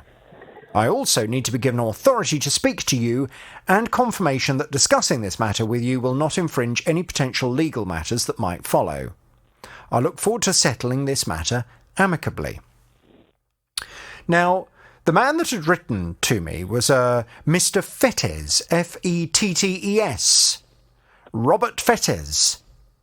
When I talked to you, I said, Peter, it sounds as if, the company's not aware of your complaint. You said, well, he is aware of my complaint. So I went back and I said, this is all very strange because Peter's already been complaining to you. I don't understand why you don't seem to have any recollection of his complaint. Well, he then came back with another email. Dear JVS, thank you for your interest in this matter. I am happy to discuss the makeup of the company. However, I do not think it has any bearing on this matter. I monitor this site daily and to date have had no correspondence whatsoever from Peter. If he has any concerns regarding his order, his first port of call should be to me at this address. If he wishes to approach me, I would be more than happy to take his issues on board, but until I receive notice of an issue, there is no issue to deal with. I do look forward to hearing from Peter, and I'm sure we can resolve any issues that might exist. Best regards, Bob Fettes, Senior. It was starting to come clear. We're dealing with a father and son operation. Now, the company concerned is a company called Bobby's Upholstery. And as far as you're concerned, they are based in Milton Keynes, Peter. The company is run by Bobby Fettes, Robert Fettes, father and son. Although it would appear Mr. Fettes Senior doesn't actually run the company on a day-to-day basis anymore. His son does instead. So I put you in touch with him, and to be fair, to start with, he did start communicating with you, didn't he? And he suggested that, he wanted to know what had been done, what hadn't been done, with a view to getting things resolved. That's correct, yes. However, that communication then suddenly ground to a halt. So, and it's interesting because from the communication, the fact that the man refers to me as JVS suggests that he's familiar with me and familiar with my programme. So I was intrigued that he would think I would ever go away, because anybody that's ever listened to my programme for any length of time knows that once I start being ignored, it's just going to make things 10 times worse, to be honest, because I hate being ignored. When people start ignoring me, it just makes me even more determined to speak to them. To cut a very long story short, I have continued to try and chase Mr. Fettes for a response and haven't had anything. So I announced that I would be, unfortunately, identifying him and his company yet again on the programme. And I received an email. This came in on Wednesday of this week. Now, I'm not going to go into all of the details of the email that I received.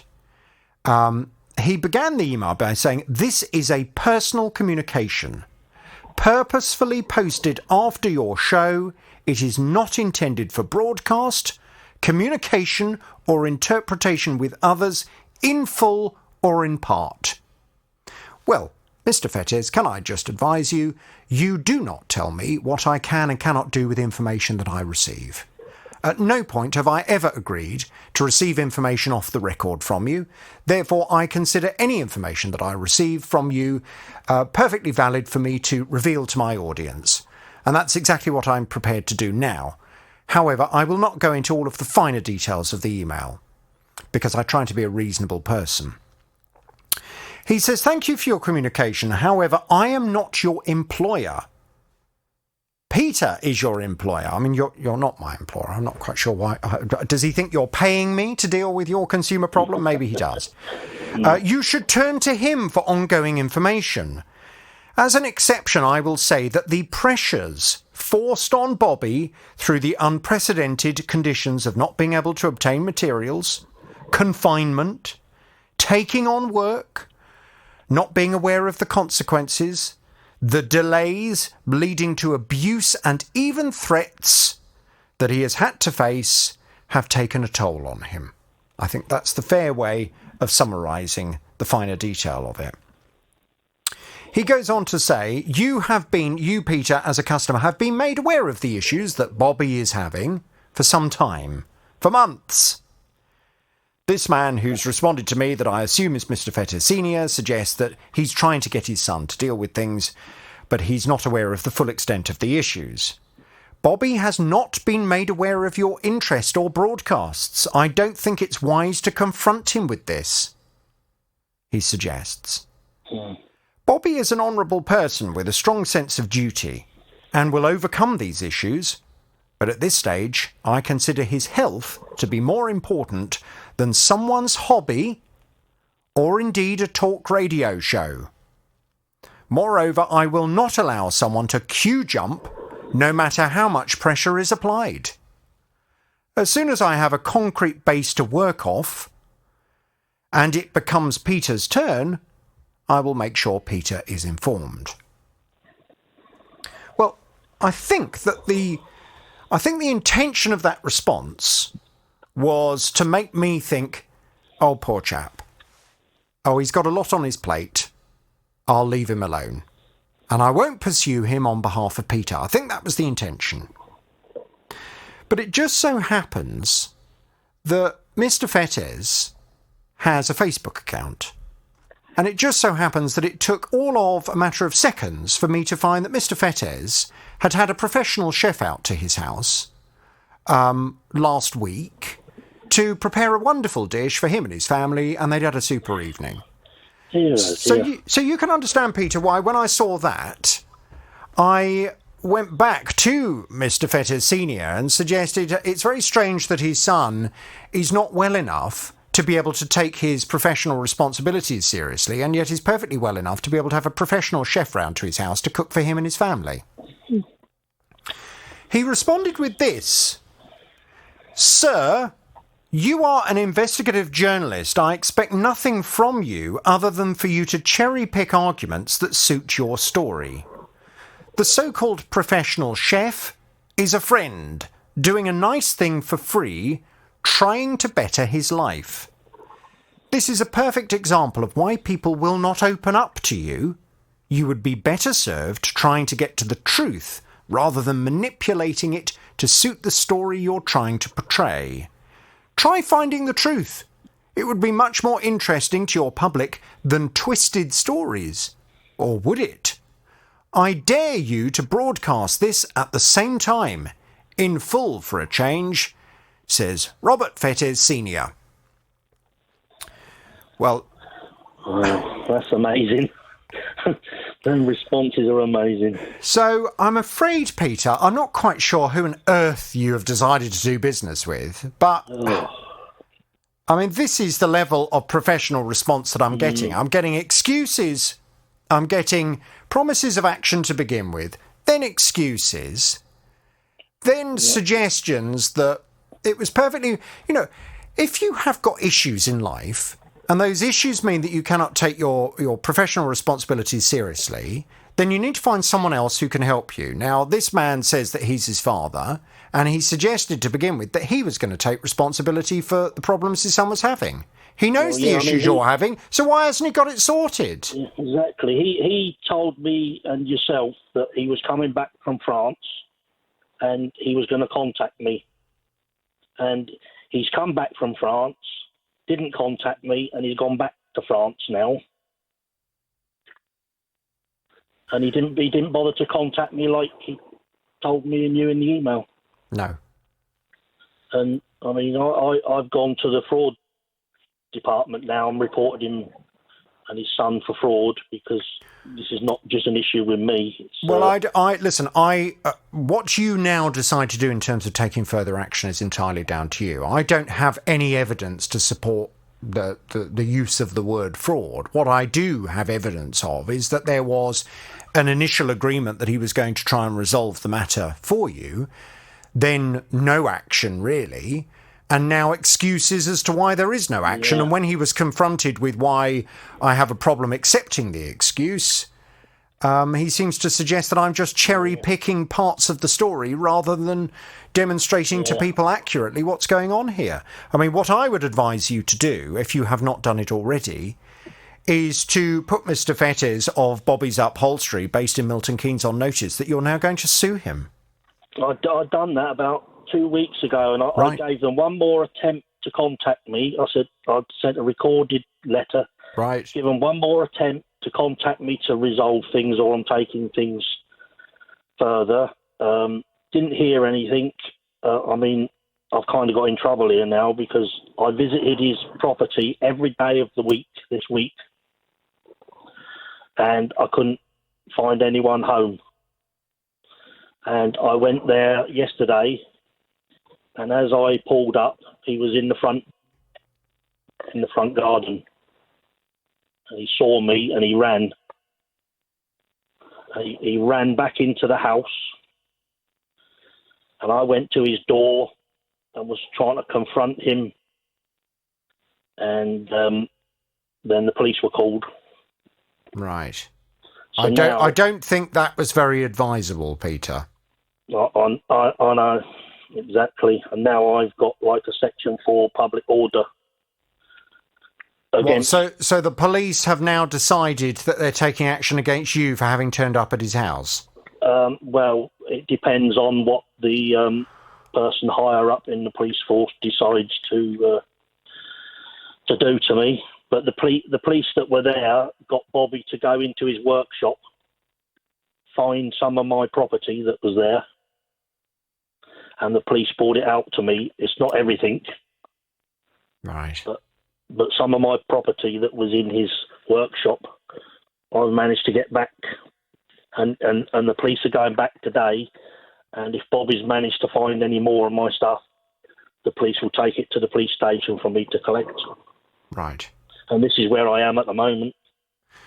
Well, I mean, I completely understand the frustration that you feel. I don't think turning up at his front door was advisable. Yeah, the whole thing's just winding me down. I just can't put up with it much longer. Well, I completely understand why it's so frustrating, but getting yourself in trouble with the law is not going to help you. I know that. So, I mean, ultimately, you will now have to deal with the police accordingly, and whatever they decide to do, you're going to have to go along with. Regarding him, I mean, what are you now going to do? I mean, are you now, because all of that's going to be used against you, isn't it? If this ends up going to the small claims court, it's all going to be used against you. Yeah, and he's run off with my money. Well, he hasn't run off with your money because it would appear that he's still there, and he has done some of the work. The argument you would be making through the small claims court is that he has not done the work that he was contracted to do and that you have paid him for. Yeah. Peter, I think I think you were very wrong to go to his door and for things to get out of hand like that. And I said to him, I just want my property back. I said, you get my property out your workshop, leave it outside, and then I'll come in and pick it up and go. And have you left it with him then, that on the basis that you get your stuff back, you'll then call it a day? No, I shall go to a small claims court about the money side of it. So you are going to now do that? Yeah. Well, I would like you to please keep me in the loop. I will. I am, I'm frustrated that things got out of hand because that unfortunately has tainted things from your perspective, and it's not helpful. However, none of this, of course, would have escalated to this particular point had Bobby's Upholstery and Mr. Fettes Sr., who'd suggested he was going to deal with all of this on behalf of his son for you, had he actually done what he said he was going to do. As always, my programme is open. If they wish to provide any further responses for this programme, I am contrary to the suggestion you make in your email. I'm always happy to read things out in full. If you send a full statement, I will read it in full. Or indeed, Mr. Fettes, you're very welcome to join me and indeed Peter on the programme to explain why this has all got to this stage. The telephone number is 08081 008800. Peter, we will leave it there. Please keep me in the loop. Let me know what happens. Let me know what the police decide to do. Let me know if you do indeed decide to begin small claims court action, and we'll take it from there.